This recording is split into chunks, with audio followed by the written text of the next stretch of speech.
Heading to the inbound George Washington Bridge, a 15 to 20-minute delay to the upper level once you're on the Cross Bronx eastbound, slowing down by White Plains Road with a disabled vehicle. Let's go out to the LIE West at the Seaford Oyster Bay. Disabled car there. It's on the shoulder. Westbound belt slowing down by the Van Wyck. An accident blocking 2 lanes. Watch for slowdowns on the Van Wyck in both directions, getting out toward the area of Liberty Ave. Traffic is sponsored by Mothers Against Drunk Driving. For victims of drunk and drug driving, your grief is unique, but you're not alone. You always have a place at MAD. Call the 24-hour victim helpline, 877-MAD-HELP, or visit mad.org. I'm Debbie Duhame on 880 ESPN, New York. Download to see if you qualify. Not all customers will qualify. Transfer fees may apply. No Albert subscription required. Albert is not a bank. Albert loans are issued by FinWise Bank, member FDIC. Not an actual client. Terms apply. Hey, Albert, can you help us plan and budget for a bathroom renovation? I certainly can. Let me review your finances. Who are you talking to? Albert, my AI financial assistant that I can access right in the app. It automates all things finance, moves money, pays bills, creates personalized alerts, finds savings, and so much more. Your bathroom renovation financial plan is ready. I found cash you can put aside, and to cover the rest, Albert can get you up to $10,000 fast. Can you find contractors nearby within our budget? Here's a list of contractors. Would you like help requesting a $10,000 loan for your bathroom renovation? Yes! Download the Albert app and use promo code BOOST to access Genius. Plus, get up to $10,000 for whatever you need. Just download the Albert app right now and use promo code BOOST to get up to $10,000. That's promo code BOOST. At AmeriCares, we know access to quality health saves lives. That's why we envision pathways to health and opportunity for all. AmeriCares, about good health. For a better world. Learn more at americares.org/goodhealth. Congratulations to the New York Knicks. They are the 2026 NBA champions. WHSQ and WCBS-FM HD2, New York.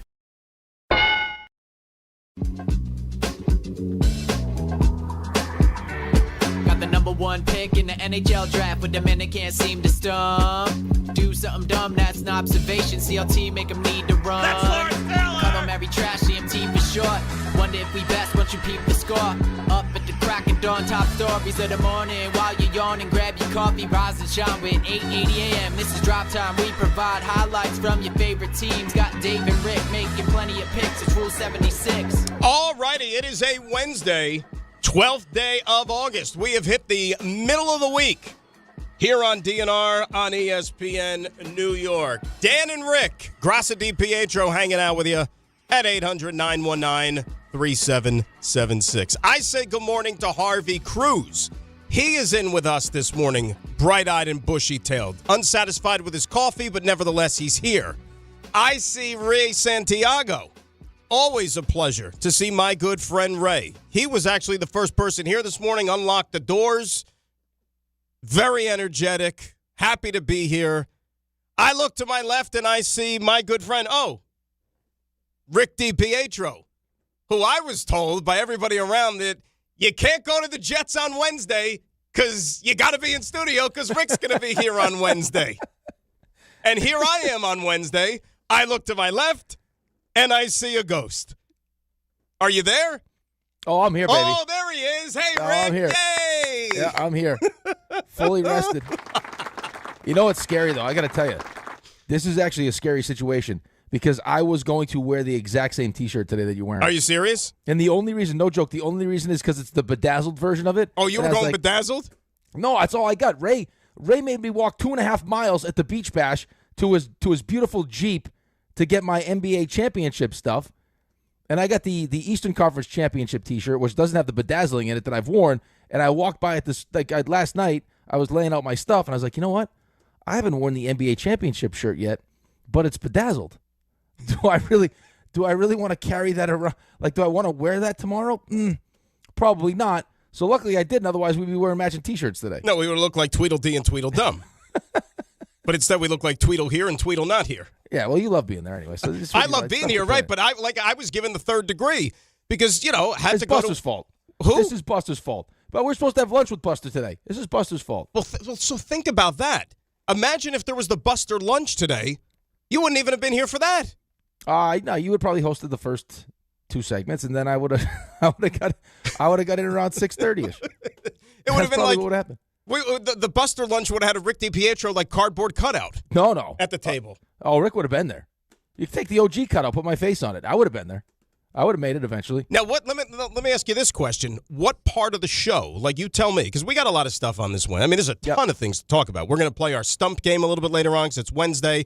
Ray will probably give us an extremely difficult 5-pack. Yeah. But what segment do you want to hit on and give the people a tutorial on how to turn up the volume on your phone?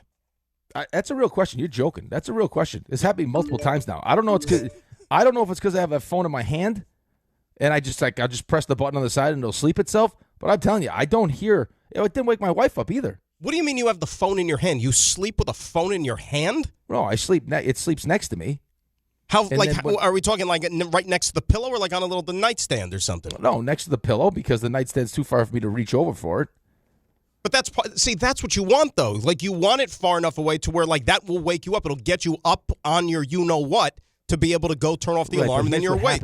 Here's what happens though, Daniel, is I set it early enough where I allow myself one sleep, which is going to have to stop now.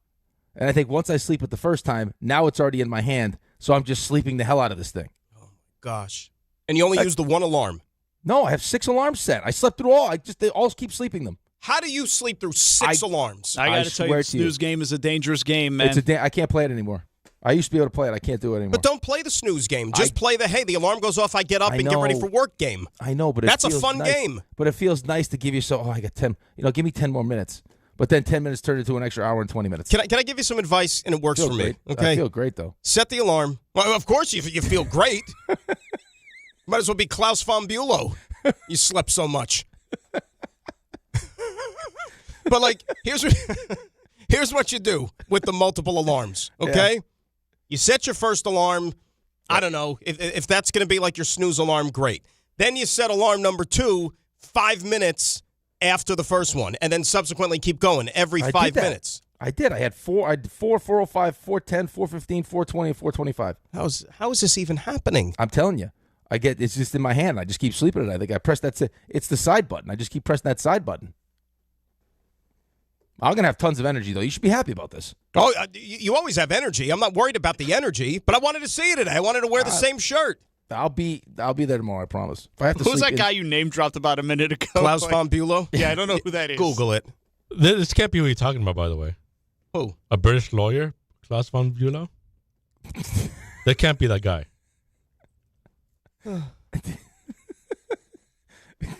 Klaus von Bülow? Is Dan wrong? Who's wrong here? I'm not wrong. Dan's right. Look it up. Carby, Google it. I looked it up. I'm looking at it right now. What does it say? It's not a good look. Well, what does he do? Convicted of very bad things. Is he if he's a corner, he's got a chance. What position does he play? Huh, I see what you did there. I like that one. Good one.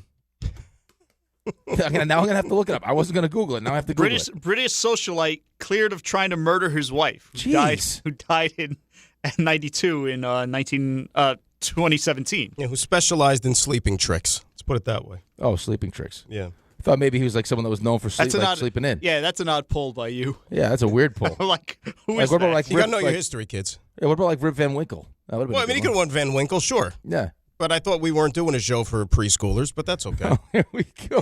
So, I mean, like I remember. I forgot compared to a socialite murderer. I forgot I have to dumb things down sometimes when I step into this room. You know, sorry, I got to put on a dunce cap every so often. Right, sorry, I'm not up to date with all the socialite murderers. Oh my bad. Gosh. So, but you feel good? Everything's up and up and up. Great. Oh. Shot out of a cannon. Oh yeah. I'm ready. Like I pull in, 10 after 5, get up here, everything's good, and I'm expecting. I see the light on in the studio. Maybe you're here, and Ray's here, which is great to see. And then Ray's like, "Uh-oh." I said, "What?" He's like, "Rick just woke up." I'm like, "Rick just woke up." Yeah, this is something that we didn't necessarily have to talk about if you didn't want to, but I'm glad that we brought it up. Well, I have no problem talking about it. Yeah, of course you don't. No, but it's not like you missed the show altogether. I mean, that would have been like really, really bad. Well, no, I'm not going to miss the show. The problem was, I could be there eventually, but I would have missed some of the show. So. Rick, you said you hold the phone in your hand at certain points? Yeah. Okay, so I'm looking at the YouTube chat, and this is from Lauren in the YouTube chat. She says, disable attention aware on the iPhone. If the screen senses your face, it turns off the alarms. Could that be what's happening? No, because I'm still laying down. It's just it's like I'm like this, and I think what's happening is I'm just naturally like just pressing the button just to stay sleeping, and not recognizing that the alarm is going off. Just get up. I'm not going to play the snooze game anymore. I'm going to set it for when I have to wake up instead of setting it early and just wake up. That's what I'm going to do. And Ray, correct me if I'm wrong. This is the guy who used to give me garbage about how long of a nap I took, blah, blah, blah, blah, blah, blah, blah. Remember? Like I'd hear it all the time. Like you said, he used to basically open the place. Nowadays, not so much. And nowadays, it's one time. I get there before you. I get there early enough to do my stuff and take a nap usually. Today was a bad day. What am I going to tell you? We all make mistakes. I'm not perfect. None of us are.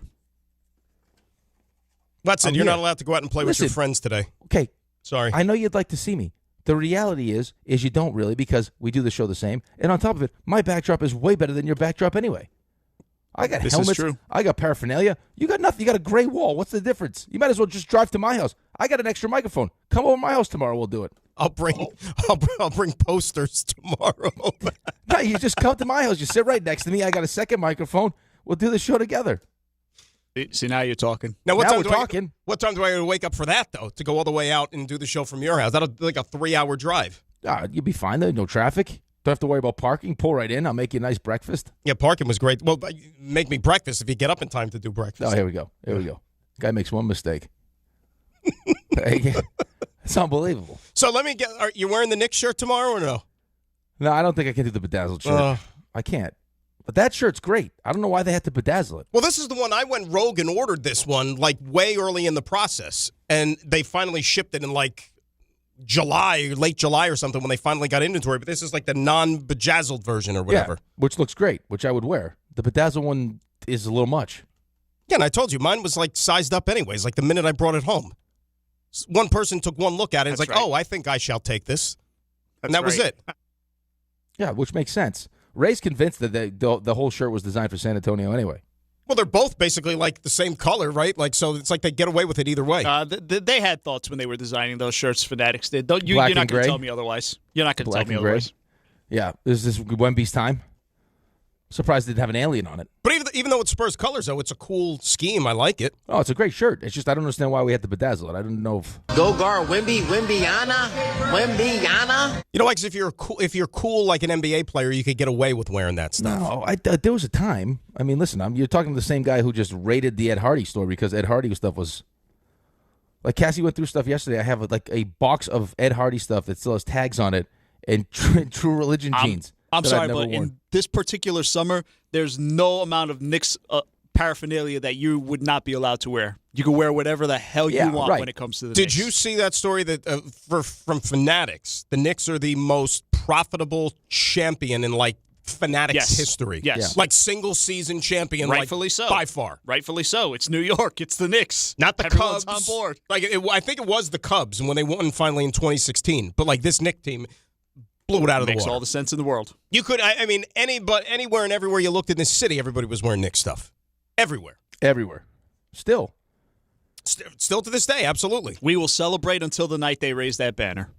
And I showed you some of the stuff, though, that because at the time, you're just trying to get your hands on anything, like the championship stuff, and I, pre-ordered a couple of things. And then when it finally shipped a couple of months later, Ray, I showed you, the faulty garbage that they would actually put out. Yeah, there were a lot of complaints. Looked like some dude was making them in the back of his car, and then they, put them on the internet.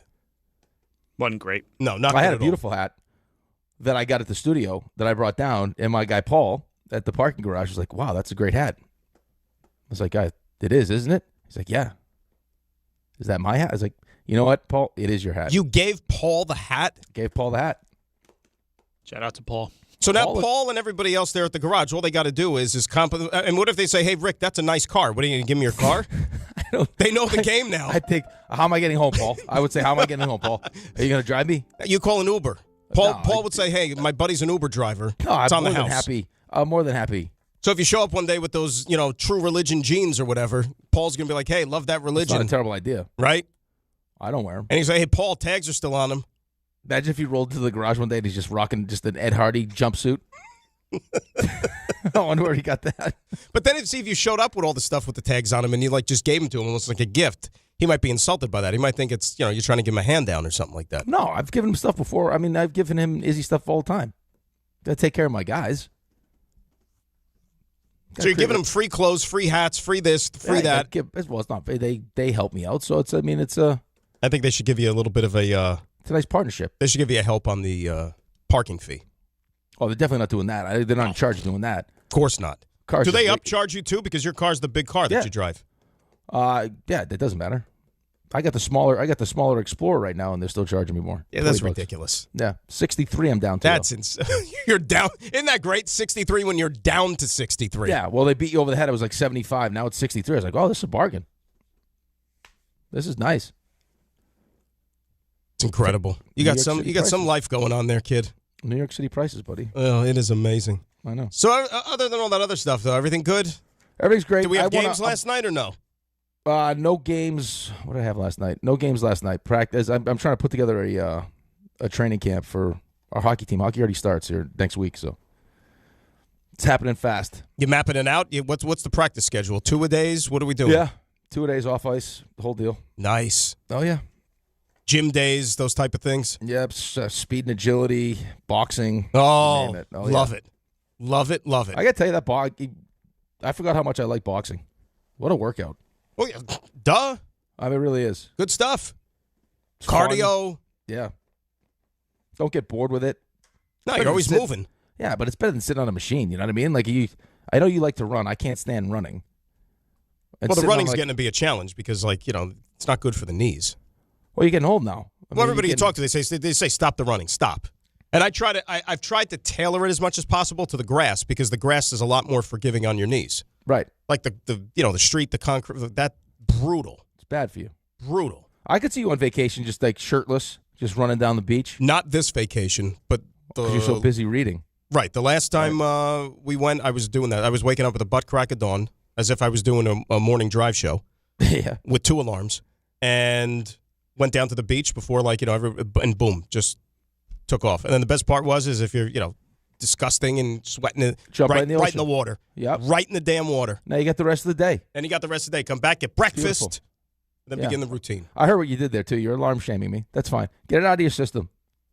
Because I'm going to give you a pass. Take all the shots you want. Because you were on the ground yesterday. You were at training camp, and I want to hear all about it. Oh, baby. Are we jumping off with that today? Are we doing training camp? We could jump off with that. Yankees big win. Didn't have much going on until the 7th. Whatever you'd like. Let's do a little bit. We'll do a little baseball. We'll save the training camp stuff. What do you think? Because like you said, it was Tuesday afternoon at the fights between the Jets and the Bucs yesterday. Which is why I can't wait to hear about it. And hopefully we, still have joint practice today. Because a lot of times, when that happens, the coaches are going to be like, we're not doing this a second day. If all you guys are going to do is go out there and fight, then we're not getting anything accomplished. And they bag the second day.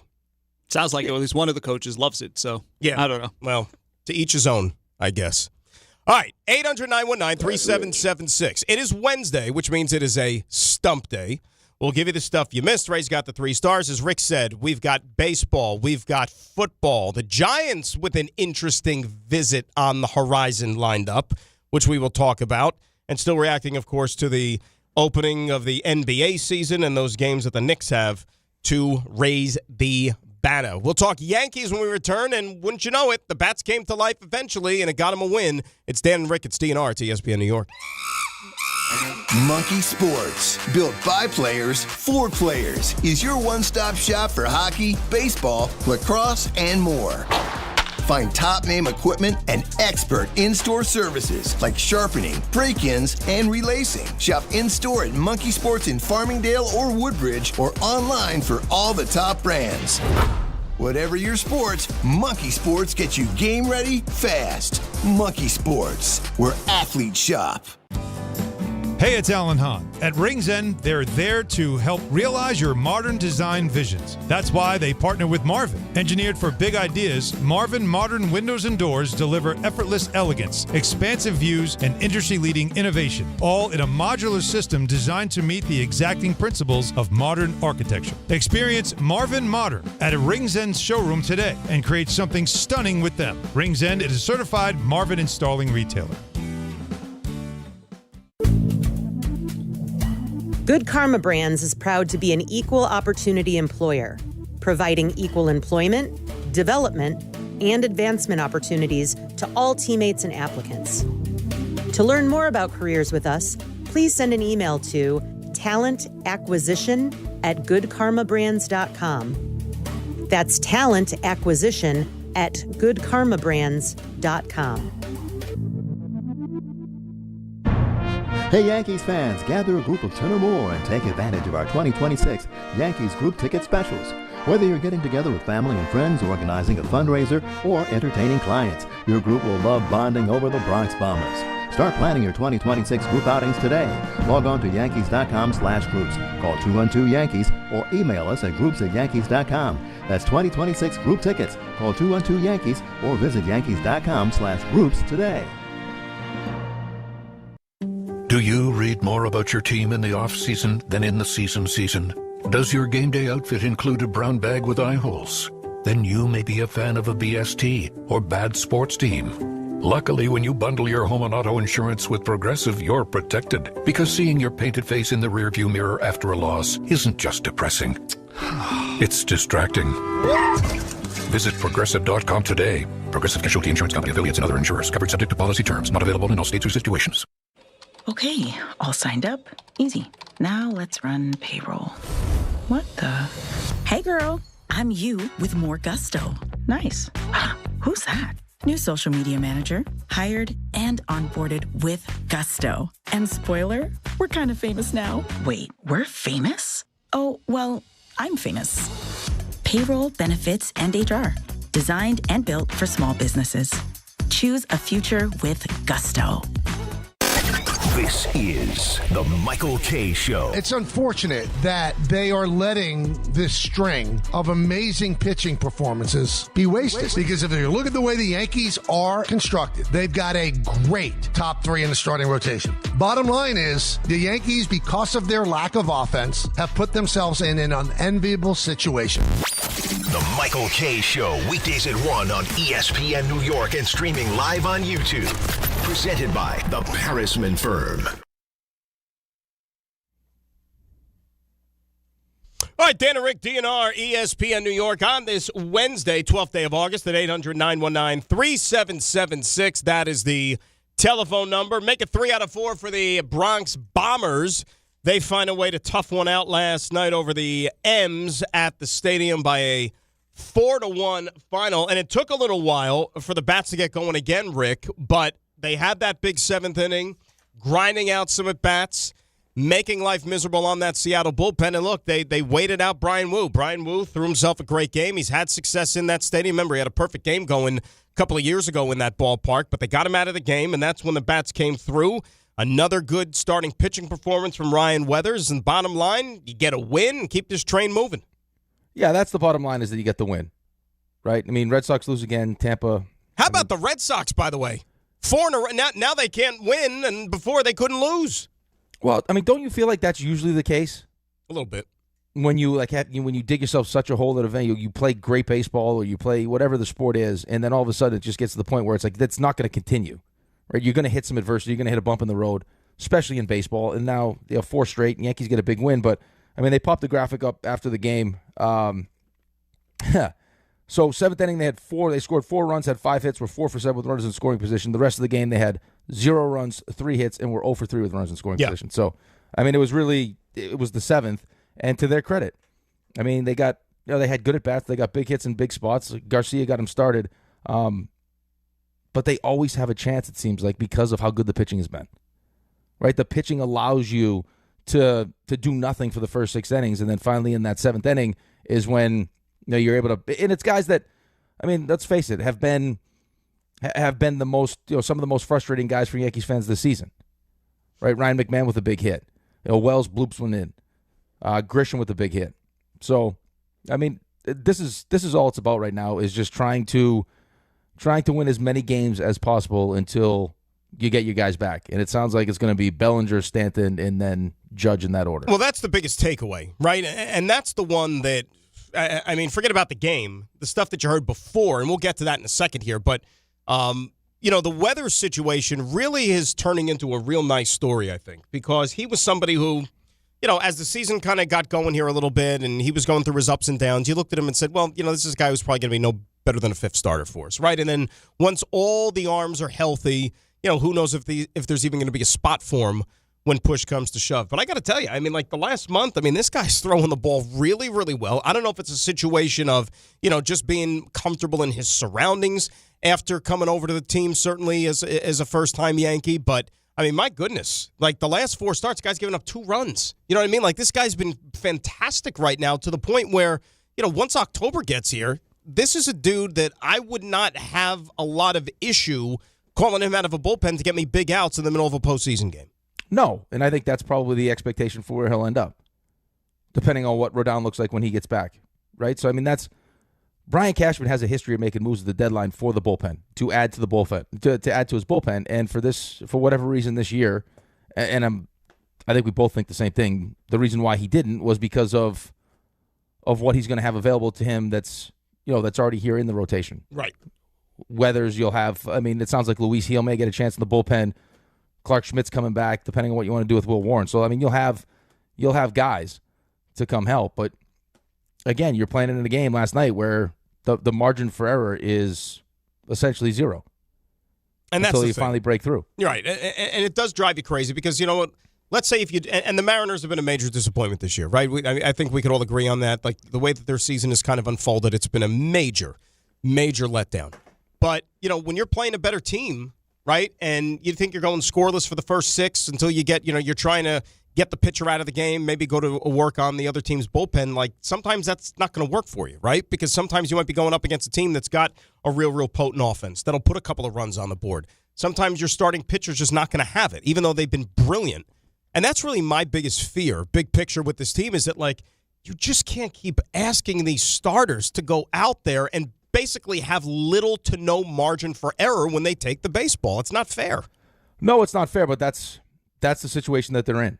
And that's really, resource-wise, right? Financially, that's where you've made some of your biggest commitments, right? You're paying Garrett Cole a lot of money. You're paying Max Fried a lot of money. You're paying Carlos Rodon a lot of money. And then what Schlittler's done this season is incredible, right? He's one of those ones you'd put on the, on the Brian Cashman ledger of, homegrown Yankee that's actually turned into, what could be a Cy Young winner here, which is great. The offense is what the offense is until you're going to get help. Or until, I don't know, who in that lineup outside of, Ben Rice? Garcia maybe? That's able to, carry it. Right. Right? The thought wasn't, hey, Ben Rice is going to have a kind of season where he's going to be able to carry the offense if you have no Bellinger, no Stanton, and no Judge. Right? It's supposed to be he's going to be a great addition to those guys. It's not Juan Soto. You know what I mean? You're missing 3 of your 4 best bats. And that's why we're not sitting here also putting the weight of the world on George Lombard's shoulders. Let him come up here, do his thing. Whatever he contributes offensively, great. You know that the glove is going to play, but you don't want to put too much pressure on the kid because you would have thought you put a team together to be able to lengthen out a lineup that is going to do damage on an opposing team. Let's be completely honest here for a second. Yeah. Okay? And we're always honest. But for this, when you look at the lineup that they threw out there last night, okay, I've already, you're already hearing it, and I would say that most Yankees feel this way, is where, Trent Grisham is not who he was last season. I think most of us expected that anyway. Right, not a shock. $22 million. Yeah. You're not real happy with him being your, the guy who leads off for you because he's not having a good season, right? But that's what it is, right? They trust him. He's going to be the guy that leads you off. Ben Rice has not hit well recently. The guy, you bring in Ramos, he's batting third for you. Garcia's cleaning up. And then from there on, you got Jazz, who's not having a good season. Lombard, who's just got here. Spencer Jones, McMahon, and Wells. Yep. That's not screaming, hey, let's be nervous here because this lineup can do real damage. Right, and it's not like you're stashing guys on the bench that, how dare you give that guy a night off when the team is no, they don't have any other options. Like Paul Goldschmidt, we know at this stage of his career is not somebody that you're putting in the lineup to save the day. No, and it's almost like just because of the circumstances, he got off to a really good start, and then just because of not having many options, had to use him to the point where it's like, oh, okay, he's 38 years old. This is he's at the tail end. You can't. The more you go to the well here, the more exposed you might get. So just keep. Just listen. Pitching's got to keep doing what the pitching's doing, and it's not fair, and it's a lot of pressure. Bullpen, same deal, and just try to piece this thing together until you get help. Here's Aaron Boone after the game. What about playing and finding a way to escape so many of these close games? I hope it serves us well in the end. That's what we're going with. So I think there's value in playing in these games and proving we can win in these games.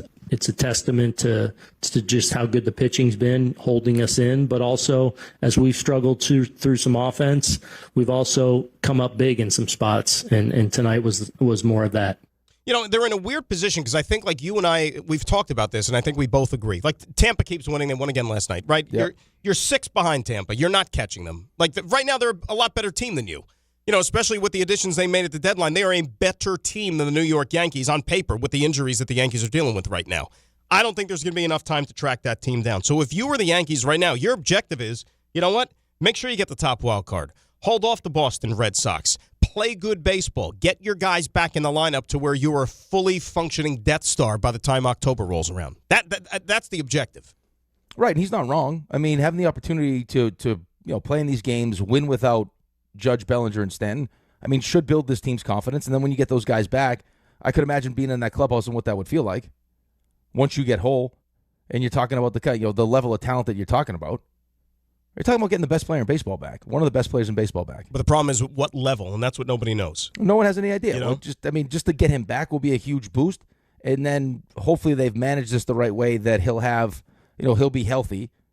You can put him in right field, and he'll have the appropriate amount of time to get himself ramped up, which doesn't seem like it's going to be possible, but for the Yankees and the Yankee fan, hopefully that's the case. And closing out the month of August is going to be a test for this team. Like, we're going to learn a little bit of something about them. I don't know who's going to be back, like by then, but that 7 games, or throw in the Blue Jays too, because it's a 10-game homestand. But Toronto, Houston, Boston, that's going to be another measuring stick for this team, because if they're less than 100%, teams are going to walk onto the field against this current version of the Yankees thinking that they got a shot. I think that for me, when I watch this team play, and I said this to you the other day, just to get construction of the team, when you're playing in these close games, right, and you have no margin for error, there's a certain way you need to play, right? You got to be buttoned up. You got to do all the little things correctly. You can't give away outs. You can't kick the ball around. You got to run the bases the right way. Situationally, you got to do the right things. It's like when you watch that 7th inning and you see, Jazz pull the ball to the right side, and he ends up getting a single, but the intention is I'm going to get the ball to the right side, or Spencer Jones works a walk, or McMahon stays up through the middle of the field. It's like you got guys in your lineup that should be their approach, right? You're not all like, I don't need you to go up there and try to hit a home run every time. That's just not who you are. Right. Like, here's your role. And it feels like too many times it's like we have just this one mindset where it's like, hey, make sure you get off your ace swings and try to hit a home run. I feel like they did that with Volpe.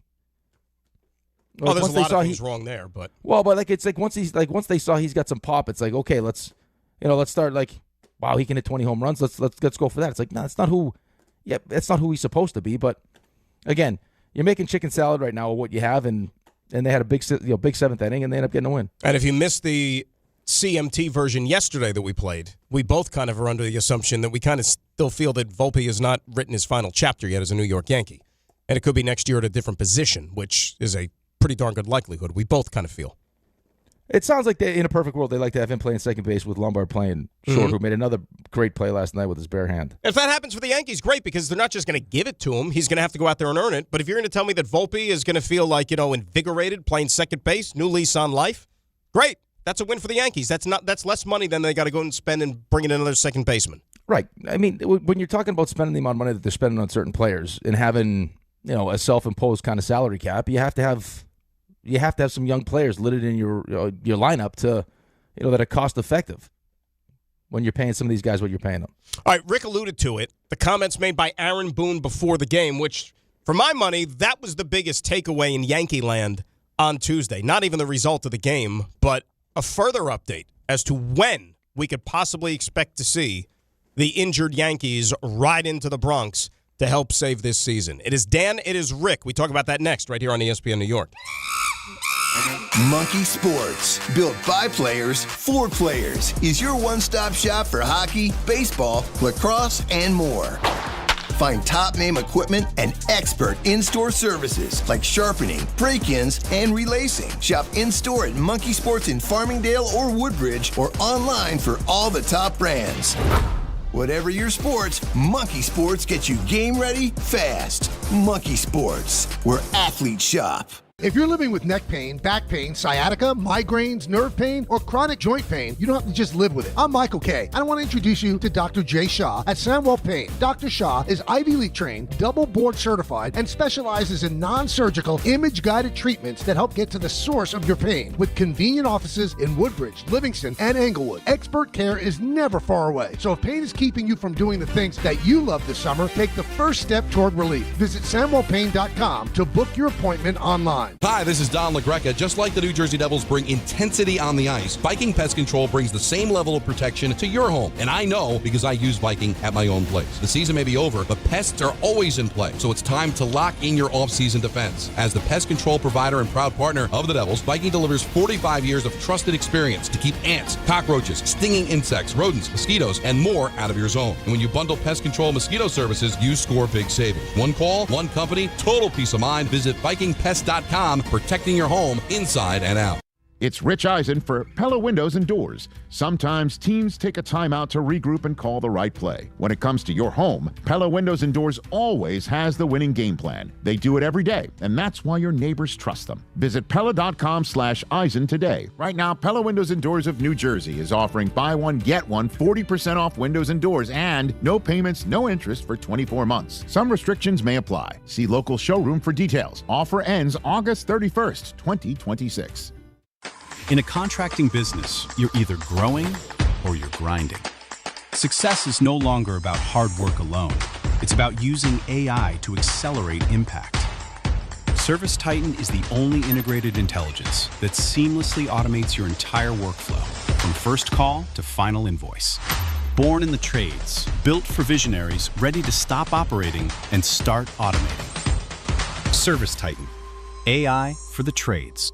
Do you have trouble getting in and out of the bathtub? Are you afraid you'll slip and fall entering or exiting a tub? SafeStep walk-in tubs can transform your bathtub from an area of concern to a calming refuge. Call them today at 1-800-731-4558 and save $1,600. SafeStep walk-in tubs and showers are proudly made in Tennessee and offer an ultra-low step-in, avoiding that difficult climb over a traditional bathtub wall. They also offer a variety of therapeutic benefits that may help soothe your aching muscles and joints, increasing your mobility, boosting your energy, and improving your sleep. SafeStep walk-in tubs are designed to easily fit your existing tub space and are often installed in as little as one day. Just dial 1-800-731-4558 today to save $1,600 and receive a free shower package. That's 1-800-731-4558 for a free no-obligation consultation and to save $1,600. SafeStep walk-in tubs. Safety never felt so good. Congratulations, New York. The Knicks did it. Through battle after battle, they dominated to become this year's NBA champions. Day in and day out, the hard work paid off. And you were there every step of the way. Enjoy the crown. Own it, because this year is your year. A part of your legacy that will never be forgotten. So celebrate this moment, show your pride, and shop the largest selection of official NBA gear at NBAstore.com. A Fanatics experience.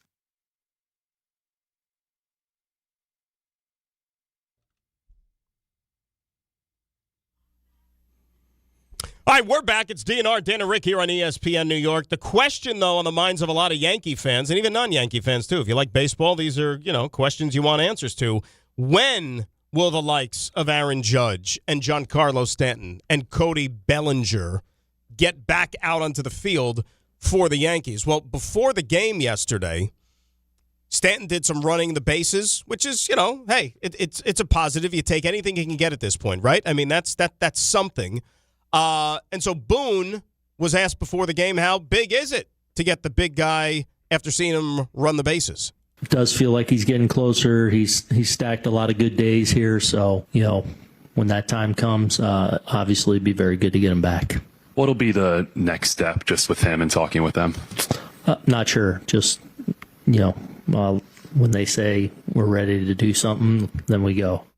All right, so that was Giancarlo Stanton. What about Cody Bellinger? Is there any sort of a clear timeline on when he will be back? He's getting close. He's running really well. He's probably at, I think, over 90% of his normal top speed and feeling good doing that. I know he still feels a little bit of tightness getting into certain positions, so it's just getting through that last wave, which hopefully he works through this week as that intensity ramps up of doing these things every day, but I don't think he's too far off. All right, he's not far off, and then Stanton follows him, and then Judge, Boone basically said, would likely be the third of the three in terms of returning to the field, with no exact kind of ballpark range as to when that's going to be. That's a little concerning to me again. No? A little bit. Yeah, but I mean... Or a lot of it, for that matter. Could be a lot of it. I think that they're being cautious, right? Because of how important this is. And on top of that, you've waited this long. The last thing you want to do is, God forbid, put any kind of urgency, and then the worst case happens. Well, of course. It's an inexact science, and I'm talking about just trying to figure out when a rib is going to heal or a broken rib is going to heal, right? Because I think if they had an idea, they would tell you. It is nice to see that he's doing some light activity, with the light running and all those other things, which is great. But, what's the ramp-up period going to be like?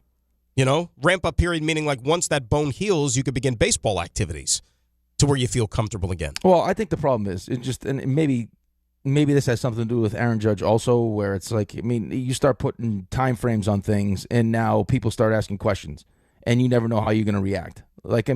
It may not sound like a big deal. We kind of joked about it. There were funny tweets about it when he gets to go outside or Stanton gets to go outside. It's like, okay, great. Well, what does that mean? Well, what it means is we're going to ramp this thing up slowly, and then we have to see how he responds to it. Right? We're just going to keep adding things to what he's already doing, and then next day, like the Malik Neighbors stuff. It's like the first day you're excited because you saw him. He's not on the pup, so you're excited. Then you see him and he's cutting and everything else. It's like, well, don't get crazy about it, because there's a chance that he wakes up tomorrow and there's some swelling in the knee or something. So they want to just make sure that they're taking all the proper steps, because let's face it. I don't think they're capable of winning a World Series if you don't get a good version of Aaron Judge back. I don't. I agree with you, by the way, and I think that most level-headed fans will also agree with that assessment as well. Here's the thing, too, though. I don't even know deep down if they feel that there's even going to be enough time to hit the ground running, right? Like I said, I think they'll just take him back. I wouldn't get my hopes up, but I would say I think Aaron Judge falls in one of those categories that you'll take him at whatever percent he's at. You'll take him at whatever percent, but then, all right, let me translate that of being a fan. Right? Do you sit there and have to adjust the expectations? Because, look, they expect you set a level. He has set a level so high, right? And then when he doesn't live up to that in the playoffs, everybody's like, oh, he's a bum. He's no good. He's overrated. He'll never be Jeter. All the things that we hear constantly from the fans. You know that, right? So now you got a built-in excuse given the fact he's missed 3+ months. And then when the playoffs roll around, you're talking about a guy who's still maybe trying to work off the rust. And who knows, maybe even deep down may not even trust his own abilities given the pain or discomfort that he might be feeling. Yeah, like I said to Dave, outside of the doctor telling you, hey, if you come back, there's the potential that this could end up in a surgery. Right? He's seen a thoracic outlet doctor. Right? That's the one that's kind of been monitoring the situation, which scared the hell out of everybody. Oh, yeah. If that doctor said to you, you rush back and you're not 100%, and you do something, in right field, or you take a violent swing, this could end up in a surgery like that could affect your career moving forward, then you don't come back. But if it's, hey, this is as good as it's going to get, you'll probably have some discomfort, but worst case scenario is that, you refracture it, and then you got to spend the offseason just healing up again. And it's like, well, I don't know how long the offseason is going to be because of CBA negotiations. I'm playing. He's that kind of guy. We just don't know what version that is, or if that's even going to be the case. Is it 100%? Is it 80%? Whatever it ends up being, he's Aaron Judge, so you'll take it. And you know, just like I know, and everyone else knows, that it's not going to change the expectations. Nope. It'll be a built-in excuse if things don't go right, But it's not going to change what the Yankees fans feel once he gets back. No, because you know what they're going to also have as ammo in their pocket as well is this American League. And all we're going to hear about this is as good of an opportunity as they're ever going to have. But like we heard with the Knicks, right? The same thing with the Knicks. Like this is as good a chance as they're ever going to have to win a championship, blah, blah, blah, blah, blah. It's going to be the same thing because of this American League. And how right, bad but the Knicks had the luxury of being whole and being healthy. Oh, total. Look, it's apples and oranges in a way because, like you said, when you have diminished manpower, especially to your most important players, I think that changes the playing field considerably. But, for the next 2 months or however many games that the Yankees have left in this season, what is it, 119? So that's 43 games left this season. They're not going to say it, but we could say it. The division seems like a pipe dream right now, especially if you're playing with one hand tied behind your back. I think get your guys back. Make sure you just tend to that first wild card spot. That's pretty much the best thing you can hope for the remainder of this regular season. Yeah, I mean, it's what you're fighting for. And you're fighting to win as many games as you can. Then you see what happens. Right? You just think you hold the Red Sox at bay, and you try to chip into Tampa's lead.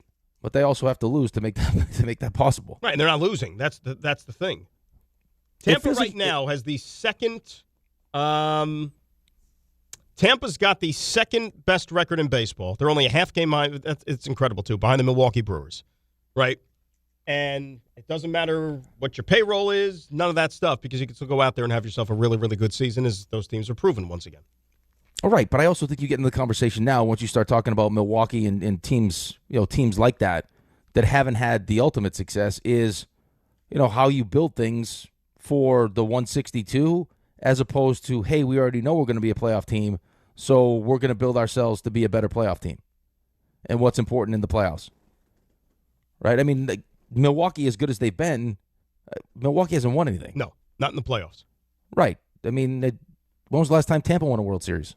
That would be never, Bob. Right. So, again, I mean, I know we can be critical just because expectations are as high as the expectations are, and they haven't been, they haven't won a World Series since 2009, and last time you saw them in the World Series, it wasn't great. But what they're doing right now and what Aaron Boone's been doing, I mean, I know no one wants to give him any credit, but there aren't a lot of teams that could lose what they've lost and still go out and do what the Yankees are doing. No, you're right. 1,000% right. They should be credited for that. Yankees, by the way, if you're a big believer in this, and this is a dangerous game to play, but I'm just throwing it out there anyway for context. Yankees have the 10th easiest remaining schedule, according to strength of schedule, with winning percentage of the opponents. 10th easiest. Tampa, on the other hand, has the 12th most difficult remaining. Okay. So not that much of a difference. Yeah, but I mean, it also depends on what kind of team you're throwing out there every day. I mean, if you're the severely diminished version of yourself and you can't score runs, I mean, how much does that matter? Right. And then you gave me the little, the finish to August, which is going to be tough. That's a tough finish to August. And plus, the Yankees still got to go out west, too. I mean, they have to go out there. They still got to play Arizona. They got to play San Diego. Those two teams are playing some good ball right now as well. It's so cyclical.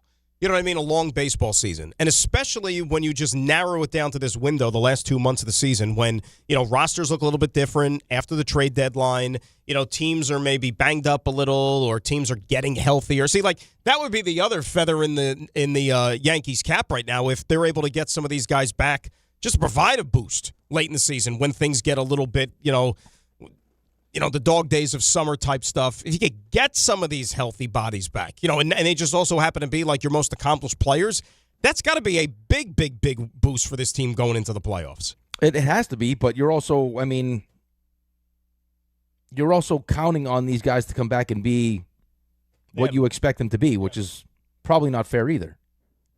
Right? To miss as much time. And if this is middle of the season and it's hey, Judge, Bellinger, and Stanton are going to be back and they'll have this much time to ramp up, I mean, okay, good. All right, just keep doing what you're doing, get great pitching, and then hopefully we can string some wins together here. But it's the timing of this also, where it's we're getting down to the end. We still have no real clear idea of when Judge is going to be back and what version we'll get, and there's not going to be much time for him to get up to speed going into the playoffs.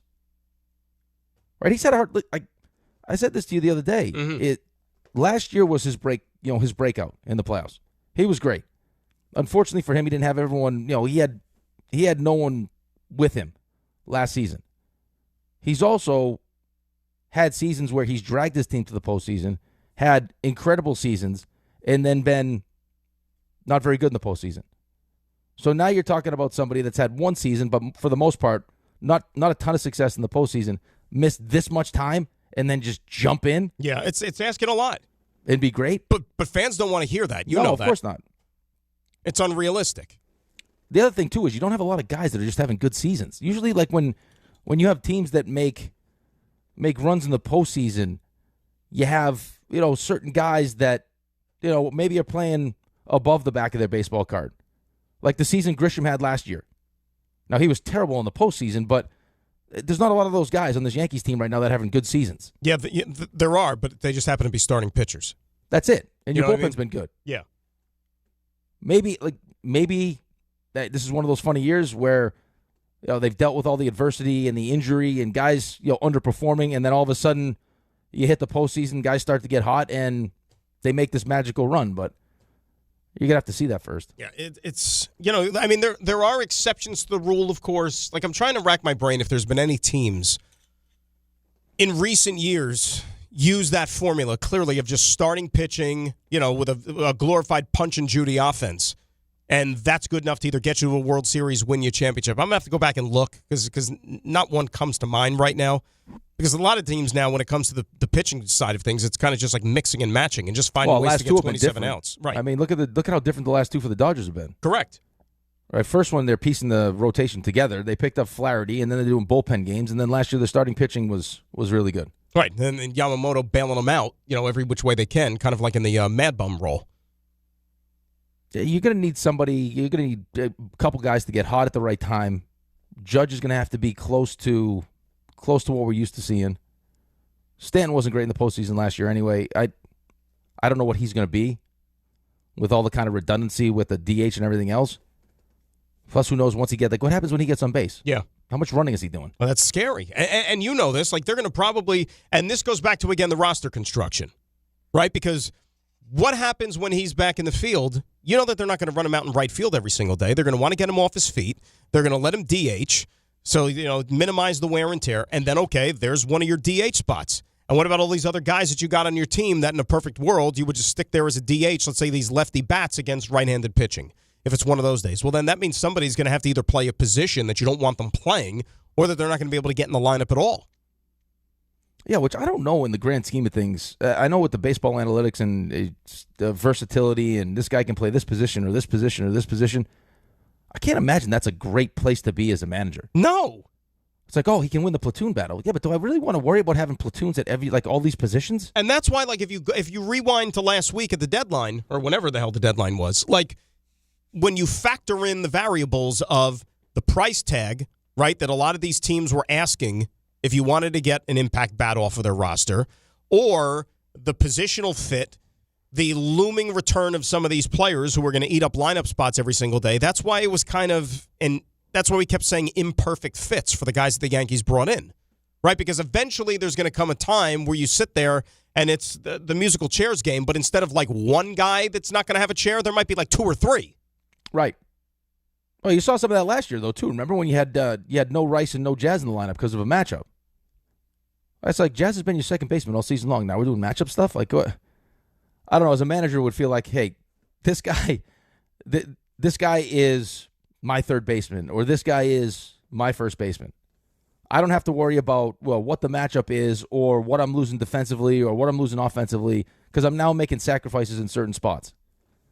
I need this guy's bat in the lineup, so now I'll put him at a position where he's not great defensively, which is going to take away from what our real strength is, which is our pitching.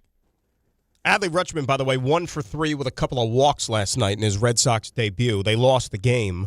And Luis Arraez, like these guys, people's like, why didn't you get Luis Arraez has not swung the bat very well either since coming over the Philadelphia Phillies. And remember with Philadelphia, like we talked about like imperfect fits, Philadelphia, they literally moved I lost count. Is it 3 or 4 different guys off of their usual positions just so Luis Arraez can play second base? So they literally moved all the furniture around in the house just to accommodate Luis Arraez. and he's not even contributing right now offensively like they'd hope. Right, he's going to hit, though. I have a hard time believing that he's not going to hit. Well, here's my point. This is where I'm going to tie it back to the Yankees and the injuries, okay? You're talking about a guy like him who's having a good year, okay? There's an adjustment period for him going to a new club, okay?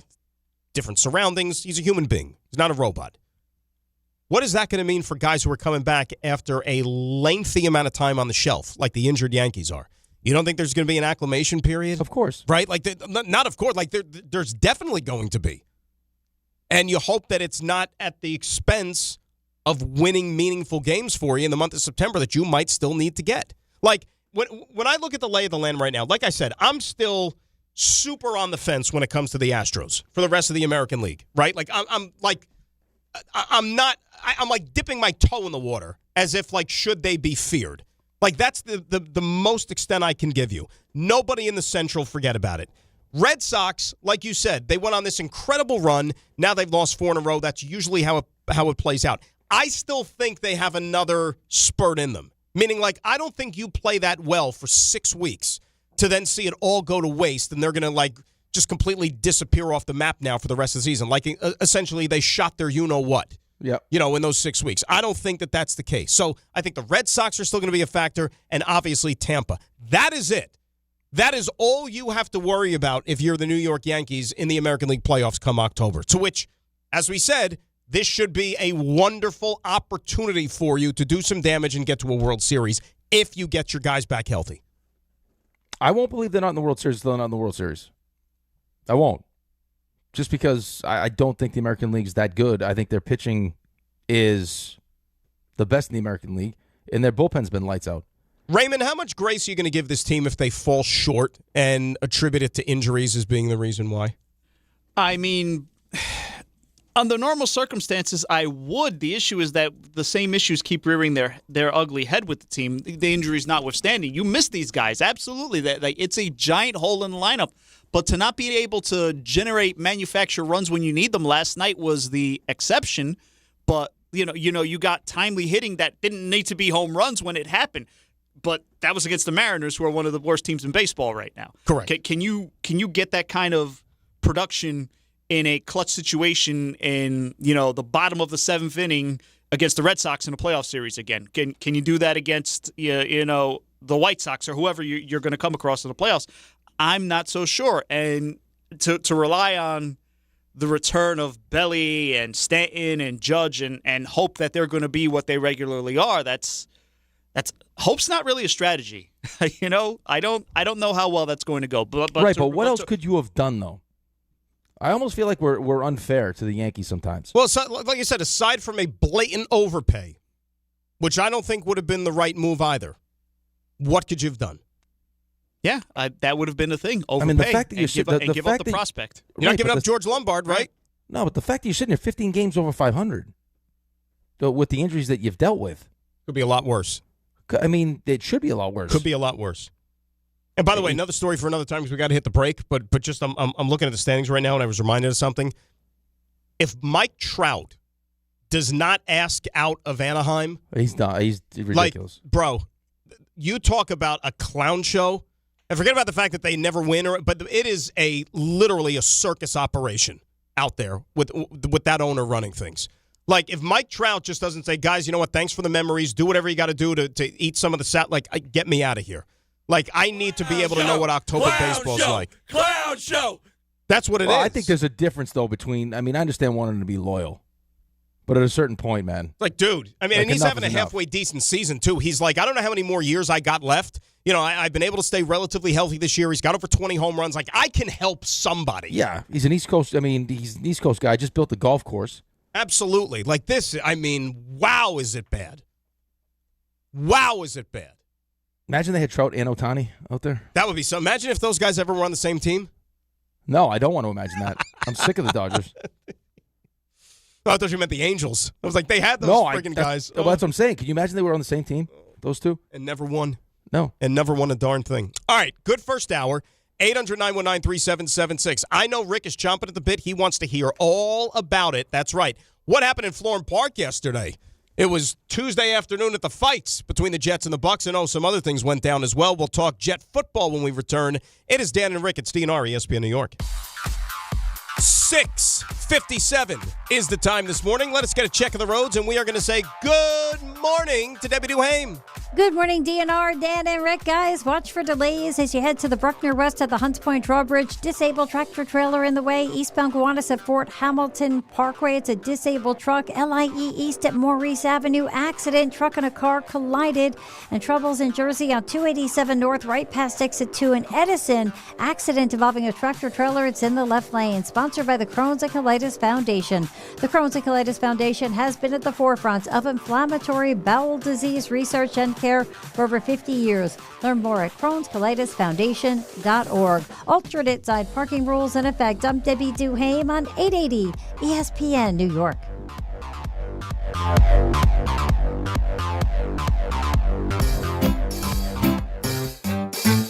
1-877 Cars for Kids. KARS Cars for Kids. 1-877 Cars for Kids. Donate your car today. Call 877-CARS-FOR-KIDS to reach a friendly live agent. Donation is super easy, and your car can be picked up as soon as tomorrow. Call us now or go to carsforkids.org. 7 Cars for Kids. Donate your car today. Did you know you can donate real estate too? You make sure his toys don't have any sharp edges. You taught her what to do when the smoke alarm goes off and to wear a helmet when she rides her bicycle. You do so much to keep your child safe. But are you using the right car seat for your child? Car crashes are a leading killer of children ages 1 to 13.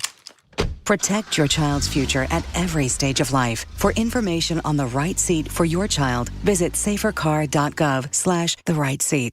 Sponsored by the New York State Governor's Traffic Safety Committee. Sound familiar? At Mattress Firm, we understand there are many problems that can keep you up at night, like snoring, aches and pains, or sleeping hot. Our sleep experts have the unrivaled know-how to match you with a mattress that can help. And now at Mattress Firm, upgrade to a Tempur-Pedic and learn how you can get 3% back plus an instant gift. For the great sleep you deserve, visit Mattress Firm. We make sleep easy. Restrictions apply. See store or website for details. University of Maryland Global Campus offers more than 50 flexible online certificates that provide short-term credentials and real-world skills you can use immediately. With a range of affordable undergraduate and graduate certificates in high-demand fields like business, AI, cybersecurity, data analytics, and healthcare, you can earn credentials quickly to help advance your career. No application fee if you apply by September 1st. Classes start soon. Learn more at umgc.edu. Certified to operate in Virginia by Chev.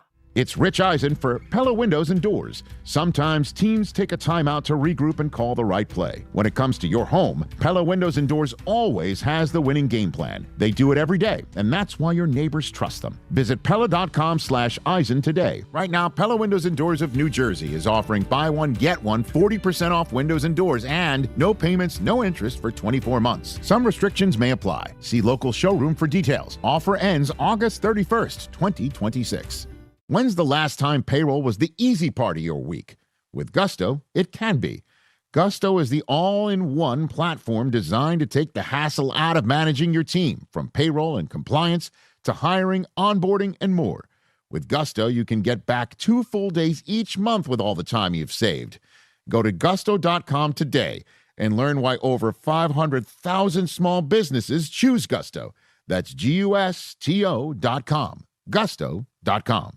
880 ESPN, WHSQ, and WCBS-FM HD2, New York.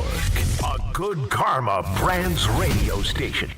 This is DiPietro and Rothenberg. I look to my left and I see my good friend, Rick DiPietro, who I was told by everybody around that you can't go to the Jets on Wednesday because you got to be in studio because Rick's going to be here on Wednesday.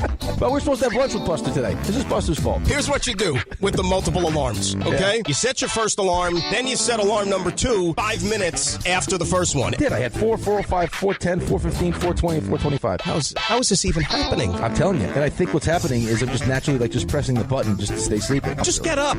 I'm not going to play the snooze game anymore. This is DiPietro and Rothenberg on ESPN New York and streaming live on YouTube. There you go. Just get up. That's a good life lesson, kids. It is hour number 2. It's DNR, Dan and Rick, right here on ESPN New York, 800-919-3776. That is the telephone number. It is a Wednesday, so it is a stump day. We play that a little bit later on in this hour. But we got some football conversation to tend to because yesterday at Florham Park, you had day 1 of the joint practice session between the Jets and the Tampa Bay Buccaneers, and you had a little bit of everything. You had some good, you had some not so good, you had some tussles, some extending a little bit longer than others did, and then you had a serious, scary moment involving Quantez Stiggers, and just for about 10, 12 minutes, and the entire operation, you could hear a pin drop, and it was really, really scary because nobody had any idea what the hell was happening, but thankfully, Stiggers is on the up and up, and he's been released from the hospital there. Scary scene in football. But nevertheless, Rick, I don't know how much you learned necessarily from that joint session yesterday, other than there's still a lot of work to do for everybody involved before this season kicks off in about a month. Which is kind of the expectation anyway, no? Sure. Right? I mean, new offensive system. I mean, one of the things I wanted to know was how offensively, how they looked. Right.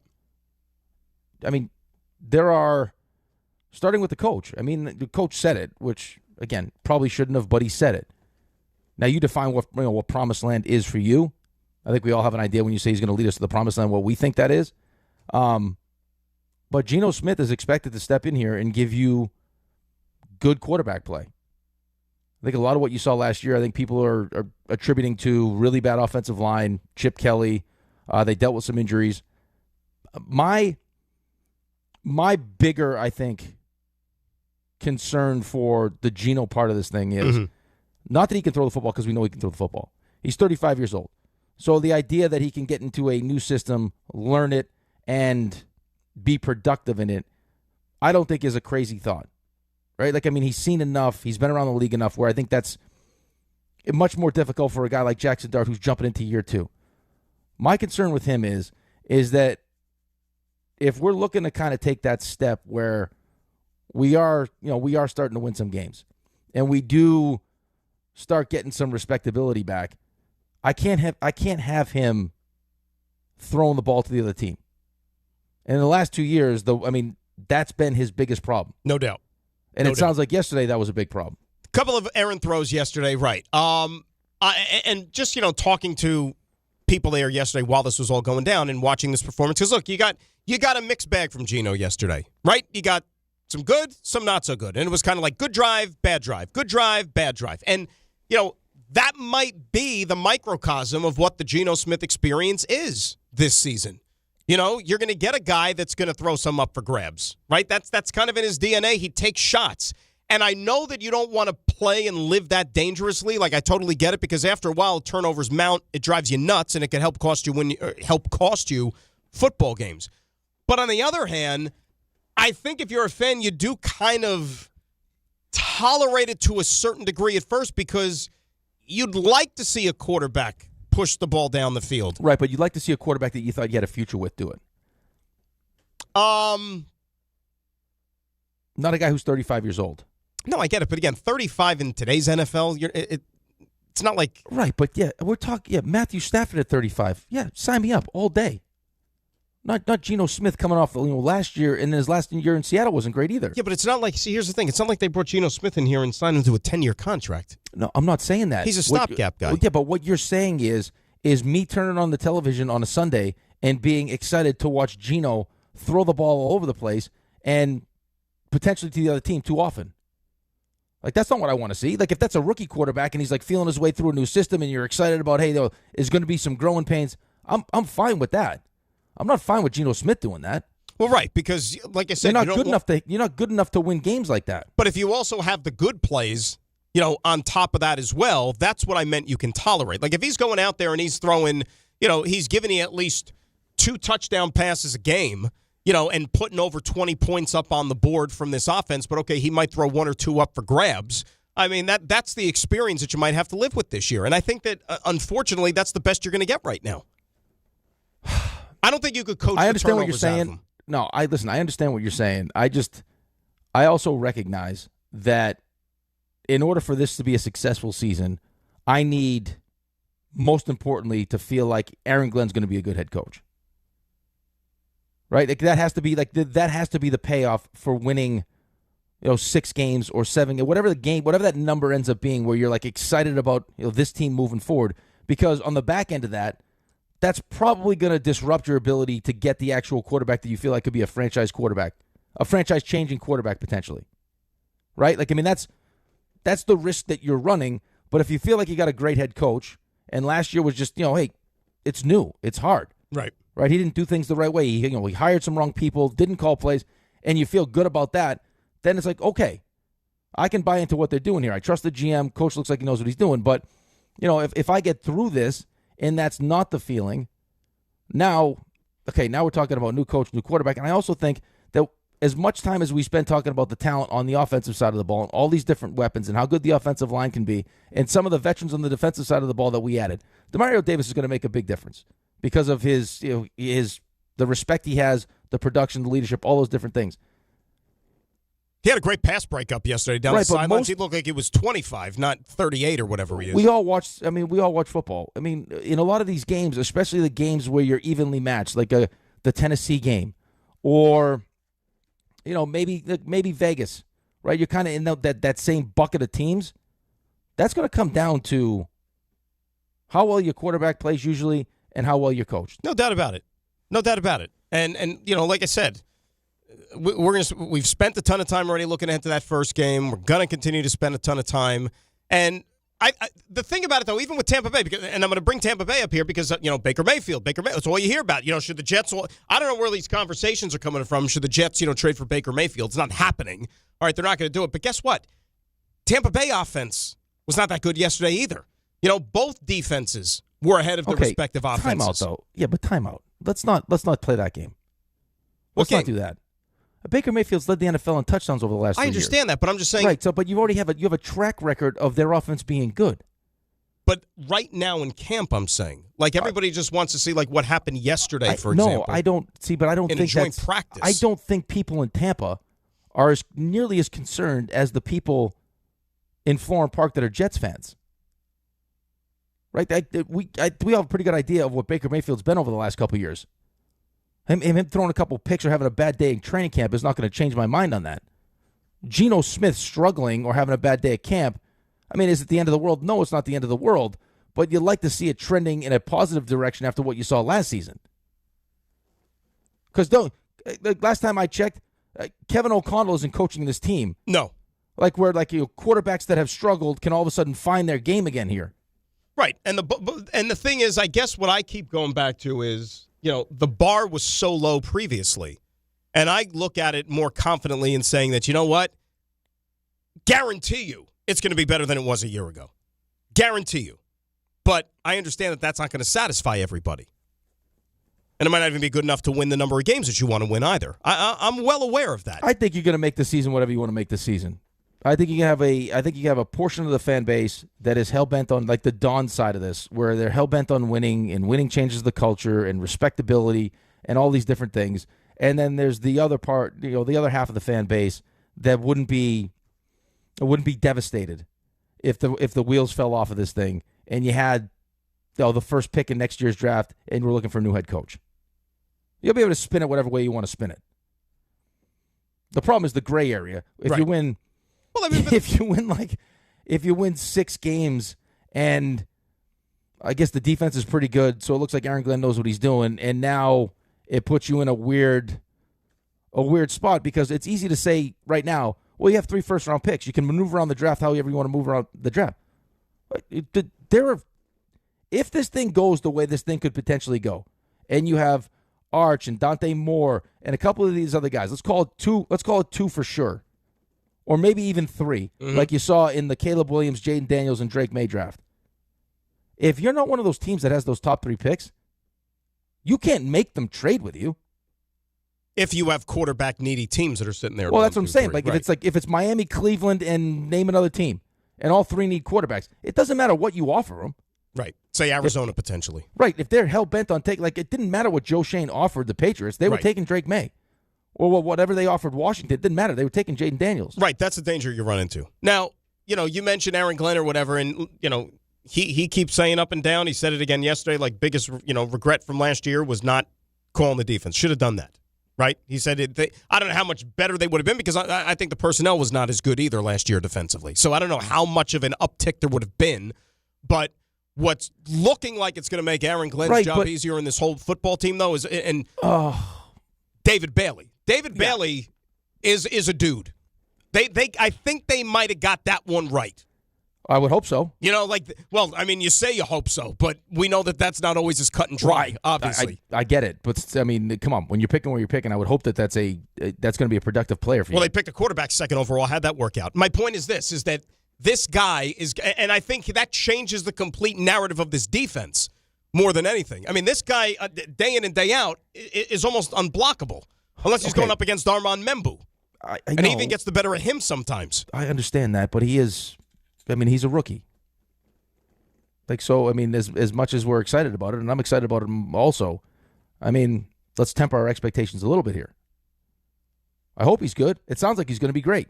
Well, he's number 2 overall pick in the draft. I don't think that's crazy to say, hey, we have expectations for this guy, and even though he's a rookie, he should go out there and still put up sack numbers. All I heard about was what kind of freaking nature Abdul Carter was last year. Well, that was Abdul Carter. This ain't Abdul Carter. It's not easy for a rookie to all of a sudden step on the field. Micah Parsons did it.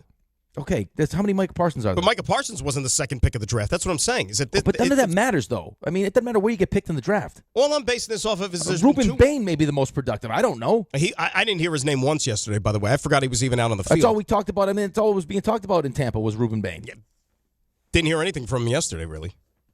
That's a good thing for your offensive line. Exactly. Our offensive line's going to be good. Here's my problem with Aaron Glenn, okay, is you just said it. His biggest regret was he didn't call the plays. How he decided to pick his coaching staff. Steve Wilkes stinks. He rode with Steve Wilkes, whatever. Didn't use his superpower. 2 Hall of Fame mentions, Steve Wilkes. Here's my problem with this, though. It's easy for him to say that, but his actions tell me differently. His actions didn't tell me this offseason that he wanted to call the plays. His actions tell me that he's being forced to call the plays. You're not all the way down the road of crossing T's and dotting I's with Wink Martindale if you want to call the defense. Because there is 0% chance Wink Martindale is signing on to have you call the defense. Right. We didn't sign on anywhere else either, so. No, but that was that's what in a perfect world he would have done, no? Well, you would think that's what they were bringing him in here for, sure. Right. So again, now you're going to turn around and say, you know what, my biggest mistake was I didn't call the plays. Well, you just went out and tried to bring in Wink Martindale to call the plays. So I don't know what it's tough to believe him and trust in him when you get conflicting messages here. Well, look, and guess what? We're going to get all of the answers starting on September the 13th, right? We get all the answers because I know that there's a lot of new faces. You're incorporating a new scheme, Bailey and all this other stuff. But you're going up against a team with also that's a young team, a second-year quarterback, also trying to learn a new offense in Tennessee. If they can't get the better of the Titans' offense in week 1, then might be a long year. Who knows? It's a huge game. It is. I'm not telling you it's not. It's a huge game. I don't know how else to frame that game. Looking at what you have coming up in the next 3 weeks after that. And by the way, did you see that little nugget that Schefter dropped yesterday about possible looming suspensions that the NFL is going to announce here soon? I did see that, yeah. It could be Puka Nacua. The other one that I totally forgot about, too, Josh Jacobs. Yep. Let's say, and you don't... No Jacobs, no Micah? No Jacobs, no Micah possibly for week 2 with the Packers? Remember, it's not who you play, it's when you play them. That's right. Right? So if they could catch lightning in a bottle... Not that you want these suspensions to happen, and, guys do bad things, but I'm just saying. Well, let's see how this stuff plays itself out. You take advantage of the circumstances. You take advantage of it. Right. 800-919-3776. Jet calls. I'll give you a couple of other standouts, too, that could also factor in prominently to this season. Grassa, DiPietro, DNR, ESPN New York. At Uline, they know firsthand the road to success is an uphill climb. Uline started in the family basement, and through hard work is now North America's most trusted shipping and industrial supplier. They get what it means to have the support of reliable, hardworking partners. So they keep 41,000 items ready to ship.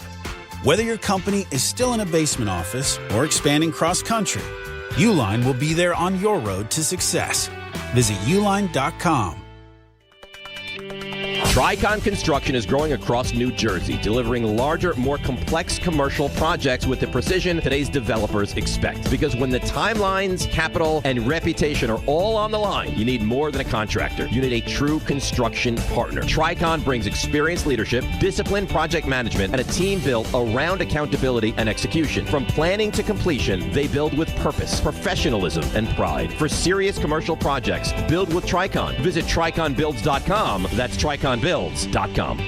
Long Island is more exciting than ever at Jake's 58 Casino Hotel. This August, don't miss the Big 5 spin-off and your chance to win your share of $55,550. Be here on Friday, August 7th and 28th from 3 to 7 p.m. when one lucky winner will be drawn every hour to select 4 balls from the lottery drum to win up to $5,555 cash. Don't miss the Big 5 spin-off where Long Island wins at Jake's 58 Casino Hotel. If gambling is a problem for you or someone you care about, please call the 24-hour toll-free helpline at 1-877-8-HOPE-NY or text HOPE-NY. There are a million reasons to love New York. Making your budget stretch isn't one of them. According to an independent study, Amazon prices average 14% lower than other retailers. Get food, fashion, furniture, and more shipped straight to your building. Plus, another study found Amazon Prescription Pass customers pay nearly 1/3 less out of pocket. Learn more at aboutamazon.com. Progressive knows there's no one more important to your team than your pet. They're like your top draft pick. And it looks like Chuck has selected Pepper the Corgi. Bold pick there, Deborah. Yeah, Rich, Pepper has a high ceiling for sure, but he does have a tendency to bark at every tree. Yeah, he brings a lot to the table, but also takes a lot off of it, especially when it's been left near the edge. Nothing left to do now but suit him up for the dog park. Protect your top draft pick from injury and illness with Progressive Pet Insurance. Get a quote at Progressive.com. Progressive Casualty Insurance Company affiliates to third-party insurers. Not available in all states or situations. Covered subject to policy terms. In sports, the tape never tells the whole story. Hiring is no different. AI can make candidates look like an MVP on paper. So knowing the person and the skills behind the resume matters. That's where Robert Half changes the game. Our recruiters combine their expertise with award-winning AI to evaluate skills and fit quickly. Learn how we can find you specialized talent in finance, accounting, technology, and more. At Robert Half, we know talent. Visit roberthalf.com/talent today. Empower. Ellie here is getting the sleeve she's always dreamed of. She worked with Empower and planned for her next move. So she got good at money. Now she can be a little bad. Oh, by the way, you spelled journey wrong. No worries. She can afford the cover-up too. Ooh, check out my tat. It says, invest well, live a little. Start today at empower.com. Skechers elite athlete OG Anunoby has been making history on the basketball court. Anunoby tips it in. Unbelievable. What a shot. He's been balling out in Skechers high-performance basketball sneakers, and the world is noticed. But how does OG train off the court to keep in peak physical condition? Hands-free Skechers Slip-ins Aeroburst. They help prepare OG for the physical demands of playing at a championship level. Get your pair of Aeroburst for only $165 at a Skechers store, Skechers.com, or wherever high-performance running shoes are sold.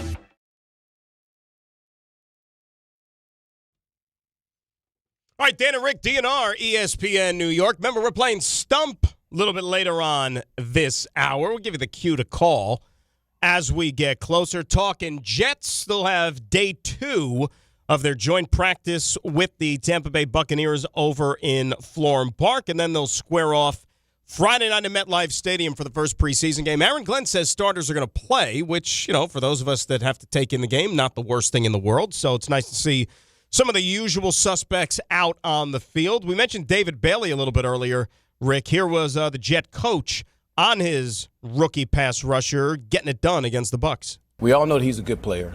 We all know that he's a damn good pass rusher. So there's times where you expect that. Does that make sense? I mean, you expect him to win a number of his battles when it comes to that. And then you also expect things to happen to where you have to coach him. He's going to learn some things too, so it really goes both ways when you look at that. But I'm anxious to really watch the tape. And I'm anxious to see the plays that he didn't do well, to see exactly why and how he's going to learn from that. So I'm more excited to watch that, to be able to coach him and be able to say, okay, this is what we got to do in these situations. These situations, I expect you to do that. When these situations, when you don't win, I want to coach you how to make sure you operate in that situation. Been a while since this team had a legit edge pass rusher, a dude that gives the opponents fits, keeps them up all night during the week. And, boy, if you're a defense, you get a guy like that, It could take you to a whole new level. Yeah, I mean, it also should help, I would think, your ability to maybe intercept the football this season. You think? Cut down on the time the quarterback has. Maybe you luck into a pick or two, which is still amazing. I mean, I don't even... I know, it's like, how does that even happen? It seems impossible in 17 games. It isn't, but it is impossible. It's never happened before until that last deflection, year. something. Couple of other guys, though, on defense that have had good camps and have caught my eye. One, and this has to do with interceptions and getting your hands on the football, Dane Belton, the former Giant safety, like, he's a guy right now that I think if there was a game tomorrow, you probably have to start him alongside Minkah Fitzpatrick at safety. Guy's making plays. He's got a nose for the football, so that would not surprise me at all if, a month from now, Dane Belton and Minkah are the two starting safeties. So that looks like another kind of like under-the-radar, not getting a lot of headlines pick up by Muji there in the offseason. The other guy, number 2, and this is a case of a rookie taking advantage of opportunities because the guys ahead of him have not been on the field, and that's Darrell Jackson Jr., the defensive lineman from Florida State they took in the 4th round. The dude is a massive human being. Massive. And because T'Vondre Sweat has not been on the field yet, and a couple of other guys have kind of been in and out of the shuffle there on the defensive line, this guy has gotten looks, he's gotten opportunities, and he's working himself into the conversation on that D-line. Like, that could be a find in the 4th round. Like I said, he is a mountain of a man on that defensive line. So you got a couple of good keepers there that maybe didn't get as many headlines that could factor into a permanent role in this defense this year. That's all positive stuff. I mean, the idea that you're going to have some unexpected guys step up. I think we all recognize, though, if this defense is going to be good enough to win football games, that the players that are going to have good seasons, right? I mean, this was clearly a team last year that at the end of the season had just, in lack of talent, whatever you want to call it, they'd given up. They'd quit. I mean, it looked awful. But in the midst of trying to actually compete, like, there are things that they didn't do very well. No. Right? Create turnovers, which is a big deal. They didn't do that well. 0 interceptions. I mean, I guess my pushback with you with David Bailey is when you look at what's around him as far as ability to wreck a game plan, to get after the quarterback, there's not a lot. Right? So, you're asking this kid to be like a huge piece of this defense in year one, which I guess is what happens when you're the second overall pick, but I mean, there's going to be some bumps along the road here, I would think. No? Unless he's like, just an absolute, an absolute freak of nature who, maybe, Lady Luck was smiling upon him on the draft, and they got a guy who's going to be a gold jacket guy. You never know, right? I mean, I'm trying to think, who was the last guy that the Jets have had on that defense as a legit, sack master? Do we have to go all the way back to John Abraham? I was going to say John Abraham. Because those Rex teams, even though they were, great defenses, they didn't have guys that you just, line up and go, get the – I mean, they wanted Vernon Golston to be that guy, but he wasn't.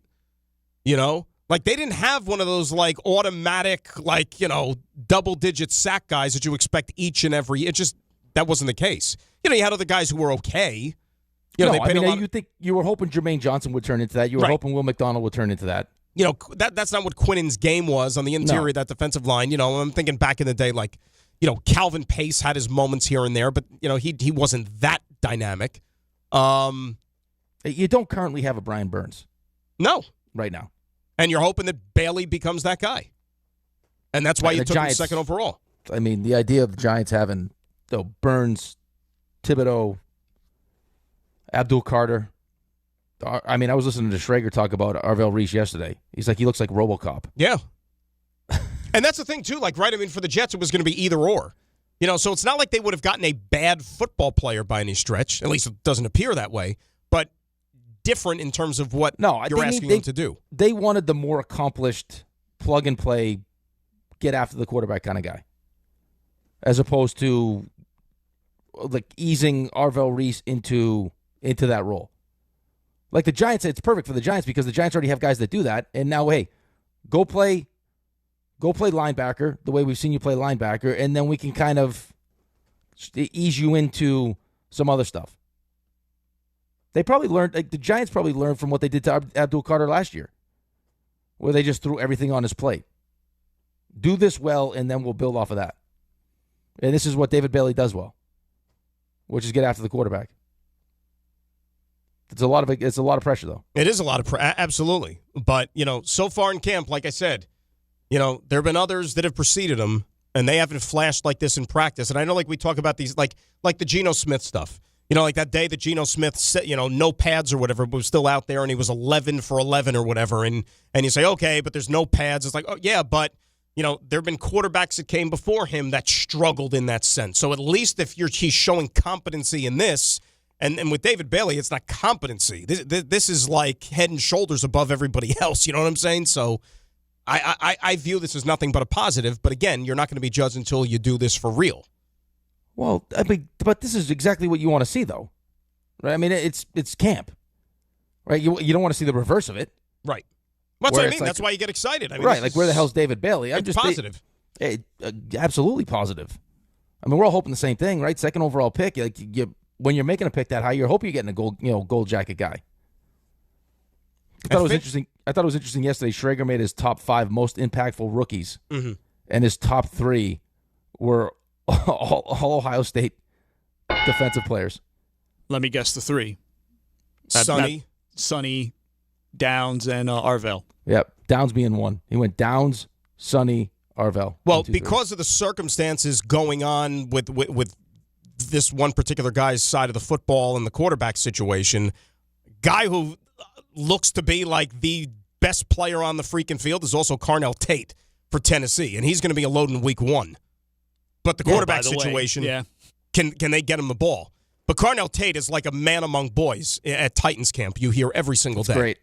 That's awesome. Yeah, and who's on him? You know what I'm saying? Like right now, like who's on him? I'm not kidding you with that. Right now, you ask me defensively, what's the biggest concern with the season starting in a month? Corner. Because you got Pons hasn't been on the field. Nishan Wright hasn't been on the field. Stevens has not had a blockbuster camp by any stretch, and he was supposed to be your supposedly surest thing at the corner position. Because remember, it was who's going to start opposite him. This is a situation that is extremely, extremely fluid.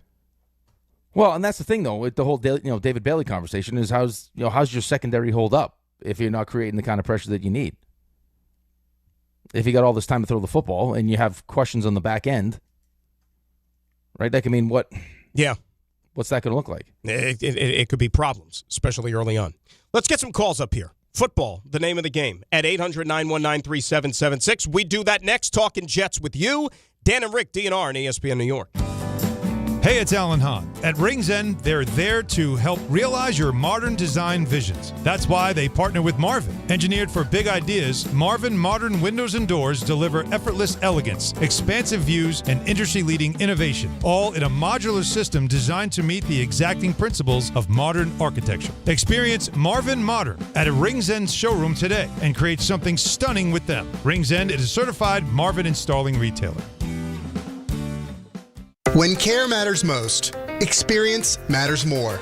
The Allure Group is redefining rehabilitation and long-term care across New York with 6 convenient locations. Their expert clinicians create personalized care plans to help you recover, rebuild, and get back to what matters most. From short-term rehab to long-term care, Allure is committed to comfort, dignity, and results. To learn more, visit allurecare.com. The Allure Group, where care meets compassion.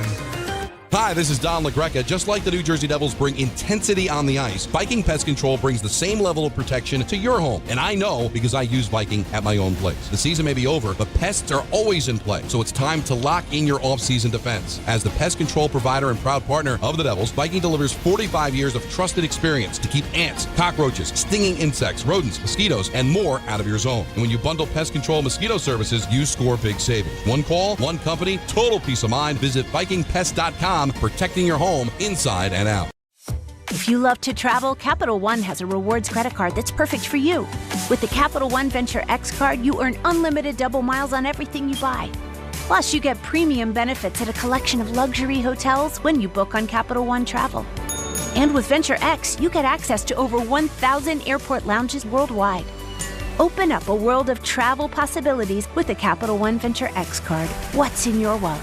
Terms apply. Lounge access is subject to change. See CapitalOne.com for details. In the military, the mission was clear. You knew what to do. Now, the mission has changed. Stepping into civilian life isn't about finding a job. It's finding your purpose. I wanted a career that would leverage the skills and discipline I gained in the military. IT just felt right. My Computer Career offers class schedules that fit into your life and skills in high demand. Put your VA benefits to work. Visit mycomputercareer.edu/CWP to jumpstart your IT career today. An elite CompTIA certification partner. Financial aid is available to those who qualify, including VA benefits.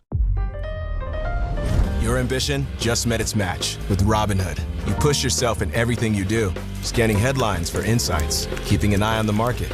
Robinhood puts you in control of your money, all on one platform. You expect more from yourself. Expect more from your money. Get started today at Robinhood.com/yourmoney. Again, that's Robinhood.com/yourmoney. Your money, your move.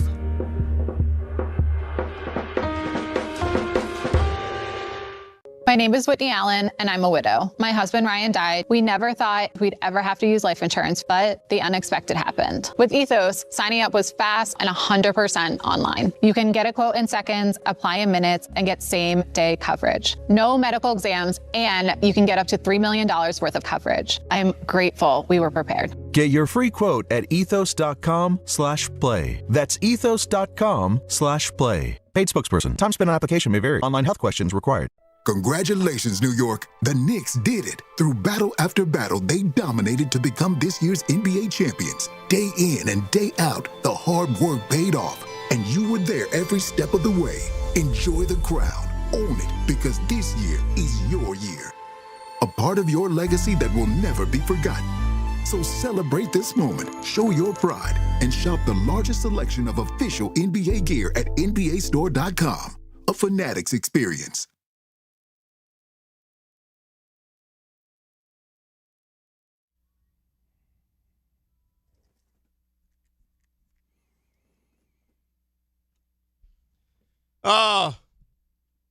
What is this, Raymond? I need you guys to have hope. Like, this song symbolizes hope for me, so I'm trying to give you guys some semblance of hope as Jet fans. I know nothing else because, like I said, I live this each and every year. I'm worried about him. He's the one that's so down in the dumps with all this stuff. Well, I was just talking to both of you separately during the break here, but like I looked down the list of like outside pass rushers that the Jets have had, and after Gastineau and Abraham, it's depressing. It's actually depressing to read the list. I mean, Bob, when you look at the history, it's really you're not really that shocked, like based on how things have played out. But that's why this is important. This could be something here. You know what it means. I mean, you remember when you had Micah as a rookie, like how it completely changed your defense like that? Yeah, but we didn't expect Micah was going to do what he ended up. Because remember, he wasn't a top 10 pick. Right, but Micah was also drafted as a linebacker. He the pass rushing was supposed to be like this added element of the game. It was just sort of like, oh, wait a minute, this guy can really rush the passer. And then we made the stupid mistake of trying to make him an every down defensive end, which is not his game. And that's why when teams realized, oh, well, the key to beating Dallas defensively is just to run the ball at Micah Parsons if you have a lead. Because if you're chasing them, Dak Prescott and them scoring 30, 40 points, then it's a problem. But if you have a lead, you could just run the ball down their throats. I'm not even talking about, setting the bar high 12, 13 sacks or something as a rookie. I'll take, 8 or 9, and I think that would be a boost to that defense. Listen, you're totally right to feel some semblance of hope and excitement at the things you're hearing about David Bailey. You might have a guy. You might have a guy there. It's okay to hope. It's funny because it sounds a little bit like a double standard, right? We poo-poo practice and training camp and all this other stuff when it's convenient for us. Right, Rick? I mean, you'd agree with that? Like certain arguments, like you sit there and say, well, it's only practice. Well, it's only but if you take a step back and you say it's only practice, well, then how come all the guys that you had in previous years who turned out not to be very good struggled during the, it's only just practice or training camp portion of the conversation, right? Whereas these guys now, or this guy in particular, is going out there and flashing during practice and training camp. Well, you know what? Maybe it's going to be different for him when the games start to count for real. I don't disagree with you. I just think, it's tough. It's tough to put too much stock in it just because, like you just mentioned, it's practice. And I think your feelings on how much how much stock you want to take in it, depending on the player that we're talking about or the unit that we're talking about. Like, I mean, Geno Smith having good practices, okay. Yeah, I mean, it's better than the alternative of maybe having bad practices. I can spin that however I want to spin it. Guy's 35 years old. I've seen him have good seasons in the NFL, and I've seen him have, a really bad season last year in the NFL. I'd like to hear that the offense is clicking, that he's picking up Frank Reich's new system, and it looks great with Cooper, and it looks great with Garrett Wilson and Breece Hall. All these things look great. I think with the younger players, does it mean that it's going to translate to defensive rookie of the year? No, it doesn't. But I would much rather this than the alternative. Of course. Where he looks overwhelmed. Where the hell did David Bailey go? Because, I mean, there were questions as to what you were going to do at 2. Like, what's the right pick here? Do you go with, hey, this is a proven commodity, maybe a little bit of a safer pick, has a higher floor rush in the pass, so let's go with David Bailey? Or do you take RoboCop? This guy that has all this versatility, I mean, he's sacking quarterbacks. He doesn't even have moves yet. He's just doing it out of pure athleticism. And do we take Arvell Reese? They went with the proven commodity, and so far, great. I mean, this is exactly what you'd want to hear. I just don't want to. I get nervous that we start getting ourselves so worked up that kid steps on the field and we instantly think that if he's not getting you a sack a game, it's going to be a disappointment. Let's go to the phones and say good morning to our buddy Ira in Staten Island, who wants to talk a little Jets here on ESPN New York. Hello, Ira. How are you? Hey, good morning, gentlemen. Glad to get the update. And, don't even get me started with John Abraham. I keep me on the phone for hours about him. But, maybe Bailey is going to be the real deal. And you know what? You don't have to be a talent evaluator. If you've been around sports, whether you played it or just coached it or whatever it is, you know when somebody's special. That doesn't mean they're going to translate it into an automatic, but it sure seems like he's perfect or he's special. And, the only thing, and, I hate to get on people that do jobs for a living, but I'm getting phone calls. The headlines, Geno struggled, part 2, Geno Smith back in the – just everybody got to calm down. He's going to be fine. He's going to play adequate football. If he gets you a Fitzpatrick type of year without 10 wins, I think that's statistically where he's going to be. And we'll see what happens. But the only thing that annoyed me about yesterday, okay, and of course both teams' first time they're going against opposing players haven't seen for the last 2-3 months, is the discipline. And I know there are camp fights. It's 200 degrees on the field. Everybody's, they're sick of it already. But considering the discipline that the Jets did not have last year with this head coach, that annoys me the most. You can't go out, especially with Bailey, taking a punch in somebody in the head in a one-on-one drill. That shows to me that nothing's changed from last year, at least discipline-wise. I'll give him the benefit of the doubt. It's, like I said, hot. It's the first day of a joint practice. But if I see that type of stuff and stupid penalties early on in the season, then nothing has changed. Yeah, but Ira, you know what? That's just I wouldn't make too much of that yesterday. It's training camp. You've been hitting on your teammates for the first 3 weeks of it. You finally see somebody in another jersey, another helmet. It's hot, intensity's, like that. That stuff's going to boil over. I wouldn't make too much of that. I mean, it wasn't just him. Remember, there was, at least 3-4 of those brawls yesterday. That just happens when you finally have some competition with guys who aren't on your team. I know, I get that. And I'm sorry. No, listen, I mean, Ira, it's not ideal, right? Like, you would want your guys to know exactly what the line is. But to Dan's point, that's the point I'm trying to make. I know, and you saw it happen in Giants camp, right, with Jackson Dart. You saw it happen with the Raiders. I mean, this stuff happens. I mean, it's could it be a bad thing? Yes. If the coach doesn't have it under control, and it does lead to now a habit of having disciplinary problems. But on the other side of it, as a coach, you like the fact that there's this level of intensity in practice. Like, I like that they're battling. True. I like that they're competing. That's true. And then keep an eye out. I'm telling you, man, Isaiah Williams to give them more production at the number 3 spot right now than Cooper. Cooper has a little ways to go yet. And I would hate to see them force him if he's not ready to start right out of the gate. I think Isaiah Williams has earned that spot. I don't disagree with you. I don't know about, you could sit there and slot them 3, 4, 4, whatever you want to do, but I thank you for the phone call as always. Isaiah Williams is going to have a role in this offense this year. That to me is undisputed. Whether it's as the 3 receiver, the 4, it doesn't matter, but he will be a factor in the offense. He's not just going to be a special teamer this year. Could I ask you and this is not meant to be negative. Yes. By any stretch of the imagination. Mm-hmm. Ira's called a couple different times, and I think you co-signed this, where we're just expecting that Geno Smith's going to have this, this kind of production. Give me a Ryan Fitzpatrick, kind of year. Yeah. Probably not 10 wins because we're not there yet. When was the last time Geno Smith gave you that kind of production? You mean in the NFL period? 4 years ago. It's been 4 years. 4. And let's not pretend like his last year in Seattle, he was throwing to nobody. Wasn't it 23, 22 and 23 were his 2 good years? 22 was the big year. 23, he had 20 and 9. So you're kicking 20 and 9 out of the bed right now? No, but that's not. I mean, that's not what you're talking about. Well, what am I talking about? I mean, 3,600 yards, 20 and 9. Do I like the 9? Yeah, but I mean, Ryan Fitzpatrick threw for what? 28 touchdowns? 30? I actually think he was over 30. Right, that's been 4 years ago. Last 2 years, he's been sacked 105 times and thrown 32 interceptions. We're just like penciling him in.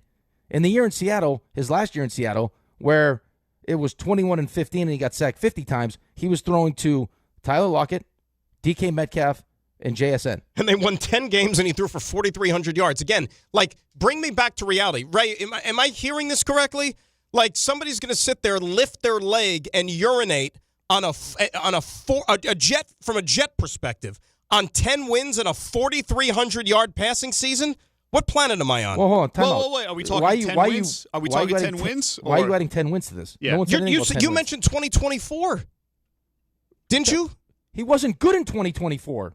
He Wait was fine. The team was good. Wait a sec. Oh, you think 21 and 15 is good? 4,300 yards passing and 70% completions? Well, it's better than and you're kicking that out of bed? It's better than anything that's been around here. But I think the point that Ira was trying to make was comparing it to the year that Fitzpatrick had in 2015. The 2015 year. That's clearly what we're looking at here. And I don't think, other than the 22 season, I don't think Geno's had something that comps to that. No. It's only again, if you're comparing it to the Fitzpatrick season, it's not. But also by that same token, yeah, you're right.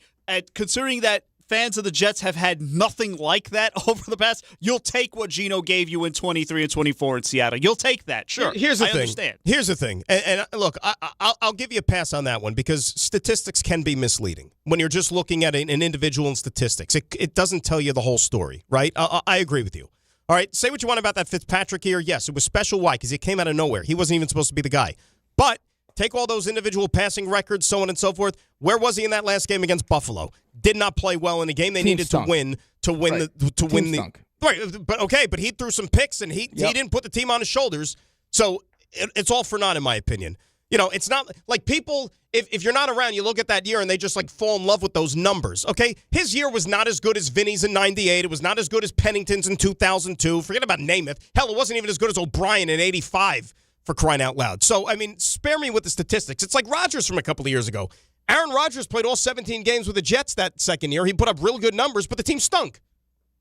They were misleading statistically because the team wasn't any good. And he wasn't taking chances down the field. Give me a guy who the numbers are going to be maybe a little bit diminished, but if it means the team is going to win games, that's what I would sign up for. Yeah, sign me up for the 10 wins. I don't, that was not part of the conversation.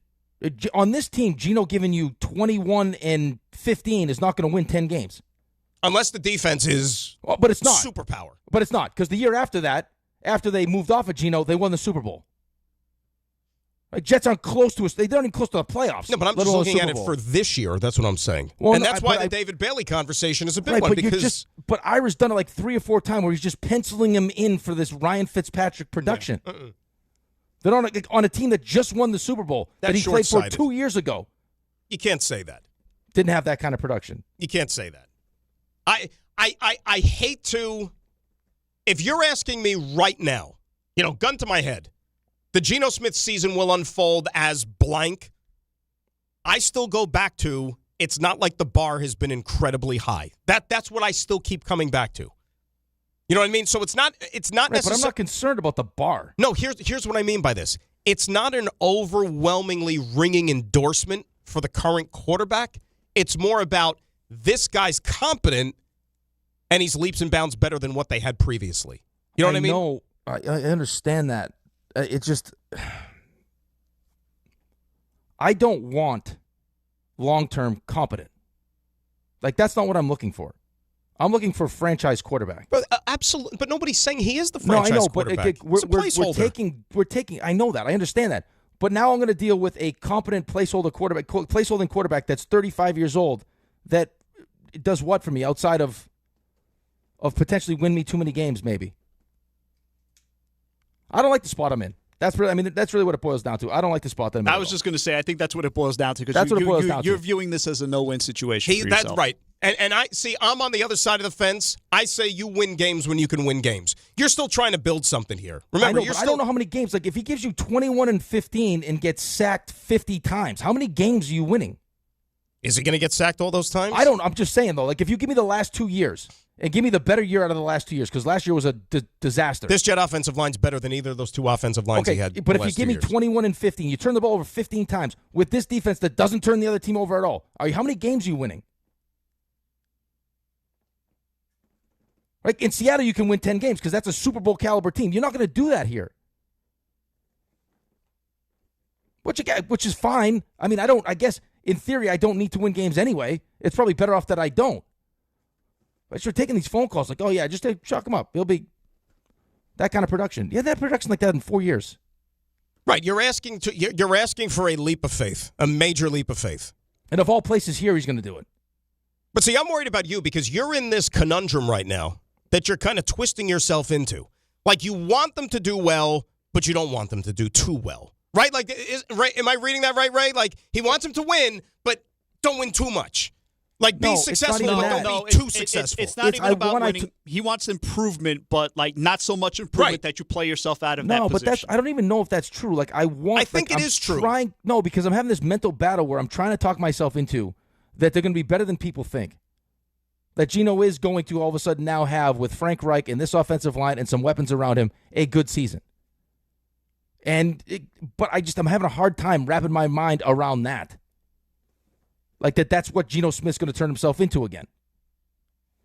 Like he's had a couple good seasons, yes. But it's not like he has this track. And now he's 35 years old. It's a new system. And the Jets don't scream to me like place where quarterbacks resurrect themselves. If you're going to play the, I don't even want to call it law of averages, but it's what you've seen, the evidence laid before you. Yeah, Geno Smith is probably going to err more on the side of like what Rick has said, like the more negative that you've seen of him in his career. But he is a veteran presence, and he has had some success in the league, and you're banking on that, trying to be a positive for the team. I get where you're coming from. It's almost like I could talk myself into them being better than people think, and being somewhere around like 6 or 7 wins.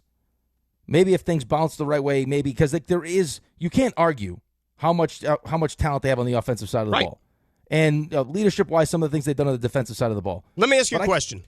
Dan, this is my biggest fear, and I can tell this is going to happen, is that for the reasons why you like Geno Smith as the quarterback. Right, he's going to take chances. He's going to throw the ball down the field. So you're going to get a chance to like see what Garrett can actually do and like what some of these guys can actually do.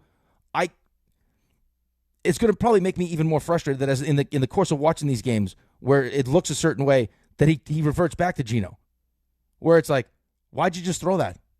Why are we doing that? Why did you just throw that interception? And it's going to make me even more crazy. I hear what you're saying, and this is where I'm coming from. Okay, and I think that a lot of fans would probably agree with this assessment. Like, you're talking about all these other things, this, and this, and you're worried about the turnovers. And yes, in a perfect world, you want your quarterback to protect the football. I get it. But what I'm coming back to, when somebody who obviously watches this team very up close and intently, and then has to talk about them and so on and so forth, I'll read you the laundry list of the run of games in October last year for the quarterback from last year. Okay, 45 yards, 46 yards. 54 yards. Those are 4-quarter, 60-minute outputs right there of an NFL starting quarterback. 45 yards, 46 yards, 54 yards. I don't care if a guy throws 12 interceptions a game. I don't want to watch that again. And I think most fans would agree with me. That puts you to sleep. It puts you to sleep. I get it, but now you're talking about like just strictly entertainment. And consider me crazy, and Ray would agree with me on this probably, and you would too.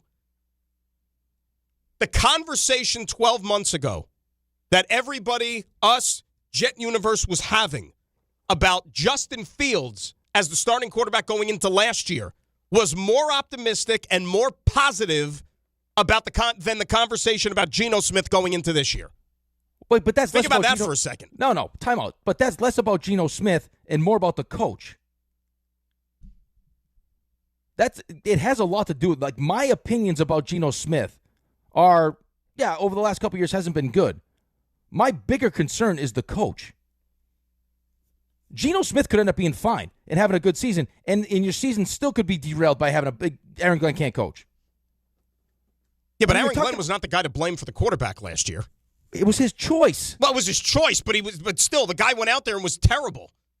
And they hired a guy who's never called plays before. But it's not like the Jets are the only team that made that mistake. I mean, Pittsburgh brought him on thinking he could be their starting quarterback, and Pittsburgh is considered a smart organization and knows what the hell they're doing.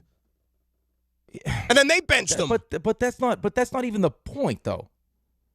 The point was you were excited. Like, the reason why you were excited about Justin Fields, and I wasn't that excited about Justin Fields because I knew he couldn't throw the football. People were more excited that it was a change. It was new. They were excited about Aaron Glenn, which led to excitement about, hey, if this is the guy that Aaron Glenn thinks can help him win football games, we believe in Aaron Glenn. And now no one believes the thing that Aaron Glenn says. So the fact that Aaron Glenn chose Geno Smith and said he's going to lead us to the promised land, coming off the season that Geno Smith just came off of, where Vegas had the first pick in the draft, that's why no one's buying into it. That's why I don't think you punt on winning games this year. Like you said, this conundrum that you're facing. That's why if you can win games and start to build this program to where, okay, now you look at them as some sort of a winner, that's what I think you vote for more than anything else. Yeah, that's what I vote for. I mean, I vote to be a competitive team that wins some football games, and Aaron Glenn proves that he can be a head coach, because otherwise we're just going to go down the same road again, where it's new coaching staff, and let's figure out what we're doing at the quarterback position. But you know what's so funny, though? Okay, so let me go back to last year and how bad the quarterback play was last year.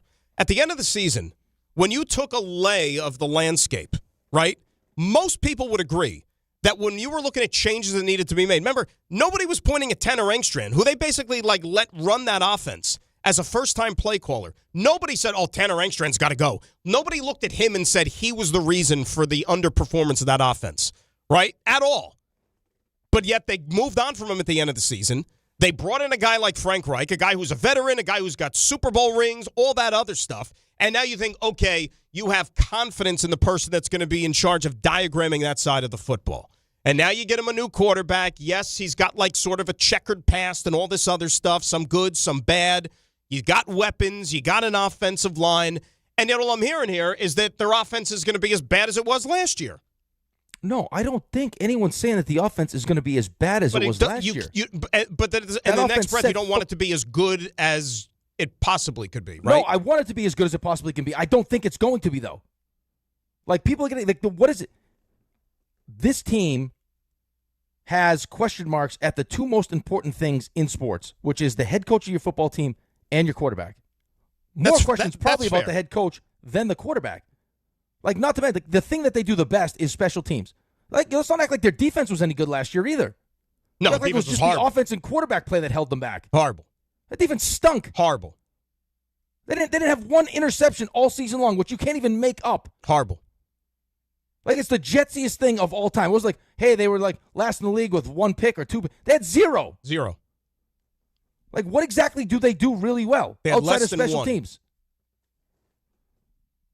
Zero. So I don't know. Maybe I'm just in a weird mental space with this whole thing. Let me ask you a question real quick. We got a ton of phone calls. We got to play Stump. There's so much happening right now. It's all it's boiling to the surface. I can't escape I feel like we're going down the same road again, though. Let me ask you a question, my son, okay? And by the way, did you get that text from Tommy? He wants to know if you want to eat Starbucks. You good or no? No, of course not. I would like one. Can he deliver it here? He'd do it if you had. He would do it if you drive asked to him. my home. I would love. See it. how I slipped that in there? I'm a bad guy. It's 1,000 degrees in here. If you would ask him, he would do it. Hey, Rick, sure, absolutely. What's the address there? I'll send it along. 4-4 at the midway point. Take it.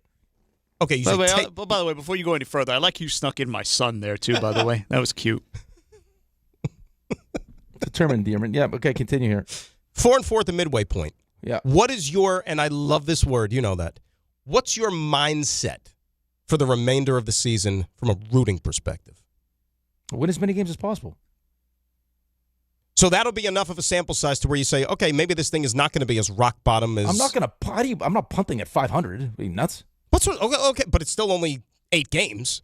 I know it's only 8 games. And let's say you haven't beaten a beast yet. You know, you just won the games you're supposed to win. And how competitive am I against the teams that I should games I shouldn't win? You didn't score as many points as they did. Yeah, but am I right there? It's not like a Patriot situation where they went up and down the field and scored a touchdown on every possession, is it? That was insane. Right. That was a bad. If it's competitive and you lose the games that you're not as good as the team you're playing against, your quarterback's not as good as your coach is not as good, but you're winning the other games against teams that are kind of in the same situation as you. Yeah, I mean, I'm rooting for the success to continue. Light up the lines because we are going to play Stump here in a matter of minutes, but we want to get a couple of these Jet calls up. David and Elizabeth next here on ESPN New York. David, good morning. How are you? What's going on, Dan? What's going on, Ben Cotton-Dewitt? All right, Dan, you stole everything I was going to say, so now I'm going to have to pivot. But good minds think alike because I was at one of those games, and the man had 48 yards. So, Rick, I'm going to take anything Geno Smith gives, whether he's throwing ducks, interceptions, whatever it is, you know? But I see both sides because I understand where you're coming from, Rick. Is the offense going to be better? Are they going to improve? Are they going to win games? Are they going to show improvement? And Dan, you're speaking good stuff too, because also there's a lot of positivity. They're doing fights on defense. I don't know how realistic it is to have average quarterback play, which would be a humongous step for us with how bad Justin Fields was and how bad Brady Cook was. For us to have average quarterback play, and then our defense and our head coach, how many wins does that actually equate to? Seriously. You better have 5. Go back to the Rex years. What was their formula? Play great defense, run the ball really well. Right, but we don't have a great defense. Well, that's my point. That's why I'm saying, like, why the formula is not complete, or you could just chalk it up with this team yet, because it's still unproven in that sense. I mean, they did beef up the defensive line. Let's see if they'll be able to stop the run. If they could stop the run, and Minka and Pons and fellas, get some interceptions or at least some pass breakups if they can't get turnovers, and see what the offense can do. The only team, the best we can ask. Dave, the only team, and thanks a lot for the phone call, the only team last year that was a playoff team where you could look at the quarterback play and say to yourself, boy, how did that happen? It's Carolina. And the only reason Carolina was a playoff team because they won a horrible division with a losing record. That's not going to happen in the AFC East. It's not. And Tampa fell apart. Well, exactly. That's what I mean. There were 3 teams that were all 8-9, and they won the tiebreaker. That's the only variable that gets you into the playoffs in that sense. Here's the thing with me. Yeah. Okay, I'm going to make it. I'm going to dummy it down for you, Father. Is you keep trying to sell me on like how bad it was, and it naturally just has to be better, which I can't argue with. Right? I can't make a good argument against Geno Smith not being better than Justin Fields or Brady Cook. I can't. I would sound like an idiot. Right? If that doesn't happen, then Geno Smith should hang it up and retire because it's just he doesn't deserve to be in the NFL anymore. Right. The other side of this, though, is the defensive side of this, which, again, isn't like we had a middle-of-the-pack defense, made some improvements, and now should be better. You had one of the worst, point-wise, the second worst defense in the NFL last year. You gave up almost 30 points a game. What about the takeaways? And you had, and that's another bottom of the barrel. You had 0 interceptions. So, even if that gets better, it's still bottom third. If you get better in both of those, it's still you'd be happy about it. It's still bottom of the third. Like, that's my problem. Like, just special teams alone isn't going to win you football games. No, it's not, because they had a great special teams last year, arguably the best in the NFL. And it's not like you had you made like these like unbelievable acquisitions. Like, yeah, listen, Demario Davis, he's an older player. He brings leadership. He's like, I think he's going to be good for the locker room. Minka Fitzpatrick, kind of the same thing. David Bailey's a rookie. Minka could still play. Minka's going to surprise people. I know he can still play, but at what level? Like, to all of a sudden now transform this defense and take it from one of the worst in the league to now top 15? Which you're probably going to need with this, like, whatever your offense is? I don't know. I have a hard time buying into it. You're listening to DiPietro and Rothenberg on WHSQ, WCBS FM, HD2, New York. Ray, am I wrong? No, you're not wrong. I'm not saying you're wrong. I don't think it's wrong to feel that way. We're judging it off of what we saw last year. Look, if you just plummeted down from Mars. Now, forget about Mars. Let's say you came in from the Netherlands and you didn't necessarily follow American football that intently week in and week out. And then you just poured into the numbers and you did the research and you want to get all geeked up for the upcoming season. If you're going based upon last year's output for the Jets, you're probably saying to yourself, the Dutch national that you are, how in the hell are the Jets going to be good this year? Fair. Yeah, I don't think that's insane. I don't. Well, no, but I feel like we do this to ourselves every year, though. We get ourselves regardless of what you saw last year, how bad it was, that all of a sudden this is going to be the year. Well, because it is the NFL, and you have teams that go good to bad, bad to good. That is the nature of football, is what I was going to say, because every offseason and every team, regardless of the situation, has hope that, not necessarily that you're going to compete for a Super Bowl, but that it's going to get better. I'll give you another example. Last year, a team that was really good with subpar quarterback play, but again, they had an unbelievable defense. Houston. Yeah, but they weren't expected to have subpar quarterback play like they're expected. But they did. They had surprisingly bad quarterback play, and their hope is that the guy, doesn't fall on his face again this year, because that defense if he doesn't, they've got a Super Bowl contender. They got the best defense in the league. I love Houston's always been one of these teams. Like, even when they were good or what, and had they were one of these teams outside the. I never really enjoyed watching them, right? Because you knew that they always had a ceiling. They were going to win a playoff game, and then, that was it. They'd crash out in the second round. This freaking team, though, this version, this defense, I can't wait to watch them play week in and week out. What's crazy about what you just said is the version of Deshaun Watson in Houston was great. Yeah. Houston, Deshaun Watson was really, really good. I think, didn't J.J. Watt walk off the field telling me to let him down? Yes. We let you down? That is the thing that happened. But their defense right now is, when you watch them play, I completely agree with you. Unblockable. Oh, dude. Unblockable. C.J. Stroud, I get, but let's face it. C.J., and I was screaming, maybe even put it on social at the time, if they went to the bench last year, and that was on D'Amico Ryans, in that New England game, if he went to freaking Davis Mills, the backup, in that game, they might have beat the Patriots. Because they were pounding New England's offense. They were unblockable. And then C.J. Stroud was just a turnover machine. I gave them the game, yeah. Gave them the game. Yep. How about a little stump? You ready? It depends on how Ray's going to do the 5-pack today. Because if he's going to give us the 5-pack is after the stump. Come on. I know, but I'm not mentally equipped to do a hard 5-pack. Listen, based on the conversations that we've had, it's Jets related, and if you guys don't get this one, I can't help it. I think you're going to do great, by the way, right? You're refreshed. You got a great night's sleep, great morning sleep. I think you're going to be fantastic today. All right. I hope you're right. Raymond, let's do it.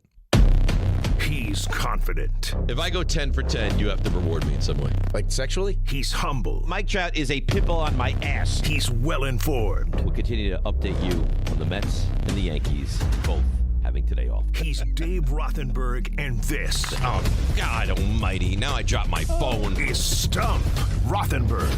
That one, to me, never gets old. We're going to update you both on the day off. It's one of the great teases in the history of radio. It's not one of. Name me a better one.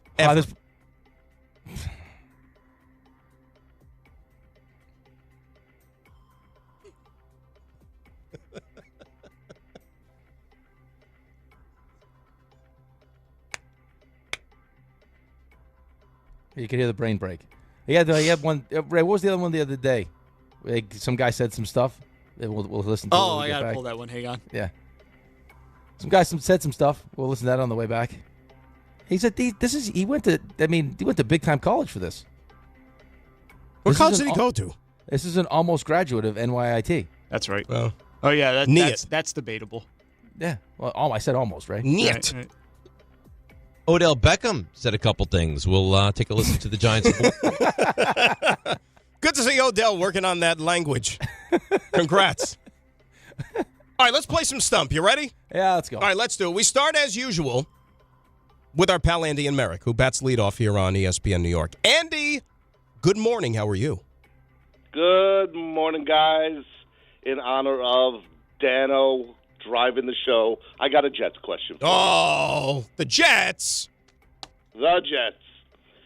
So the Jets organization over many years have drafted tons of receivers. Yeah. Today's question is, what Jet draft pick has the most career receptions in pro football? Jet Trick question. draft pick. That's a trick question. Which means it's probably not for the Jets primarily. The way he asked that would lead me to believe that. Yeah. Yeah. It's somebody from like the, early days of the NFL probably or something like that.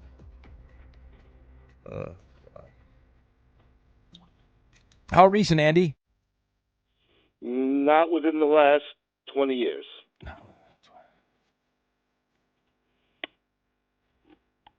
Jet draft pick. Most receptions in the NFL.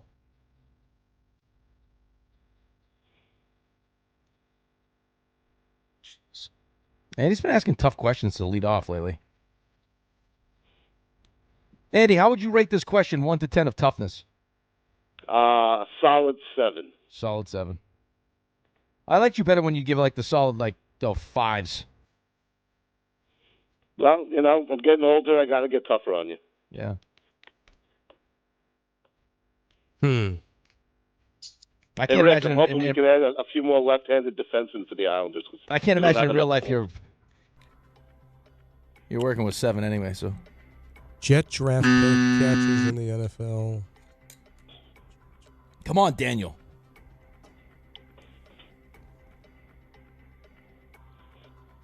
Boy, this is gosh. You said not in the last 20 years, correct? I believe this player, ended his career about 20 years ago. All right, so I think I might have it here.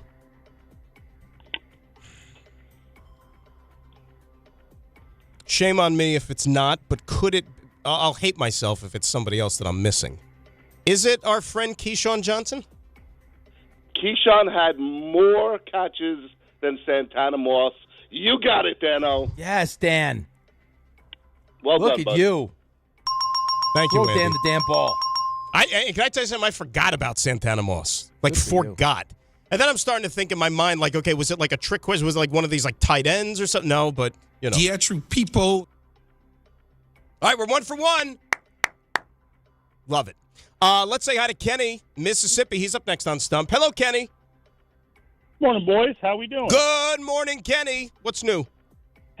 Oh, man, not a lot. Raymond, I'm more impressed with the Tom Bauer impersonation than I am the hold on. Yes. What? I'm on the phone. What is going Okay, on? he's on the phone. Come All on, right, so Ken. I'm here. My wife is leaving for work, and she doesn't realize I was on the phone. Sorry. All right. She doesn't know here's it's my question, Wednesday? guys. You call every Wednesday. I was literally on hold with you guys earlier. I said I'm listening to the show. So anyway, here's my question. I apologize for that. Only 9 running backs in NFL history have broke the 2,000-yard season mark. One guy holds the record for yards after contact with 1,490 yards in the season. Who is that running back? Yards after contact? Yep. 1,400-plus yards after contact. So he was just trucking people.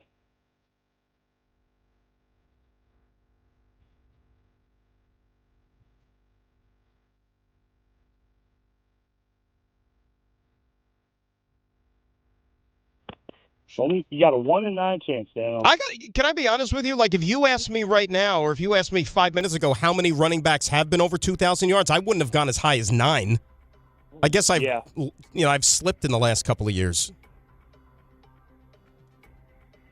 What was the number again after contact? 1490. Jesus. So just flattening people. I can only think of one guy that this would apply to, but I'll let you guys. Is he a current player still? The guy I'm thinking of is. That's who I'm thinking of. Yeah, if Ray and I are on the same page, yeah. He has a nice nickname. That helps. It's got to be Derrick Henry. It's got to be, right? Yep. Right, my single eye, guys. It is Derrick Henry, the king. Good job. That's what I'm talking about. All Good right, job, Kenny. There's 2. Very nice. That's 2 for 2. I feel a lot better than we did the last time. It was brutal the last time we did this. Yeah, because, like, Ray, did you think there were 9 2,000-yard rushers? I didn't think there were that many. That's what I'm saying. No. I mean, I grew up in a time where there was 2. You know.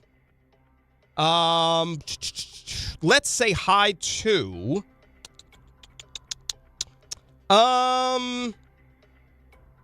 Josh in New Jersey is up next here on Stump. Hello, Josh.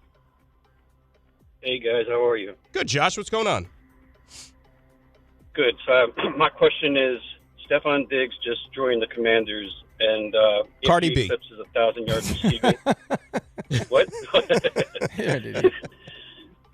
Wish you didn't pull if Charles he Barkley. eclipses 1,000 yards, 5 children this season.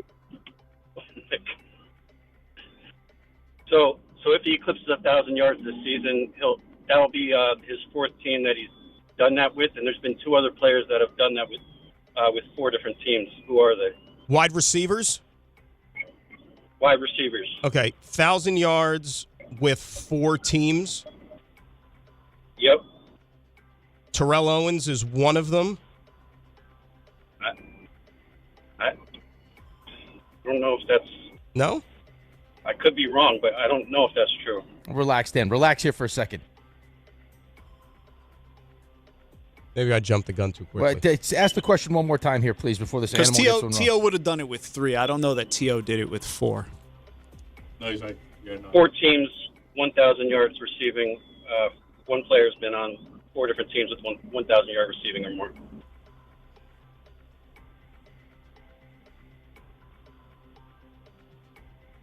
So the guys had to have had a long career. Right. The problem, too, in this pass-happy world that we live in now, like it's,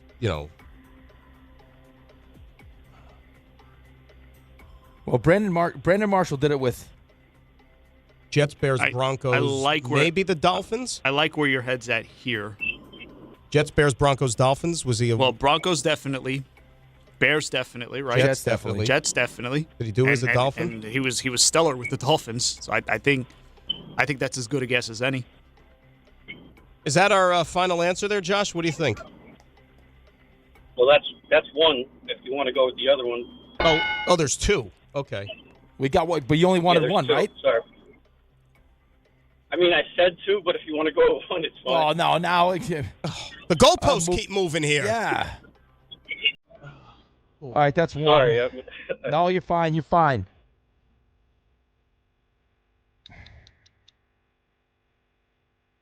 Mm. 1,000 yards, 4 different teams.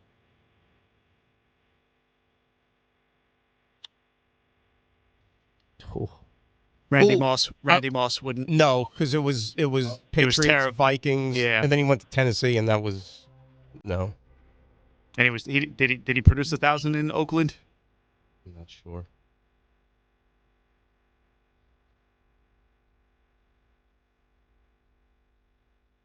No. Antonio Brown? No. Pittsburgh for sure.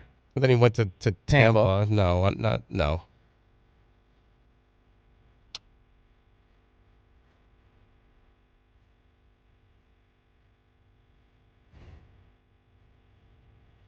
Come on, we got to get this. We're right there. There's a lot of receivers. A lot right of teams. there. Come on, Raymond. I mean, Harvey's useless. Wait a second. That's a shot, by the way. I mean, the guy says nothing to me all day. Yeah. He's not in studio for work. Here we go. Sleeps through his alarms. Hey, what the cat take? What the cat get your tongue? But don't you talk about me. I know you ain't talking about me. I see what you did there. That's you know what? You know what? Hopefully that extra hour of sleep was good for something, stirring that one up. Ray like that one. See, that's Wow. intelligent humor right there, boys. It took me a second. I'm not just in the dirt. I'm not just a dirty guy. That's thinking man's comedy right there.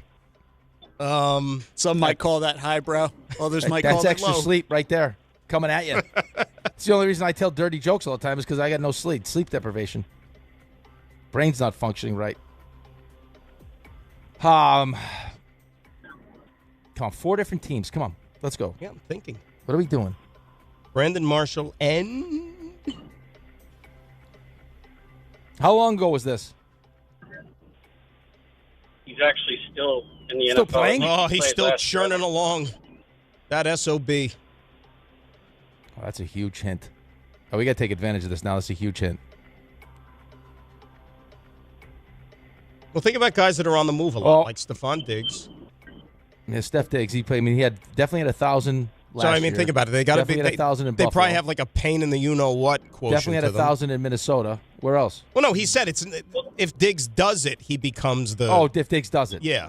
Oh, you got me all excited there for a second. That's what I mean. Like, think about a guy who's on the move, things like... Oh, no, maybe you... No. Who else is out there that hasn't signed? Is there another receiver out there? Not DeAndre Hopkins. Oh, I no. know. No, maybe I don't know. What about Amari Cooper? That's actually a good pull.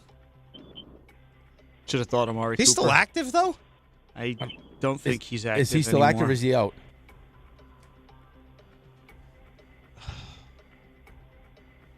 Let's go through the teams. We got to get this. Let's just go through the teams here quickly. And this guy's on a roster, you said?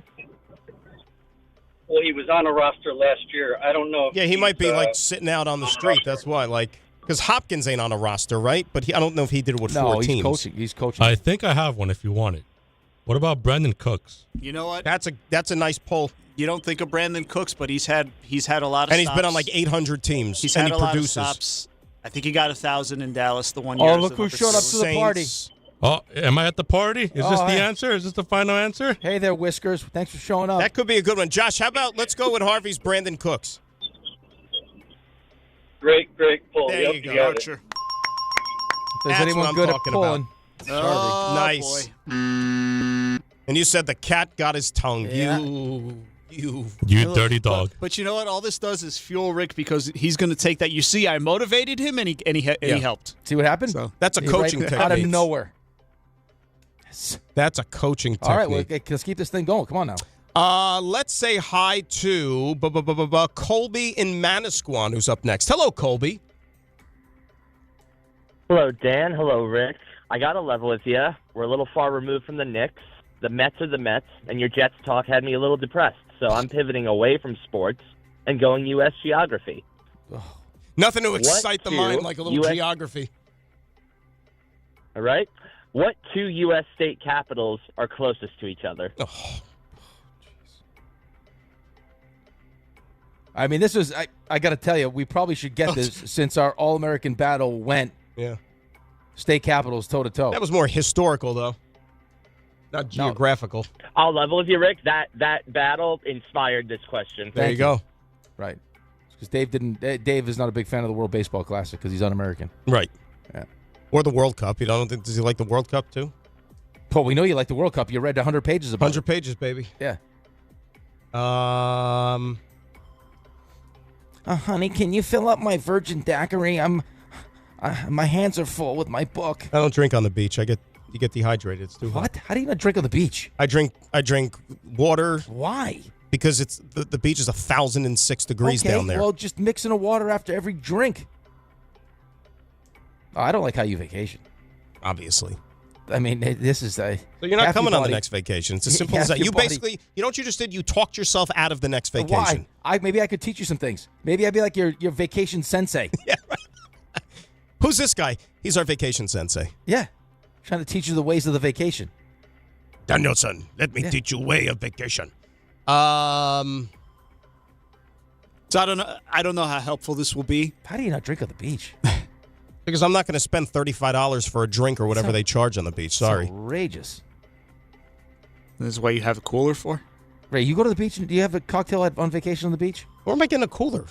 He's staying at a Am I hotel. putting it on the overhead? Yeah, he stays. vacation, He stays at flies first class and stays at a fancy hotel. But God forbid he spends a couple extra bucks on a refreshment at the beach. Yeah, that doesn't jive. No, that's right.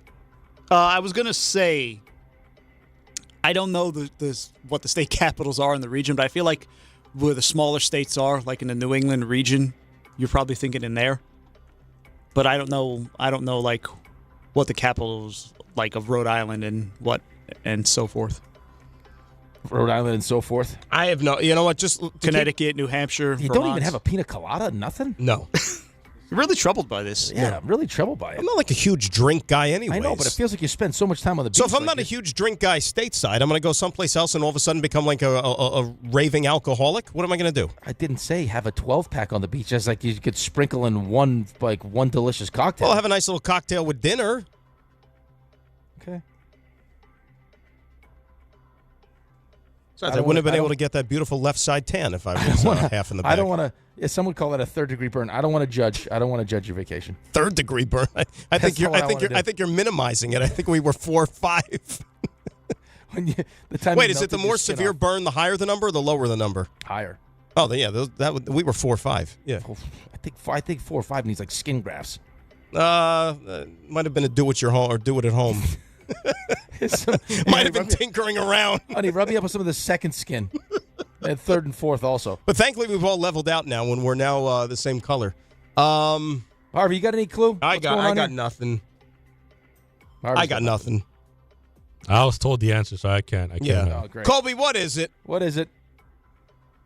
That tangent made me need to drink on the beach. I'm not going to lie. It's Boston Providence. Oh, so New England. There you go. All right, Colby, good stuff. Appreciate it. I should have known that. Your next cocktail party, you can impress the guests. Should have known that. You know, you can use your U.S. soccer voice and just go up to somebody and say, what are the 2 state capitals that are the closest in proximity to one another? You might as well save that for Turks and Caicos next time you go. Right, because I'm not going to be drinking. Do you have any Zima? Any what? Any Did you say a Zima? Oh, I thought he said something else. I didn't hear him clear. Oh boy, this is where we are. Is Zima still a thing? No. I was gonna say you got to know a guy who knows a guy who knows a guy. Let's say hi to Patty in Schenectady. He's got a little stumpy. Hello, Pat. Good morning, fellas. How are you? Good morning, Patty. What's up? So my question today is, who is the last American League MVP who did not make the All-Star game in the season in which he won the MVP? Now, I think he's a 4-time All-Star, but he did not make it the year he won MVP. Is it semi-recent as well, I think, kind of? It depends on what you want to say is recent, but I'll just give you, it's in the last 30 years. All right, so it's not as recent as I thought. And that's been my one, I mean, that's kind of been always my thing with the All-Star game, is that it's a, first half of the season honor. You know what I mean? Like, think about it. Like, the last 2 years, like, Soto finished third in the MVP. Lindor was the runner-up from the MVP 2 years ago. Neither one of those guys made the All-Star team in those respective seasons. My response would be, well, how great must the second half of this guy's season must have been? Right. Like, it must have been, like, legendary. Well, 2015, Jake Arrieta with the Cubs won the Cy Young based on the second half of the season. Because he was, didn't even give up a run until he faced the Mets in the playoffs. American League MVP, not to make the All-Star team. 4-time All-Star, you said. Obviously, he's retired, doesn't play anymore? It does not play anymore.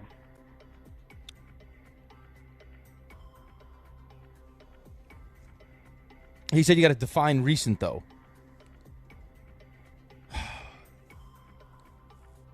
Pat, is that like last 20? Is that 2000? So it's before after the year 2000. So 2000 and beyond. I have an idea. Yeah. I have an idea. And it might be somebody that I've actually worked with in the past. Greg Buttle is not the answer. He never played baseball. Although Buttle's been texting me all morning, by the way. I love Buttle. Where's he on the go? He's got to be on the golf course. I don't know where he is, but he's It's of course, golf course. you know, he woke up today and realized, hey, there's a game on Friday. How am I? Do I have what I need to get in? Which again, I love him. par for the course. Did I ever tell you the story about? I'll tell you afterwards. Yeah, tell me. I got to find this American League MVP. Real quick, because I know it's odd. It's a hitter, not a pitcher, correct? Yep, Okay. it is a position player. Could it be? Because we got to move along, then we got to get the 5-pack. I'm going to throw, unless you guys don't have a guess, I'm going to throw out, is it Justin Morneau? Daniel, it would be Justin Morneau. He made 4 All-Star games after winning his MVP. Thank you. Nice job. Look at you. Good guy, Canadian Justin Morneau. And yeah, I worked with him, believe it or not. Did some baseball shows with him. Good dude. And now he does Twins games. It's Mark Parrish's buddy. Perry was buddies with him. I think it was Morneau. Yeah. Now, when Jeter was the runner-up for the MVP, was that the Justin Morneau, or was he runner-up for Joe Mauer? I thought it was Morneau. Hang on. What year was that? 2014? Yeah, I think. No, Jeter was an MVP. No, by 14. that was when he retired. I'm sorry. Why don't you take the next one while I figure that out? Should we do another one? 5-pack. It's 8:27. It's 27. Right? Or you want to take this thing at 9:30? Right. Let's make this nice and easy for you. Wait a sec. I want to find out the Jeter thing real quick. Because it's bothering me. Where'd Harvey go? And Harvey's missing now. Gone. Harvey ducked out of the room. Oh, Harvey's the, gone. The guy can't wait 2 minutes? Morneau won. And it was 2006, and Jeter was the runner-up. Yes, barely. That was the one. Like Morneau barely beat Jeter. That was his best chance for an MVP. I just remember just being really angry about that. Morneau, 15 first-place votes. Right. Jeter, 12. Mm-hmm. Yeah. So there you go. All right. Since we're looking at rose-colored glasses for the 2015 Jets, we'll make this nice and easy. We'll members of the 2015 Jets for you. How about here we that? go. God. Okay. Some baby us. But that's specifically what you asked for. Muhammad Wilkerson. Temple. It was nice that Harvey came. It was nice that Harvey left, came back, and then slammed the door on his way back in. Harvey, where did you go, by the way? I had to handle something. Well, don't you do that on your own time? Oh, my God. We had 3 minutes. Okay, let's go. Continue. You Come see on, what we're you've rolling. done? Stop. I do nothing but just work on my own thing here. I leave for 2 seconds, and I got you coming at me. I got Rick who can't show's still wake going up on his alarm. Because you're valuable. That's why. Right. I mean, the show's still going on. He's been mentioned. He's been this mentioned is here by in definition your business. You see, I'm trying. Sorry, I'm trying. Okay, go.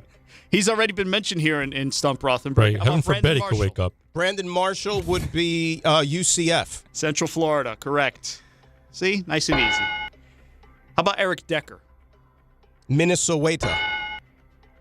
So proud of you. I'll give you a third receiver. How about Quincy Enunwa? Oh, I was talking to Quincy yesterday. You better know where he went to school. Nebraska. Name drop.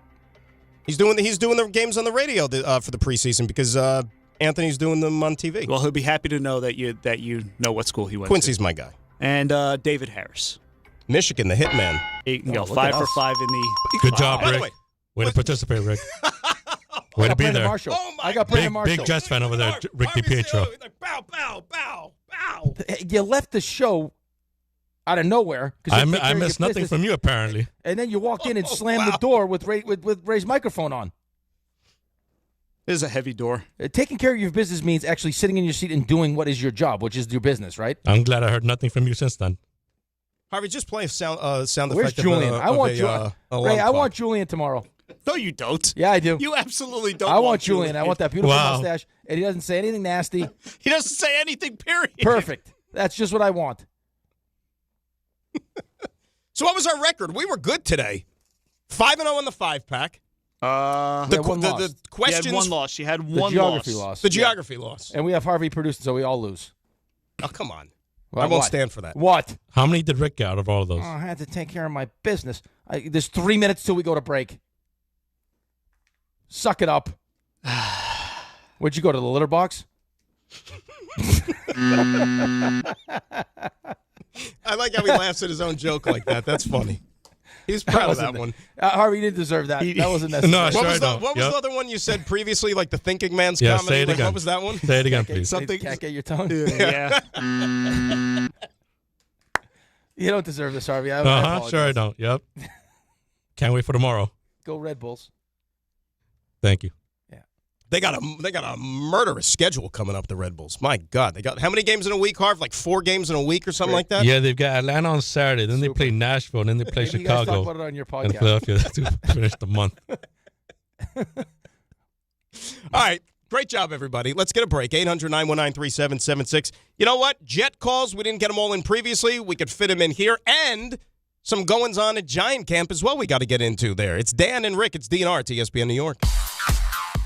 8:31. Let's get a check of the roads and say good morning, Debbie Duhame. Good morning, DNR. Dan and Rick. Guys, watch for delays on the Cross Bronx westbound bumper-to-bumper traffic into the outbound George Washington Bridge with construction on the lower level. Delays back to the Bruckner, inbound GWB 15, Lincoln 20, Holland 25. Expect delays on the Southern State Parkway eastbound out by the Meadowbrook with an accident. 4 eastbound in Teaneck. Construction 18 north at Paulus Boulevard in New Brunswick. Construction there. Sponsored by RockAuto.com. Event Tyrod can quickly bring a drive to a halt. For the parts needed to get back on the road, visit rockauto.com.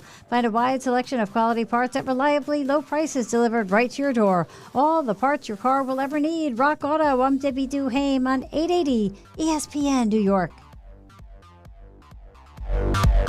Prizes, flyaways, even cash money. You want it? We've got it. Find a list of all contests and official rules by visiting ESPNNewYorkContests.com. That's ESPNNewYorkContests.com.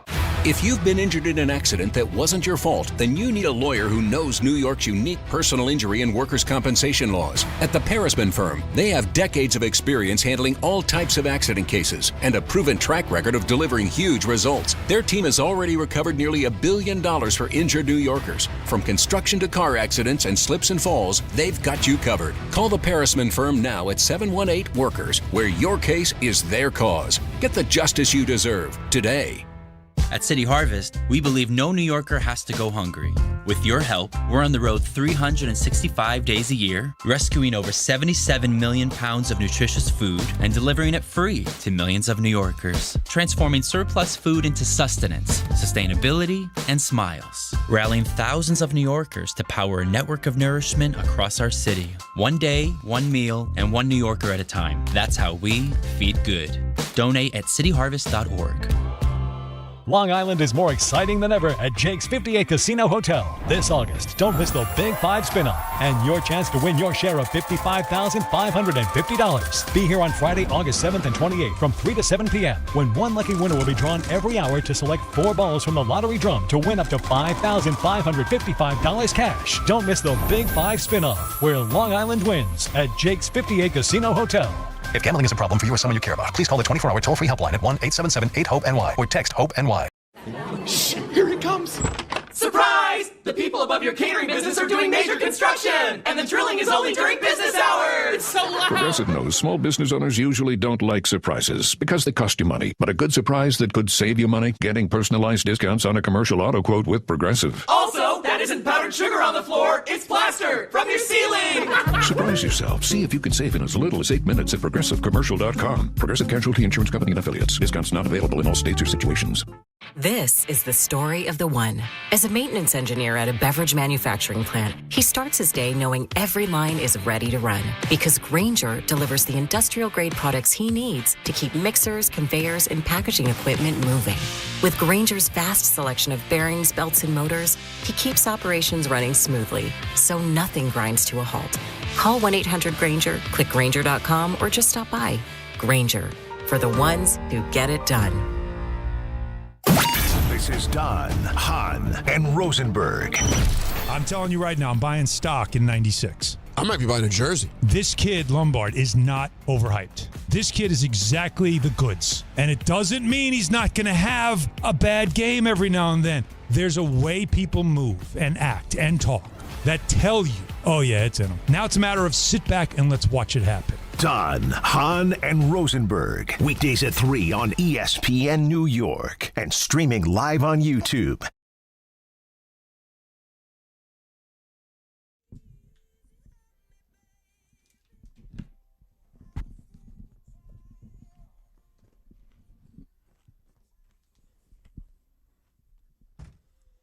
Now, what is this for? Is this because of all like the hostility and all this stuff? Yeah, go back easy and forth? on each other. Oh, Right? go easy. It's a little nasty in here lately. I like it. You want to belt out a few bars, a little Adele, or no? I can't. I don't have enough. I got a half Go a David. easy. Wow. Well, that was something. You like that? You really, I mean, you're a triple threat. Bearing my soul right here. He really just did. Way to ease the tension. It'd be nice if we had like a. Dan's going to be doing shows at the Sphere soon. I can't wait to go to. I have to go to the Sphere. You haven't been there yet? No, I haven't been there yet. Well, I don't think there's going to be any availability because every time I open up the internet, I see the Eagles have added like 6 more shows. Like they're the only act that just keeps like adding. No, the Backstreet Boys has a big thing going over there. The Wizard of Oz is a big draw. I know somebody who saw that Wizard of Oz thing, and they say it's freaking like blow your mind. Yeah. So and you don't even need narcotics. There's a lot of stuff going on in there. I don't know why that was necessary. I heard the Eagles is great too. Eagles is also good. Yeah, they've got a lot of things going for them out there. I gotta get to Vegas. Taking a Golden Knights game. Put that on my list of things to do. Golden Knights. Next year you go see an A's game.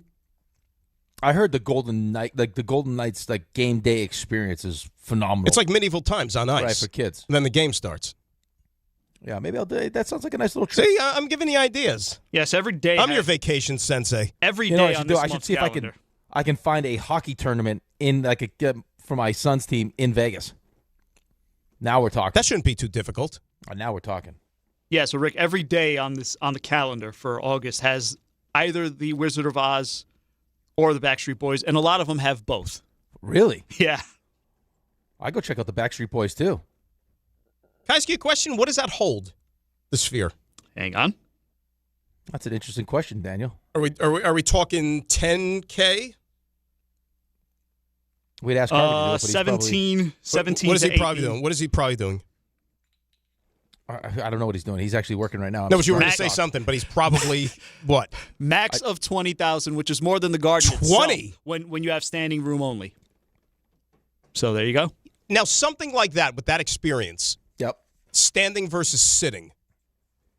You know what I'm saying? Like, do you get the same effect one way or the other? I got to think it's a good effect. Without if edibles. They're still doing them. Why do you keep going to the edibles and narcotics? You're standing at the Sphere? Well, he just said they're standing room only. They sell. So they have regular seating capacity 17,600 to 18,600, and then depending on the layout, you can have a maximum capacity of 20,000 with standing room only. Interesting. So I think I probably want to be seated for my first Sphere experience. I think. Oh yeah, I mean you want it. I mean you're paying. I want a seat. I want coverage. You asked me, you haven't been to the Sphere. You haven't been to the Sphere either. I haven't been. You're right. I haven't been to the Sphere. Right. No, but I thought because you travel a lot. That's why. That's what I was travel implying. For tournaments, though. I didn't know if you had a tournament out there. Like my own volition. It's like, hey, let's go to this. Like, let's go to Hershey, Pennsylvania again. These are the places that I'm frequenting. You ever you take them to Hershey Park? I did, yeah. Made our own chocolate, the whole deal. I like Hershey Park. I mean, I haven't been there in decades, but I liked Hershey Park. Yeah, it was cool. Kids liked it. I think we did one of our class trips to Hershey Park when I was in grammar school. Wow, look at you. Yeah, how about that? See, here's one of my big Joe told, like we were going on one of those like water rides, I remember. And this guy Joe told us we were going to get soaked. We had no idea who he was, but Joe told us we were going to get soaked. And he said to me, well, how do you know his name was Joe if you didn't know him? Because on the side of his head, he had Joe shaved right on the side of his head. So he said Joe, yeah. True story. He knew you're going to get soaked. Yeah, he just kept saying with that like Pennsylvania accent, he's like, you're going to get soaked. You're going to get soaked. Then you got wet. We got soaked. Yeah. Joe wouldn't steer us wrong. Yeah, our trip. So when I was in Michigan with the U.S. program, one of our senior trips for might have been science. I think it was science. Was to Cedar Point, and I missed it because we were at a tournament. And I heard Cedar Point's supposed to be like the best amusement park in the country, roller coasters and stuff. Now, if you had to do it all over again, the trip to Cedar Point or staying with the U.S. program that made you the freaking number one pick in the NHL draft. Oh, was that? But it was there. We had a tournament we had to go to. Poor we guy. Had games. We missed it. I wasn't leaving the program. Poor guy, Ray. He couldn't go on the water slide because he had to play hockey. I wasn't a water slide. I heard that just if you look up like best roller coasters in the country, roller coaster, whatever. They're at Cedar Point. There you go. Oh, but your story about the water flume is better. No, because I wasn't the first pick in the draft. Because I wasn't the first pick in the draft. You're gonna get wet. No, it wasn't a phone sex line. What did you make it out to be? I don't know. What was that voice? I don't know. Like, they go, you're going to get wet. What was that? I don't know what you're doing on the flume. I can't do a Pennsylvania accent. John got engaged on that thing. Did he? Yeah. At Disney. Ray's even peaked by that one. He was like, did Splash Mountain. Oh. It was actually Splash Mountain? Look at that. Yeah, I think it was Splash Mountain. Before or after? Oh, he held up a sign going down it. Oh, that's right. Hey, Oh, you did know that. Yeah, he's crazy. In retrospect, once he mentioned the sign, I remember that going down this, and because I've seen the picture. Yeah. That's right. Good call by you. All right, quick timeout. 800-919-3776. Football, the topic of conversation. Once again, when we return, Dan and Rick, DNR, ESPN New York. 1-877 Cars for Kids. KARS Cars for Kids. 1-877 Cars for Kids. Donate your car today. Call 877-CARS for Kids to reach a friendly live agent. Donation is super easy, and your car can be picked up as soon as tomorrow. Call us now or go to carsforkids.org. 7 Cars for Kids. Donate your car today. Did you know you can donate real estate too? There are a million reasons to love New York. Making your budget stretch isn't one of them. According to an independent study, Amazon prices average 14% lower than other retailers. Get food, fashion, furniture, and more shipped straight to your building. Plus, another study found Amazon Prescription Pass customers pay nearly 1/3 less out of pocket. Learn more at aboutamazon.com. Hey, New York and New Jersey, Boost Mobile has an unlimited talk, text, and data plan that's only $25 a month forever, meaning you'll only ever pay $25 a month for the rest of your life. Who wouldn't want unlimited wireless when it only costs $25 a month forever? If you don't, you must be one of those people who enjoy overpaying for their phone plan. $25 a month forever is truly as good as it gets, so go online and switch now at boostmobile.com. After 30 gigabytes, customers may experience slower speeds. Customers will pay $25 a month as long as they remain active on the Boost Mobile Unlimited plan. Download to see if you qualify. Not all customers will qualify. Transfer fees may apply. No Albert subscription required. Albert is not a bank. Albert Instant Loans are issued by FinWise Bank, member FDIC. Not an actual client. Terms apply. Kylie, what's wrong? I just got hit with a car repair bill. I'm behind on rent, and I feel like I can never save any money. Have you tried the Albert app? Albert is your financial assistant, helping you find ways to save and create custom budgets to actually grow your money. Plus, you can get up to $10,000 for big expenses or advance up to $1,000 fast when you need cash right away. Albert can get me up to $10,000? Exactly. Albert spots you in a pinch and helps you grow your money in the long run. I'm downloading Albert right now. Download the Albert app and use promo code CASH to borrow up to $10,000 for whatever you need. The Albert app helps you budget better and save more money so you reach your financial goals faster. Download the Albert app right now and use promo code CASH to borrow up to $10,000. Use code CASH to borrow up to $10,000.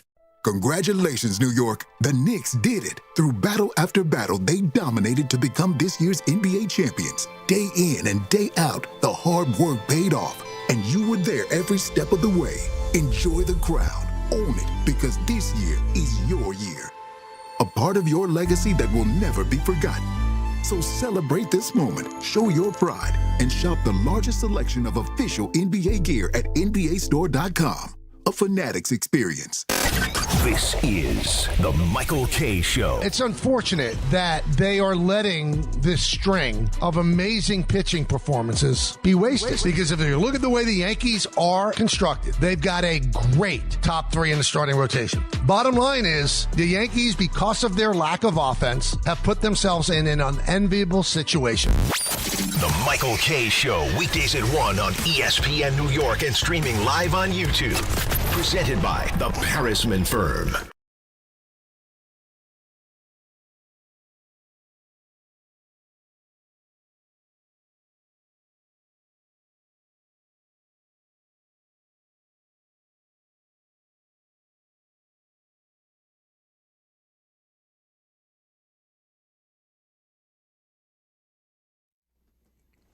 All right, Dan and Rick, ESPN New York, DNR, 800-919-3776. Stuff you missed, 3 stars still to come. The Giants, because we spent a lot of time talking about the Jets here. Yesterday was not exactly the best day in the world for the Giants offense either. A lot of dissatisfaction coming from Matt Nagy, who spoke to the media, the new offensive coordinator. And there's some things, obviously, you're still trying to tighten up there. Like, we talk about the Jets and all the things they need to do. Like, you look at the Giants, Rick.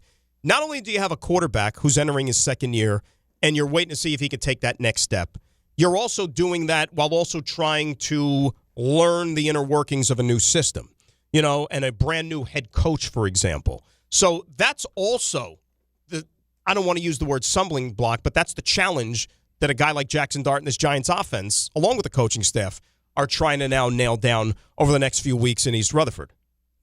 Yeah, I mean, it's in a perfect world, you'd rather not have your second-year quarterback trying to learn a new offense, but that's the reality of the situation. I think one of the questions surrounding this Giants team with all the excitement of having John Harbaugh and these expectations are, did they make the right decision with Matt Nagy? I've heard that from a couple of different people. Mm-hmm. Actually, Ray, correct me if I'm wrong. Didn't Connor Rogers mention that when we had him on? Well, you were off on that. I was off. You were off, but I think that was one of the things that he pointed to. He's not necessarily sure if Matt Nagy was the right fit, but you also got to remember they got Greg Roman, and they have Brian Callahan. Mm-hmm. So, I mean, they have the pieces in place. I was reading something the other day where it wasn't necessarily that Jackson was having a hard time picking up the new offense. It sounds like because it's new to everybody, that it's also him trying to explain to people where they're supposed to be and everything like that. So it was not just Jackson Dart. It was kind of like just the offense in general, trying to figure the way through this thing. But I mean, there's a reason why you bring Patrick Ricard in. Battering ram Patrick Ricard. Andrew Thomas stays healthy. They have a good offensive line. They solidified the right side with Maui Noah. So they should. I mean, they had the fifth best running attack in the league last year, which I would imagine is something that they're going to focus on. Is they're going to be, I forget who it was. Ricard saying it yesterday. They're going to be bullies. Like, that's going to be their identity. Expect to come into MetLife and get bullied. We're going to beat you up. We're going to run the ball down your throat, and then Jackson Dart is going to be asked to be under center more play action, which is not something that he's necessarily comfortable with. But I think he's a good enough athlete and he's a smart enough kid where he'll figure it out. The offense last year was tailored to what he did well at Ole Miss. Right. Like, that was the goal. Like, which unfortunately, I'm sorry to interrupt, but things that, you might be able to get away with both physically and in terms of schematically in college, maybe not on Sundays in the NFL. I think if I'm looking at this the way that they're looking at it is we may have to take a step back early on to take 2 steps forward. Where, like, I'm not going to just sit here and focus on, hey, let's make this as comfortable as possible, and Brian Dable's goal last season was to get Jackson Dart ready and then make sure when he was ready, he steps on the field and looked good and was productive. And that's what happened. Almost too productive because it got Brian Dable fired. But now it's, okay, how do we take what Jackson does well and now integrate it into what we think long-term will work for us as an offense? And I think that the early returns may not look great, but I think in the long term, it's going to benefit this team and this offense. Do you think that right now what's happening, like, and they were applauding him yesterday because there was a play in particular to where he was sliding, right? Yep. He's protected himself, which is, you don't want to see this guy in the blue tent. And no, he picked up the first down and then he went down. And that's all you want to see, right? And call it growth, call it whatever you want. It's a step in the right direction here for this offense and what they hope to achieve. Well, you know what I thought was, but here's the thing, though. Yeah. You know what I thought was the most impressive part of this thing, and what is, I think the main reason why I felt so good about Jackson Dart last year was, it's one thing to be able to just play the position, and you know this. I mean, you've covered football long enough, and you have all the skills and everything else. It's another thing to be able to play the position and at the same time be a leader of men, especially as a young kid. And you could just tell the second he stepped on the field against the Chargers, who were undefeated, like, I think they were considered the best team in the AFC at the time, the whole mood around the team, the feeling around the team completely changed. Like, they had already bought in. And what I think the coolest part of guys cheering when he went down and did the right thing and slid, it was the defense. Yeah. You know what I mean? So it's like the more positive reinforcement he gets into his head, where it's like, Jackson, you don't have to prove anything to anyone anymore. You did that already. Like, they know how tough you are. They know that you're willing to do whatever it takes to win. Like, now they just need to know you are going to be available. I think that, I mean, a coach can tell you whatever he wants, right? But to have the defensive side of the ball cheer when you went down because they recognize how valuable you are, I mean, that has to be huge for him. It's huge for him, too. And remember, the Giants right now are in a situation where they're probably... Would you say right now the Giants, I know we were like making fun of this yesterday and having a laugh, a top 5 good situation at backup quarterback in the NFL with Jameis? Yeah. It's in the conversation. I don't know what version of Jameis. It didn't sound like early in camp that Jameis looked great. Not World Cup investigative reporter Jameis. And then was doing a lot. He was doing a lot this offseason away from the field. And he was great doing it. But, I mean, in theory, yes. They have one of the better backup quarterbacks in the NFL, I think, when we went through our little quarterback game yesterday. Right, so it's not like for like you said, for the defense to be holding Jackson Dart in that regard, you would think that their backup quarterback was, no disrespect, Bailey Zappi or something or Brady like Cook. Yeah. Exactly. I just think it speaks to how special they think he can be. And that's awesome because it also means that he's taken the reins and he's displaying signs of leadership for the entire team, not just the offense. Agreed. Because, look, I mean, we had a situation in the Jet locker room where, guess what? They had a kid who was brought in to be the franchise quarterback, and you had men on that defense that did not look at him as the quote-unquote leader of the room. Right. And that's one of those things that I don't necessarily know gets focused on enough, which can make the whole draft process a bit of a crapshoot, is you get blown away by all these different skill sets and how hard he throws the football or all the different throws. You watch him layer a football. And then realize, well, a big part of being a quarterback in the NFL is having the ability to inspire and lead men, especially as a young player. 100%. And he could do that. And you could see it the second he stepped on the field. 100%. Let's say hi to everyday Edgar, who's here on ESPN New York. Hello, Edgar. What's up, boys? I see you in the Nick drip. Nice.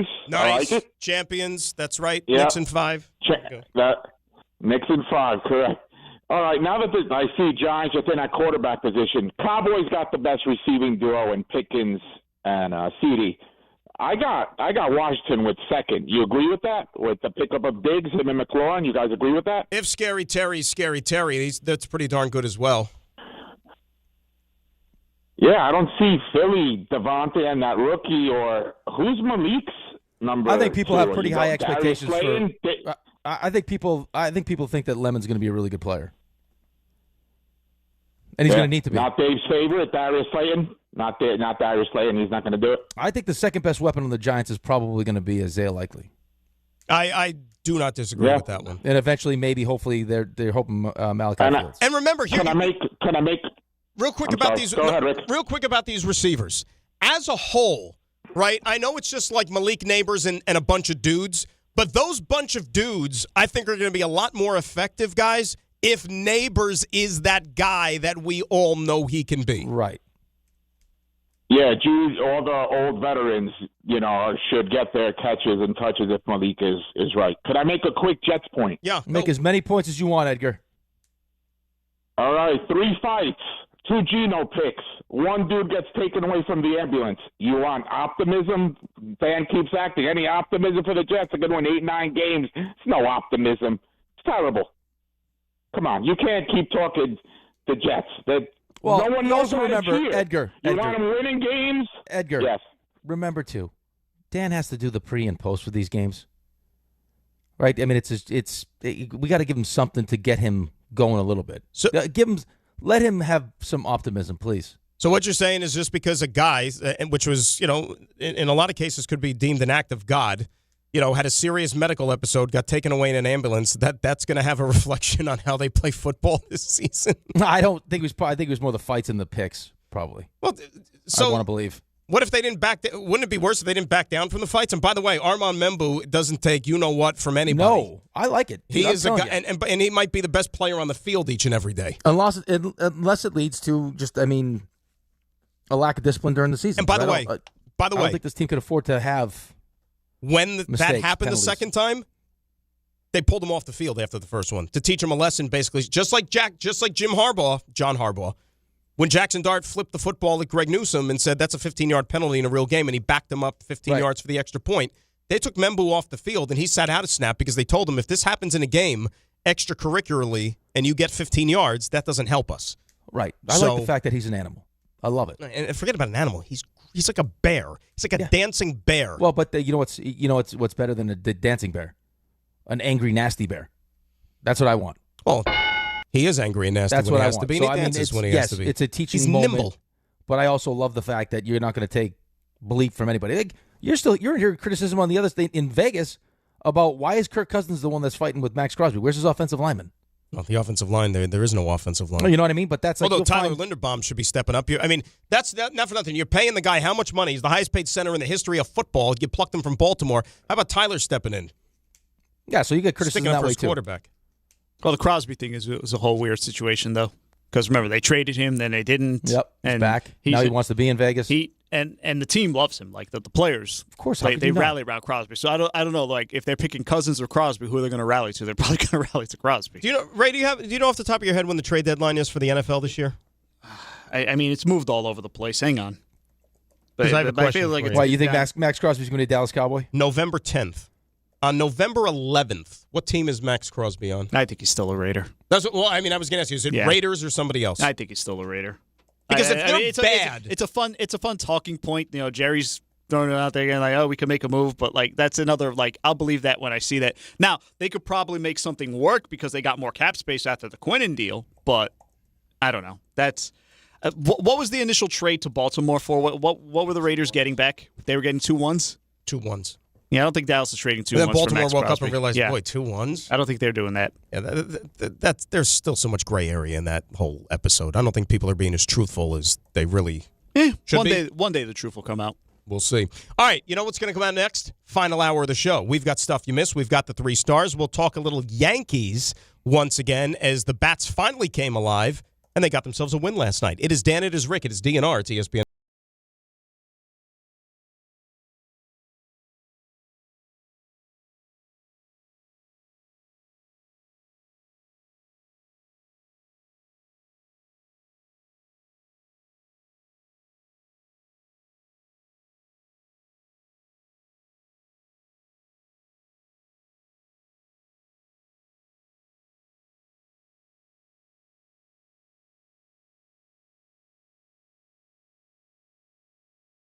Surrounded by fans. Everybody remembers the game. Nobody remembers the guy coughing behind you. Till a few days later, at 2 a.m., you wake up with a fever and your throat's on fire. Now what? Urgent care? Closed. ER? Slammed. Telehealth? Maybe, but the pharmacy's closed. You needed a medical emergency kit. These aren't first aid kits. They contain essential prescriptions used for over 30 common conditions. Sinus and ear infection, UTIs, stomach bugs, traveler's diarrhea, and more on hand before you need them. Use your doctor-developed guidebook to select the right prescription or call their telemedicine doctor standing by. It's like an urgent care and drugstore at home. When you're sick, traveling, or stranded, you'll wish you'd ordered a medical emergency kit. Order online in minutes and it's shipped to your door. And save $45 with my promo code 880 at urgentcarekit.com/880. That's promo code 880 at urgentcarekit.com/880.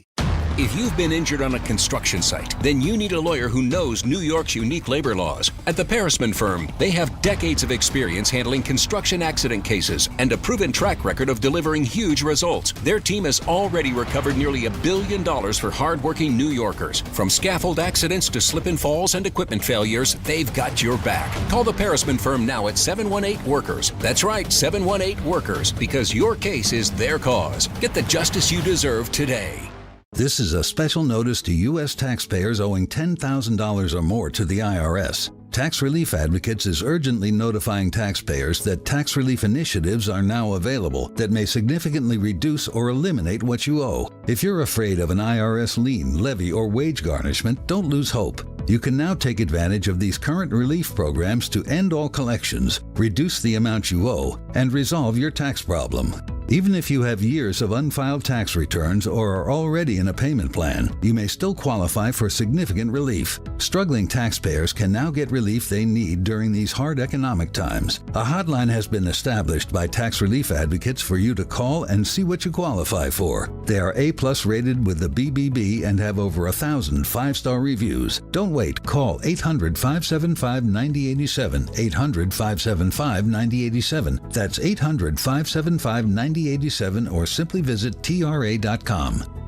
Download to see if you qualify. Not all customers will qualify. Transfer fees may apply. No Albert subscription required. Albert is not a bank. Albert Instant Loans are issued by FinWise Bank, member FDIC. Not an actual client. Terms apply. Kylie, what's wrong? I just got hit with a car repair bill. I'm behind on rent, and I feel like I can never save any money. Have you tried the Albert app? Albert is your financial assistant, helping you find ways to save and create custom budgets to actually grow your money. Plus, you can get up to $10,000 for big expenses or advance up to $1,000 fast when you need cash right away. Albert can get me up to $10,000? Exactly. Albert spots you in a pinch and helps you grow your money in the long run. I'm downloading Albert right now. Download the Albert app and use promo code CASH to borrow up to $10,000 for whatever you need. The Albert app helps you budget better and save more money so you reach your financial goals faster. Download the Albert app right now and use promo code CASH to borrow up to $10,000. Use code CASH to borrow up to $10,000. ESPN New York is your home for the world champion New York Knicks. WHSQ and WCBS-FM HD2, New York.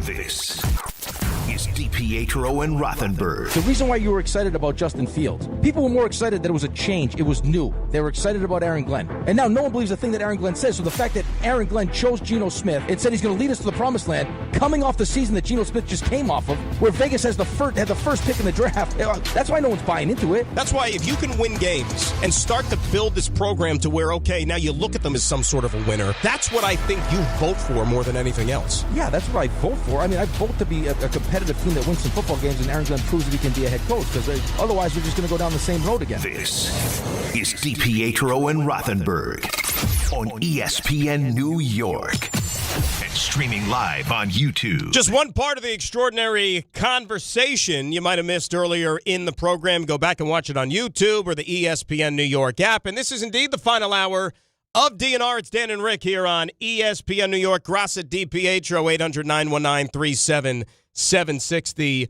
telephone number. We got the stuff. Who's going to be doing the stuff you missed today there? That'll be a Harvey Cruz vehicle. Harvey vehicle. So that's why he's preoccupied probably with a lot of things Please today. be nice.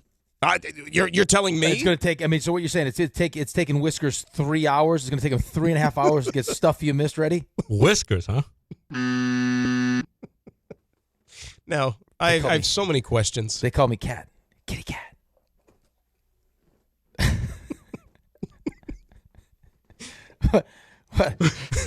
What? So an older lady showed you here? That's one of the great. That's one of the great scenes. Wedding Crashers there? Oh my God, it's so good. Play that one. Play that one again, Ray. About the cat got your tongue. What? The cat get your tongue? You know what he sounds like? And we don't condone such things. Can I be honest with you? And we're all friends here. Motorboat? You play the motorboat? You sound like the school bully. Why? You just do. The school bully does not have that kind of intellect. No, the ones who are in the high honors classes. Yeah, that's like it's advanced comedy. The National Honor Society bully. Right. Yeah. And because a lot of our National Honor Society comedy, which you know, that stays in the group chat. It doesn't make its way onto the air. No, it does not. That's the beauty of the group chat, except when Raymond has to check his laptop for group chats. Yeah, it's not going well. Yeah. How about this? Well. It could be solved very simply, Ray. Ray, let's today, in front of God and all those boys, especially in the wake of the Assumption of the Mother Mary. Is that today, by the way? No.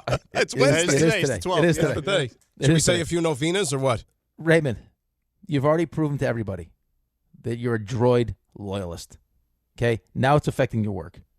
No one will think any less of you in the droid community if you make the switch to an iPhone. I'm not doing it. Well, you have an Apple. You have an Apple computer. I do. But it makes no sense. It's a fine product. The phone is better. Do you know what happened yesterday? Do you know what happened yesterday? It doesn't cooperate because all you lemmings all have the same software. Lemmings. Oh, so we're lemmings now. Lemmings? Look at the stock price, Lemmings. Lemmings. This is what he thinks of us. What's Apple's stock this morning? It's unbelievable. Lemmings. So I'm sitting there at Florham Park yesterday, and, practice just ends. We're waiting to get some information. And by the way, we didn't even know who was the person who went into the ambulance. Because they had everybody on the balcony yesterday, which was so far away from where all this was happening. And then you have the crowd gathering around the scene. And there were fans there yesterday on the sideline, too. So we didn't know if it was a fan who took ill, if it was a player. But then you kind of thought it was a player because, like, so many guys were over there. I don't think they would have been if it was a fan. You know what I mean? So we had no idea who it was. We're all waiting for information because AG was going to do the press conference right after. And then all of a sudden I'm getting texts from Ray, and he's curious as to, like, what exactly happened. But I got the green text message, like the old school, like from a guy with a non-iPhone text message. And I have not gotten one of those from you in, I'm going to say years plural, right? So over a calendar year, because I did have to send you something related to hockey season at the start last year. But that was like literally the only text that I've given you in the last 2 years or so. So what does that tell you, Rick? A year. Yeah. I know. But here's the problem, though. Is Ray thinks that if he gets an iPhone, he's like the rest of us lemmings. Then I have to change the phone every 2 years, otherwise the updates will kill it. You know, don't do the updates. I don't do them. Is your computer fine? Are you updating your computer? We're not talking about the computer. I don't update my computer. About the phone. I stay away from the updates. So just do what Dan does. Dan's got an iPhone 3, and he hasn't updated it. I don't feel like I should have to say I don't want to update my phone here we go. Because it'll eventually turn the thing into a useless brick. I got my phone I got my phone 2 years ago. Literally 2 years ago in the summer. Okay, I did all the updates. Fine. Did an update earlier. I think it was like in the spring, and I told you this. It was defective software, and this happens from time to time when you update like the latest iOS or whatever. Dude, it infected my phone. The battery was like an hourglass every single day. It basically gave my phone like AIDS. It was like deteriorating. I had to take it. Oh my! I'm just the phone version. I had to take it to the store, and I had to sit down and make the appointment with the Geek Squad or whoever they are, and they had to basically like drain my phone of all its nutrients, and then kind of like build it back up again. And now. Works like a charm. Battery, immaculate. I could go like a week without charging that sucker. You're cured of the AIDS, apparently. Wow. The phone? Wow. I don't know what to say, malaria? I don't know why you had to go there. What is it, too dated a reference for you kids? That was big in the 80s. Will Tom Hanks be playing your phone in the movie adaptation? Yeah, exactly. Tom Hanks is going to be the voice of my phone. It was an emotional movie at the time. Yeah. Story of Dan's iPhone. Making it all the way back. Wow. No, but I was flipping out at the time because, bro, 2 years with the phone, like I shouldn't need a new one. Right. And this thing I'd be sitting there, like not even using it, not even touching it. And I'm just watching the number deteriorate with the battery. 90, 85, 80. And this is by 10 o'clock in the morning. I already have to charge this thing. It was bad. But that's what the updates will do to you sometimes. That's what I'm saying. So you don't have to keep doing the updates, Ray, is what I'm saying. Yeah, but I update this all the time, and it doesn't give me any sort of issues. So I'm good. I still think you should get an iPhone. I routinely get 4 or 5 years out of these phones, and it only happens because I dropped them or something. Ray, I'll tell you what you like. You're the guy that doesn't wear deodorant. Wow. No, it's not the same thing at all. Yeah, it's exactly the same thing. That's strong right there. It doesn't bother you, but it bothers everybody else. That's what you are. It can bother you. No, you smell like BO. You can't smell it. Doesn't bother you. I don't want. I'm aluminum free, but you stink up a whole room. Everyone thinks you're stinky. First of all, one of the great lies that told to mankind is that if you have BO that you can't smell it. That's a lie. That's an odious lie. Well, they choose to ignore it then. Then they absolutely Whoever said they can't smell it? No, it's more like a feel thing. Well, he just said BO. BO. Oh, I can't smell it. You absolutely can smell if you have BO. You don't even have to smell it. You just kind of know. Right? But what I'm saying is you're the person that embraces the smell.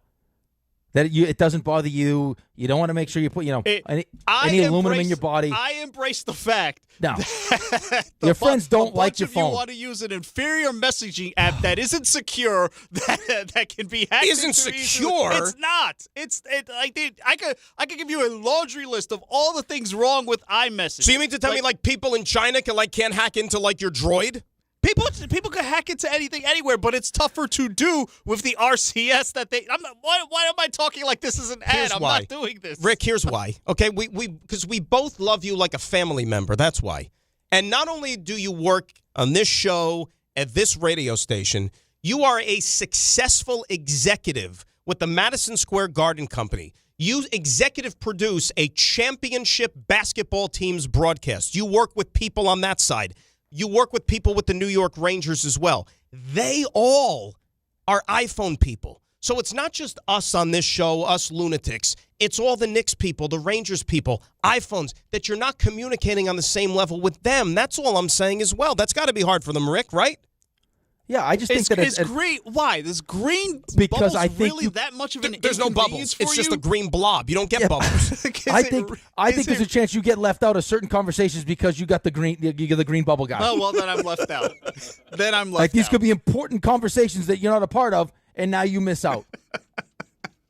Like Jalen Brunson is throwing a shindig to celebrate the championship right before training camp, and he's asked everybody on a mass text message. Ray might get left out because he's not a 3-dot blue bubble guy. Well, you got the girlfriend that no one likes. Maybe that explains a lot. Maybe that's it. I don't know what else to say to you. I'm not changing. I have the same issue with my family. I'm the only one in my family who doesn't have one either, so it's the same thing. It makes it how? How did this happen? Are you just like that guy? Like, well, my whole family are, Giant fans. I'm going to become a Eagles fan. Like, just to be that guy. It was right there. I'm a Cowboy fan. It's right there. His dad's a Mets fan. Yeah, but at least he's a Yankee fan. At least it's like, but the phone thing, it just adds further like context to that. Yeah, I think there's some real deep-seated issues, and it sounds like that half bedroom he's using to do all sorts of craziness. With the phone? Where you get this from? No, breaking down how I Go ahead, do the voice. Hacked. You wanted to do the voice. Go ahead. No, I didn't. You were close because you were warming up like this. You were going, yeah. That's what you were doing. I know you. I thought it was for other stuff, but apparently it's not. Ray, what do you want to do? WhatsApp? It's probably the easiest thing. I'm doing WhatsApp right now. I'm going to create a WhatsApp for us right now. Oh, look at you. Yeah. Now, look, I have no problem because you know what? There's times where if I got to send him a text message or get a hold of him. Which, by the way, one of the first things that I suggested when we started doing this group, they said, hey, well, we could do WhatsApp. Oh, we're not doing WhatsApp. No, I'm not doing WhatsApp because we all have the iPhone. Gosh. He doesn't want to do it. So it's like you're making the entire group have to make concessions instead of one person. Why you have to make concessions though? Well, that's the WhatsApp thing.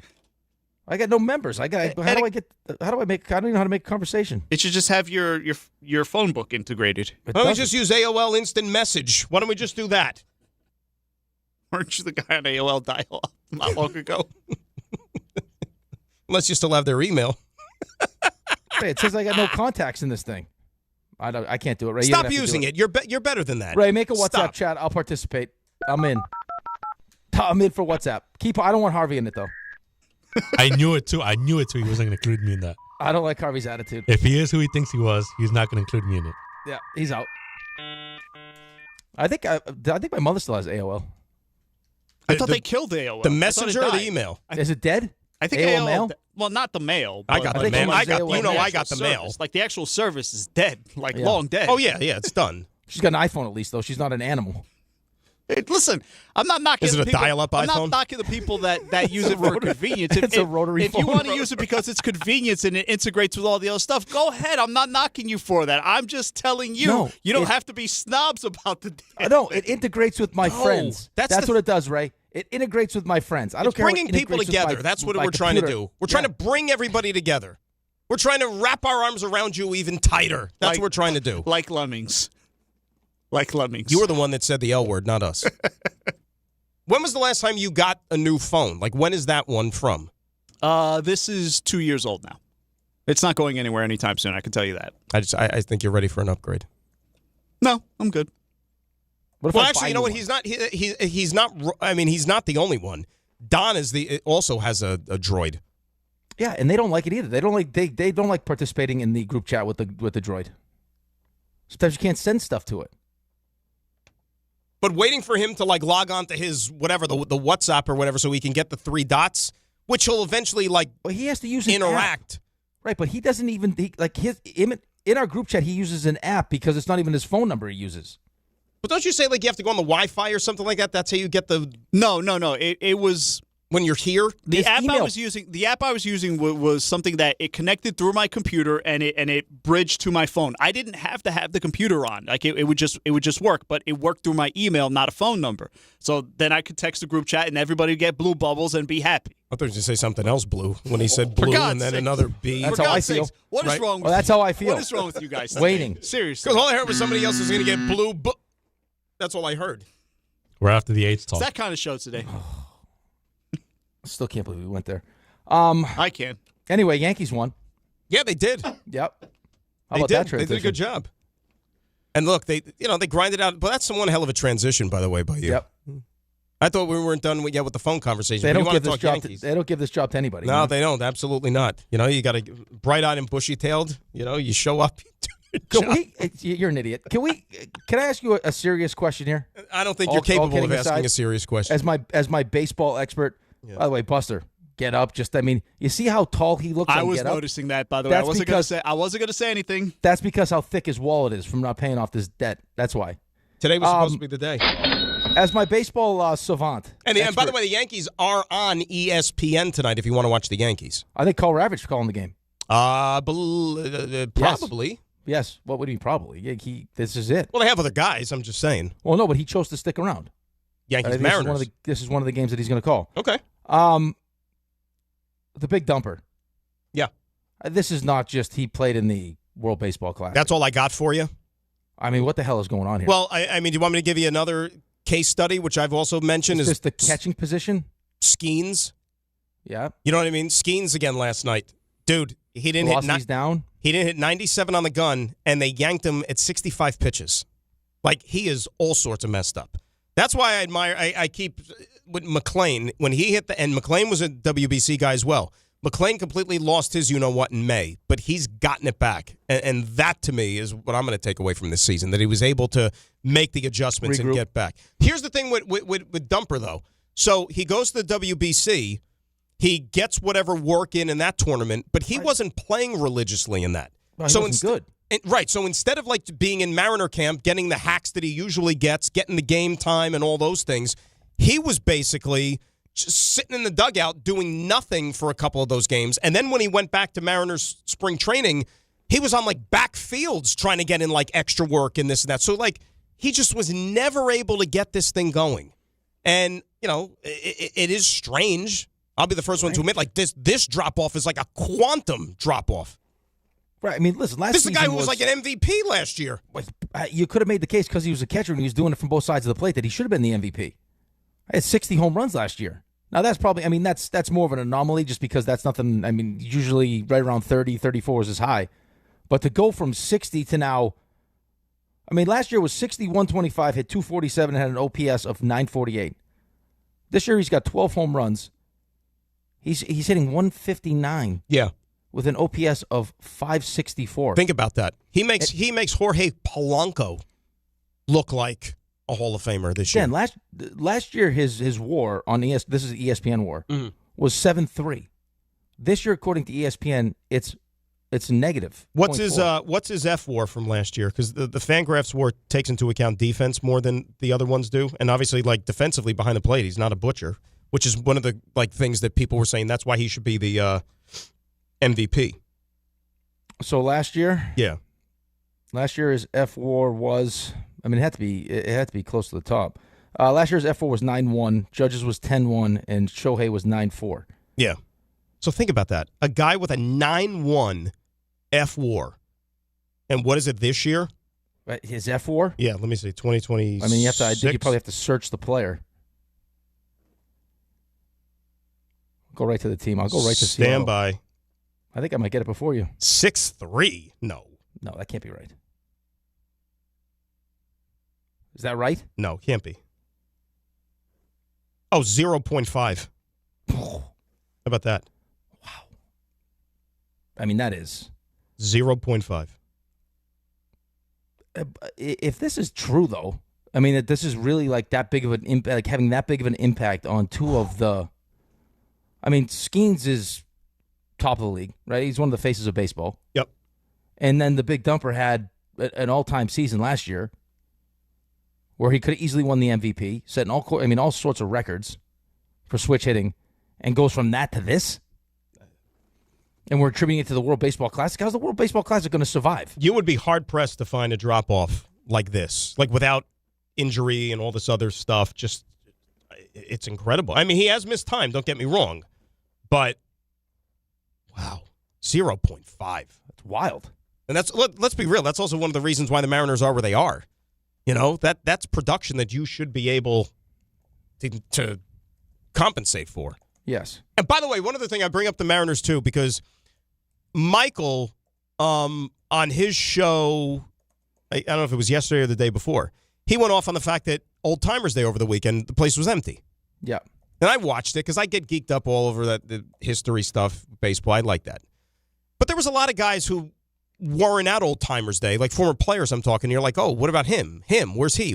You know, and like A-Rod was one of those names. Well, fast forward, Saturday night in Seattle. Seattle was having a big 50th anniversary weekend, celebrating the 50th anniversary of the Seattle Mariners.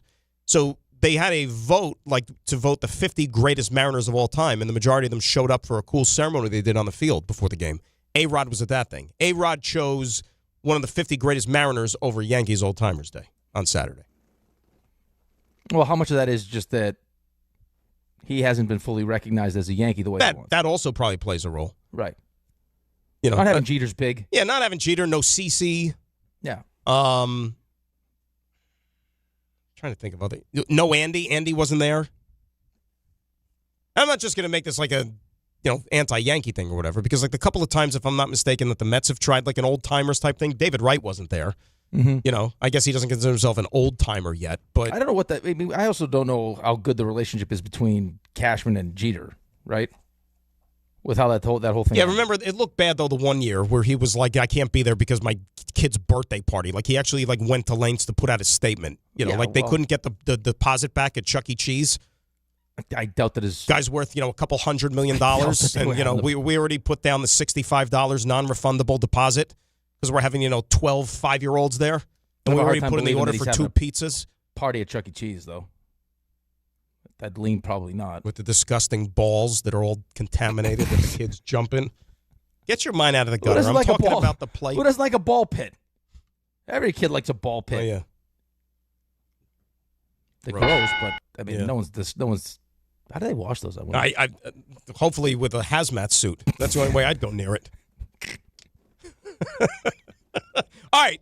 We got to get to the stuff you missed. I mean, we've talked about a lot of stuff today, but we haven't been able to check all those boxes yet. And to do the honors, it is our good friend, and Rick's punching bag today, unfortunately. No.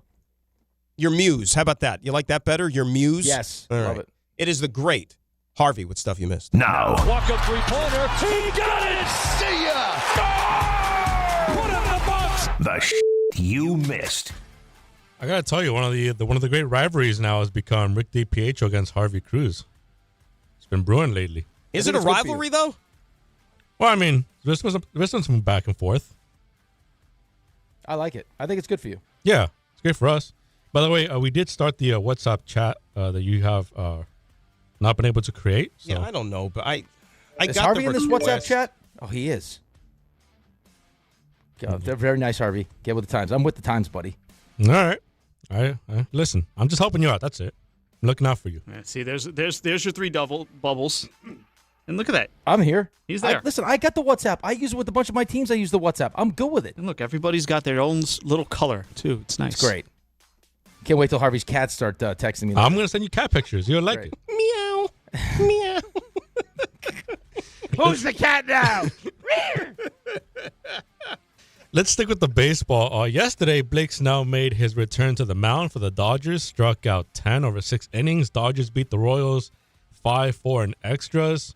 Something happened yesterday that since we talked about the Pope Leo and the Joe Leo and all that stuff for the Vatican, Reds beat the White Sox yesterday 5-4. Pope Leo knows when Mary's birthday is, though. Speaking of Pope Leo, there was a Pope Leo hat giveaway yesterday. Well, it's supposed to be 2,500 hats given away. Turned out to be more than 40,000. It looked really good when you saw the tweets, but packed out stadium, over 40,000 hats given away. They had to have sent one to him, right? Like, because he's a White Sox fan. They probably shipped one over to the Vatican, right? He's probably busy these days. I'm not sure if he got one in the mail or whatnot. I mean, whoever gets his mail, I'm sure that they could take one in for him. Injuries to monitor. Bryce Harper's been dealing with left knee soreness since he's had to go back to the outfield. Given the Luis Arraez acquisition, Nick Kurtz might be out for the season with an injured right thumb. And the Angels have fired pitching coach Mike Maddox and 2 of his assistants on Tuesday after it was deemed that they have not used sufficient use of technology and analytics available to its pitchers. Yeah, and when John Mozeliak, the guy who used to run the Cardinals for many years, he was kind of like hired off the street to kind of like mind the store for the Angels. When he took over in June-ish, all the coaches and the manager told him, yeah, you're good for the rest of the year. And what does he do?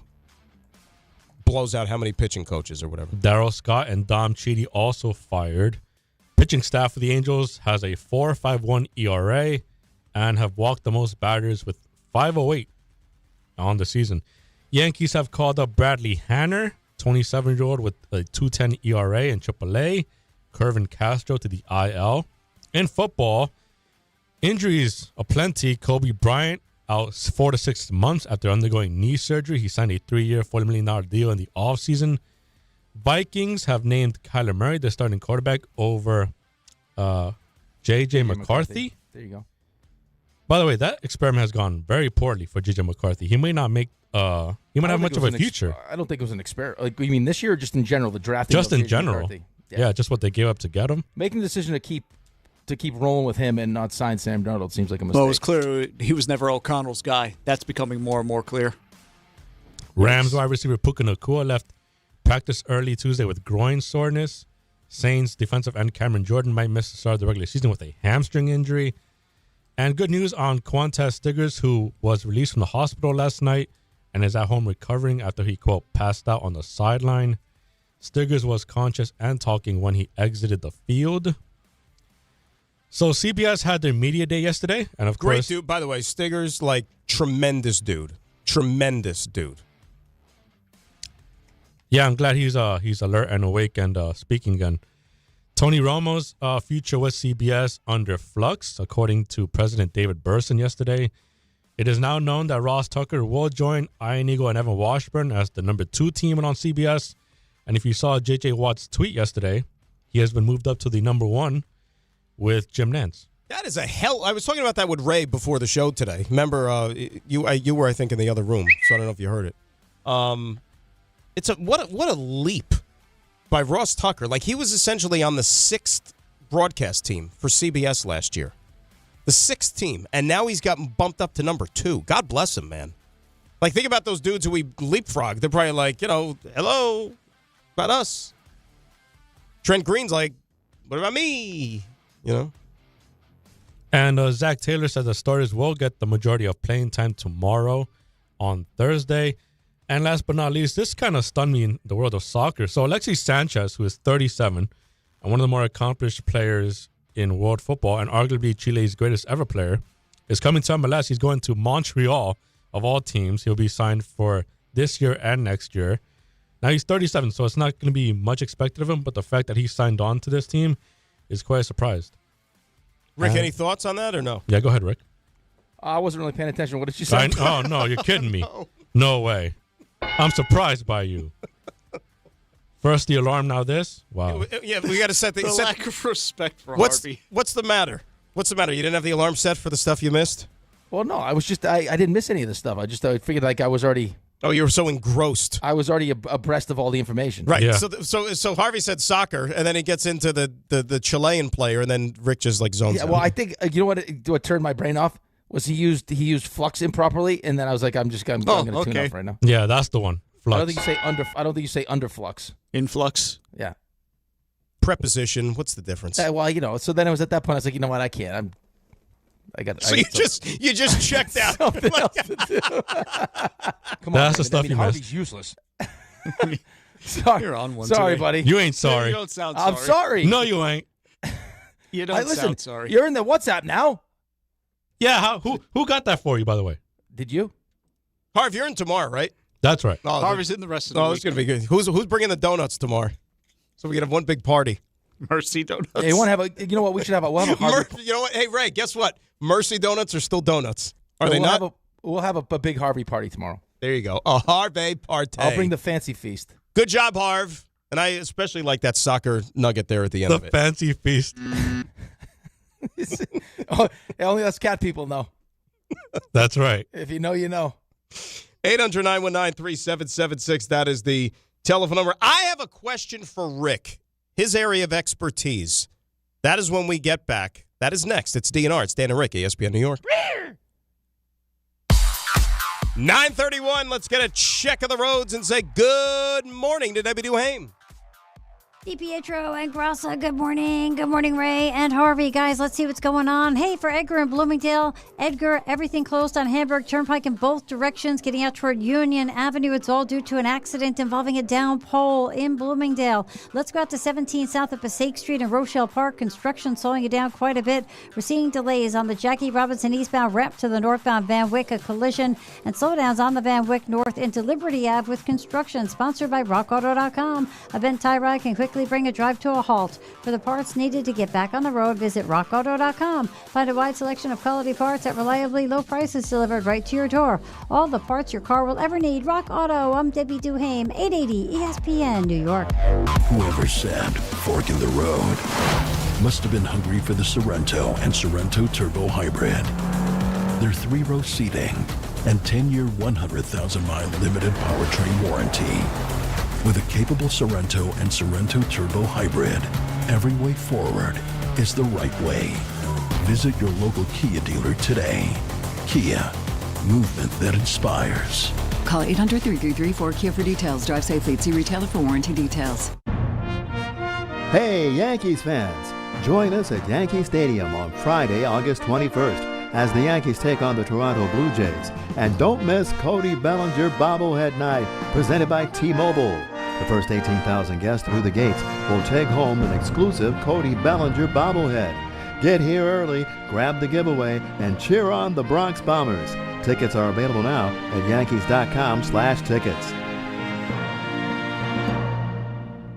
There you were, surrounded by fans. Everybody remembers the game. Nobody remembers the guy coughing behind you. Till a few days later, at 2 a.m., you wake up with a fever and your throat's on fire. Now what? Urgent care? Closed. ER? Slammed. Telehealth? Maybe, but the pharmacy's closed. You needed a medical emergency kit. These aren't first aid kits. They contain essential prescriptions used for over 30 common conditions. Sinus and ear infection, UTIs, stomach bugs, traveler's diarrhea, and more on hand before you need them. Use your doctor-developed guidebook to select the right prescription or call their telemedicine doctor standing by. It's like an urgent care and drugstore at home. When you're sick, traveling, or stranded, you'll wish you'd ordered a medical emergency kit. Order online in minutes and it's shipped to your door. And save $45 with my promo code 880 at urgentcarekit.com/880. That's promo code 880 at urgentcarekit.com/880. Download to see if you qualify. Not all customers will qualify. Transfer fees may apply. No Albert subscription required. Albert is not a bank. Albert Instant Loans are issued by FinWise Bank, member FDIC. Not an actual client. Terms apply. Kylie, what's wrong? I just got hit with a car repair bill. I'm behind on rent, and I feel like I can never save any money. Have you tried the Albert app? Albert is your financial assistant, helping you find ways to save and create custom budgets to actually grow your money. Plus, you can get up to $10,000 for big expenses or advance up to $1,000 fast when you need cash right away. Albert can get me up to $10,000? Exactly. Albert spots you in a pinch and helps you grow your money in the long run. I'm downloading Albert right now. Download the Albert app and use promo code CASH to borrow up to $10,000 for whatever you need. The Albert app helps you budget better and save more money so you reach your financial goals faster. Download the Albert app right now and use promo code CASH to borrow up to $10,000. Use code CASH to borrow up to $10,000. This is Carlin on ESPN New York. Jeff Passan is with us, WWE guy. Where are you on Danhausen? It's I, Danhausen, here with great news. You're still cursed. Entertaining, annoying. Your thoughts? I think you can be both at the same time. And that's brilliant. And that's how I've made a career. Chris Carlin, weekdays at 10 a.m. on ESPN New York and streaming live on YouTube.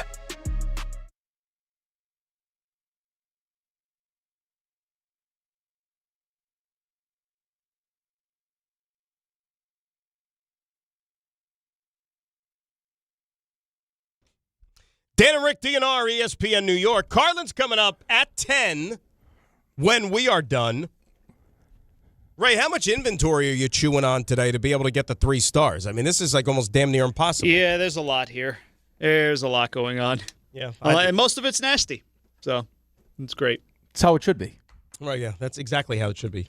So here's what I wanted to ask you, because like I said, this is your area of expertise. And you could probably even fill me in and others as well. So the Islanders have left it up to their fans. Is that what I'm reading correctly? To Yep, that's help right. design a 3rd jersey. That's correct. And they've whittled it down now to what, 8 finalists? The final 8? Yep, final 8. And you could go online, vote, Islanders.com, something like that? Yep. And make it all happen? That's now, are right. you partial to one versus the other? Am I partial to one? I'm actually upset that I didn't throw my New Jersey into the mix, because I think my New Jersey that we designed was really, really nice. Am I partial to one? I would probably say that I do like the idea of having the fisherman. You like that, huh? I know it wasn't a great time. Fish sticks. Because it was a fish sticks thing. But I don't love the other ones. So no fish sticks for you. No, I don't. I like the fisherman, I think. I thought it was a cool logo. I understand, and I'm a Rangers fan, so I was part of it. We were just being mocked because that's Right. what we were being mocked. Right, being mocked, and so he looks like the Gordon's fisherman, but it was a good logo. I didn't think it was a bad one. They weren't good then. That's the other problem. That's the They problem. also weren't good then, and it was the 90s, and there was a lot going on with that jersey. You simplify the jersey like they did with the reverse retro, and you'd be fine. You know, you had the Rangers coming off a cup. You had the Devils winning cups during that time. And then you have the Islanders saying, hey, but we're going to redesign our uniforms. Watch us. Kind of. Right?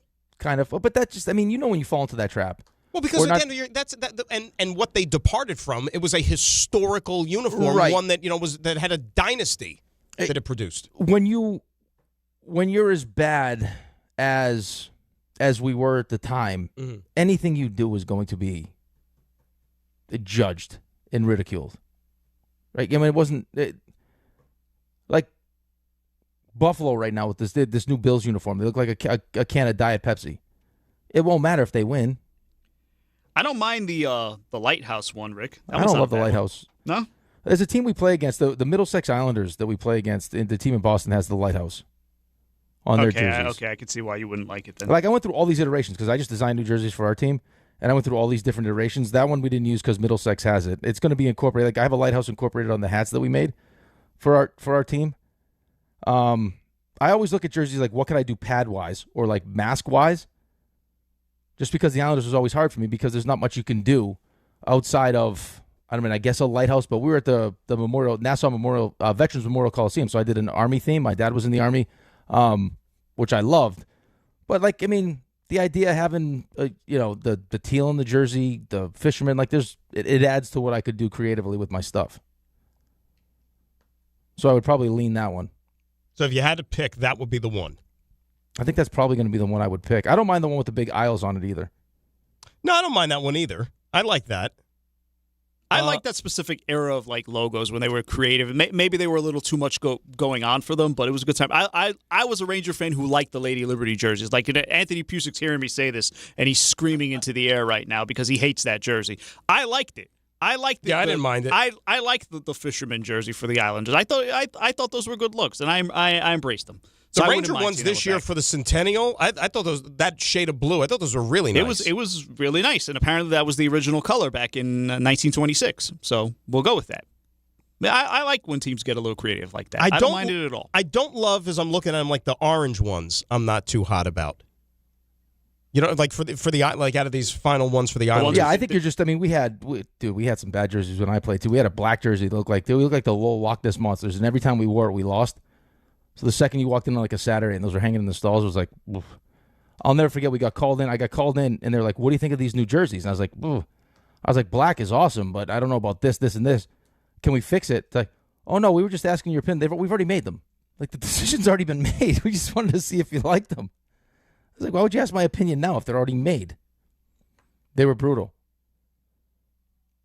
I don't mind. I don't hate the orange. You're also trying to you're also trying to get people to get excited about buying them. Right. What's going to be attractive to market, sell, this and that, and when do they say this thing is going to come to a head? Like, when is they going to announce a winner? I don't know exactly when they're going to pick the jersey. And it's not going to be it can't be until next season, though, right? Like, Hey, there's not 80,000 entries. Really? Yeah, 80,000 designs. That's 80,000 creative people, right? Right, but this just speaks to there's just not that much you can do. Like, I'll send you guys a picture of my jerseys for this year. Do you tell me if you like mine better than the options that exist now? You send it via text or like WhatsApp, or what are you gonna do? Well, I'm gonna have to send it. I'll send you text because Ray's stinky phone. The final voting will be August 20th, Tuesday, August 18th to Thursday, August 20th. So there you go. When are they gonna wear these jerseys, Ray? 27, 28. 27, 28. Yeah, because you got to make them up and everything, Right. and sell those bad boys. And we know that there's been issues when it comes to the inventory for certain jerseys, hockey especially. Remember what happened with the Olympic jerseys? Oh yeah. No, we don't think the Olympics are going to be that popular. Let's print only 10 of them. And if they sell out, they sell out. Whoops. It's funny that you say that. I had that same problem with the Four Nations too. I took the kids to a game in Boston. I couldn't find anything to buy them. That's insane to crazy, right? Vocalize. Like, yeah, people will not buy enough of these. We shouldn't make enough of those. Here, I got this. I'm sending you a picture now. I got this for myself. Just tell me if you like this.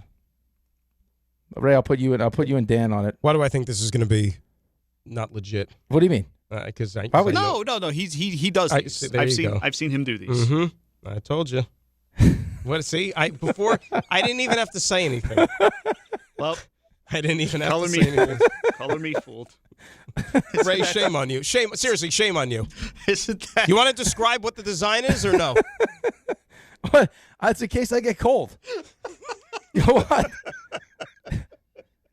I'm in hockey rinks all the time. I mean, what's wrong with you guys?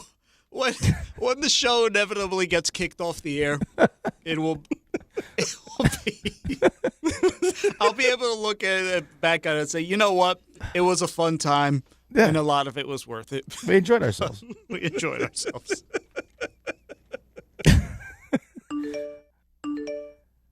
I'm sorry. I sent you the real ones. I thank you, Professor. You're welcome. Okay. Appreciate it. Oh my gosh. 800-919-3776. We'll come back and try to somehow, some way. Ray will give you the 3 stars.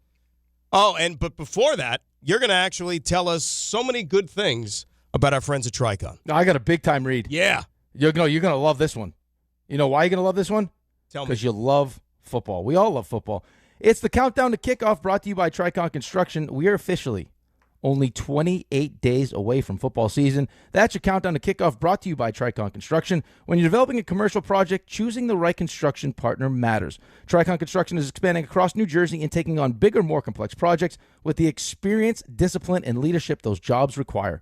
Whether it's commercial construction, healthcare, industrial spaces, or active facilities, while operations need to continue, Tricon understands the pressure of schedules, budgets, safety, communications, and keeping everything moving. They bring accountability, clear project management, and professionalism from start to finish so the work gets handled the right way. For commercial construction done professionally and done right, make sure you visit triconbuilds.com. That's triconbuilds.com. There we go. Dan and Rick, DNR. We come right back. ESPN New York. Miller time. People think it just happens, but that's not true. You know what you got to do? You got to go say hello with some beers. Make the plans. Forget the couch. Go to that thing. Play the game. See them in person.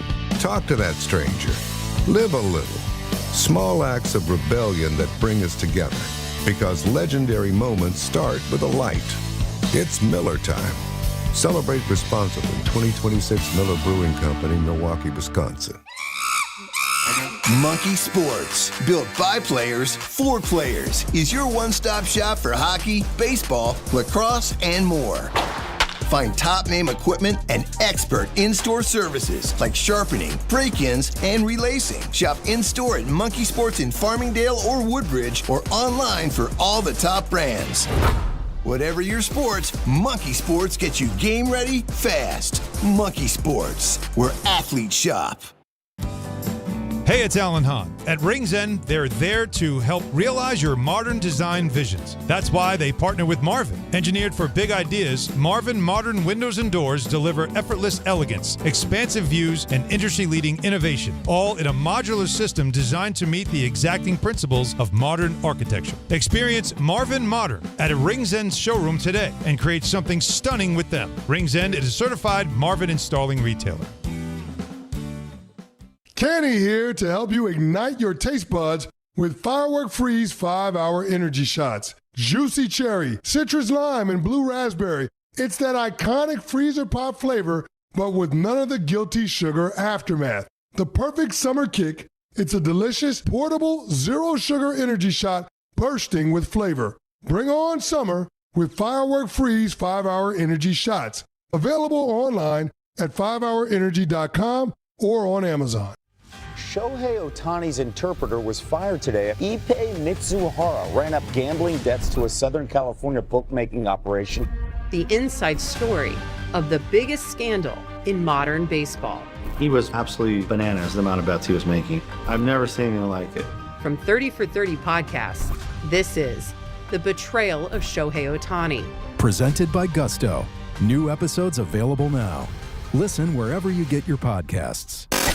This is the Michael Kay Show. It's unfortunate that they are letting this string of amazing pitching performances be wasted. Because if you look at the way the Yankees are constructed, they've got a great top three in the starting rotation. Bottom line is, the Yankees, because of their lack of offense, have put themselves in an unenviable situation. The Michael Kay Show, weekdays at 1 on ESPN New York and streaming live on YouTube. Presented by the Parisman Firm.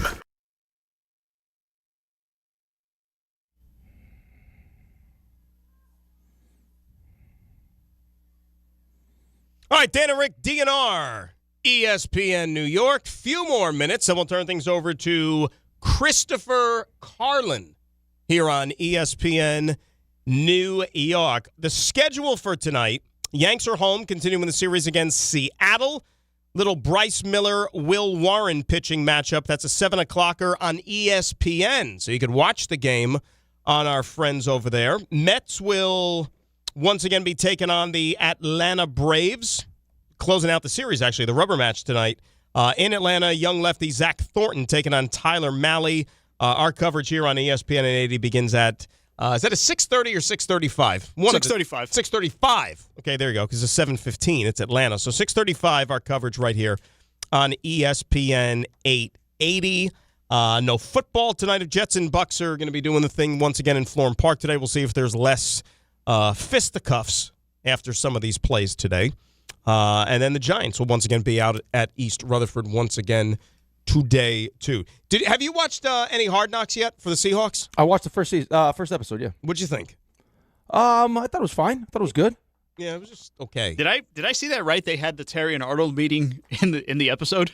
Did really? I see that? Yeah. Because I didn't watch, obviously, I didn't watch last night. Apparently it was at the end of the episode. Oh, like a tease? No. Like he walked into the office and like it ended with him hugging McDonald. Interesting.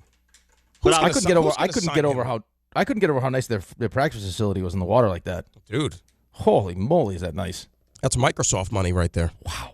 And they just sold the team for what? What did they go for? $9.5 billion? Did you see the recent estimate as to no, not estimate, the valuation for the Cowboys? No. $15.5 billion. Go higher. I'm telling you, like if they ever did sell, if something happens to Jerry or whatever, like if they sell, it'll be higher. Yeah, but would they sell? I know they're going to fight tooth and nail to keep it. No, I mean, I don't know.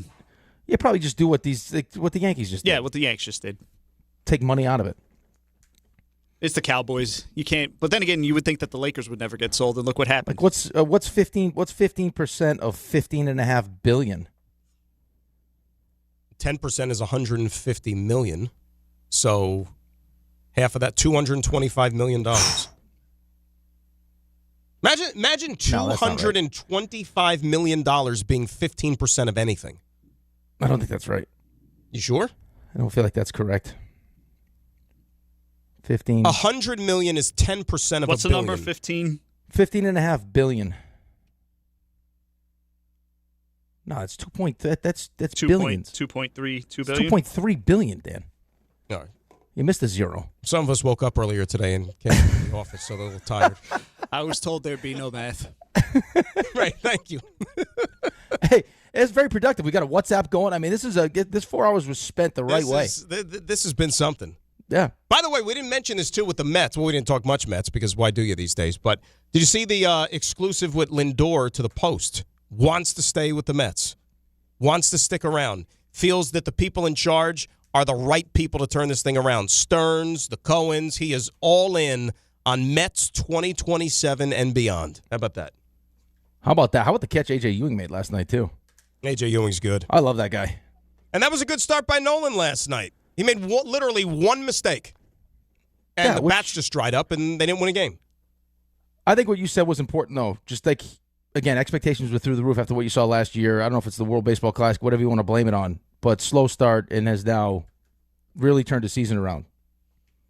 And they referenced it on the broadcast last night, too. Like, last night was an example. He still could have pitched more into that game, and they got him out of there. I don't know if he was running around maybe like 80-ish after 6 innings.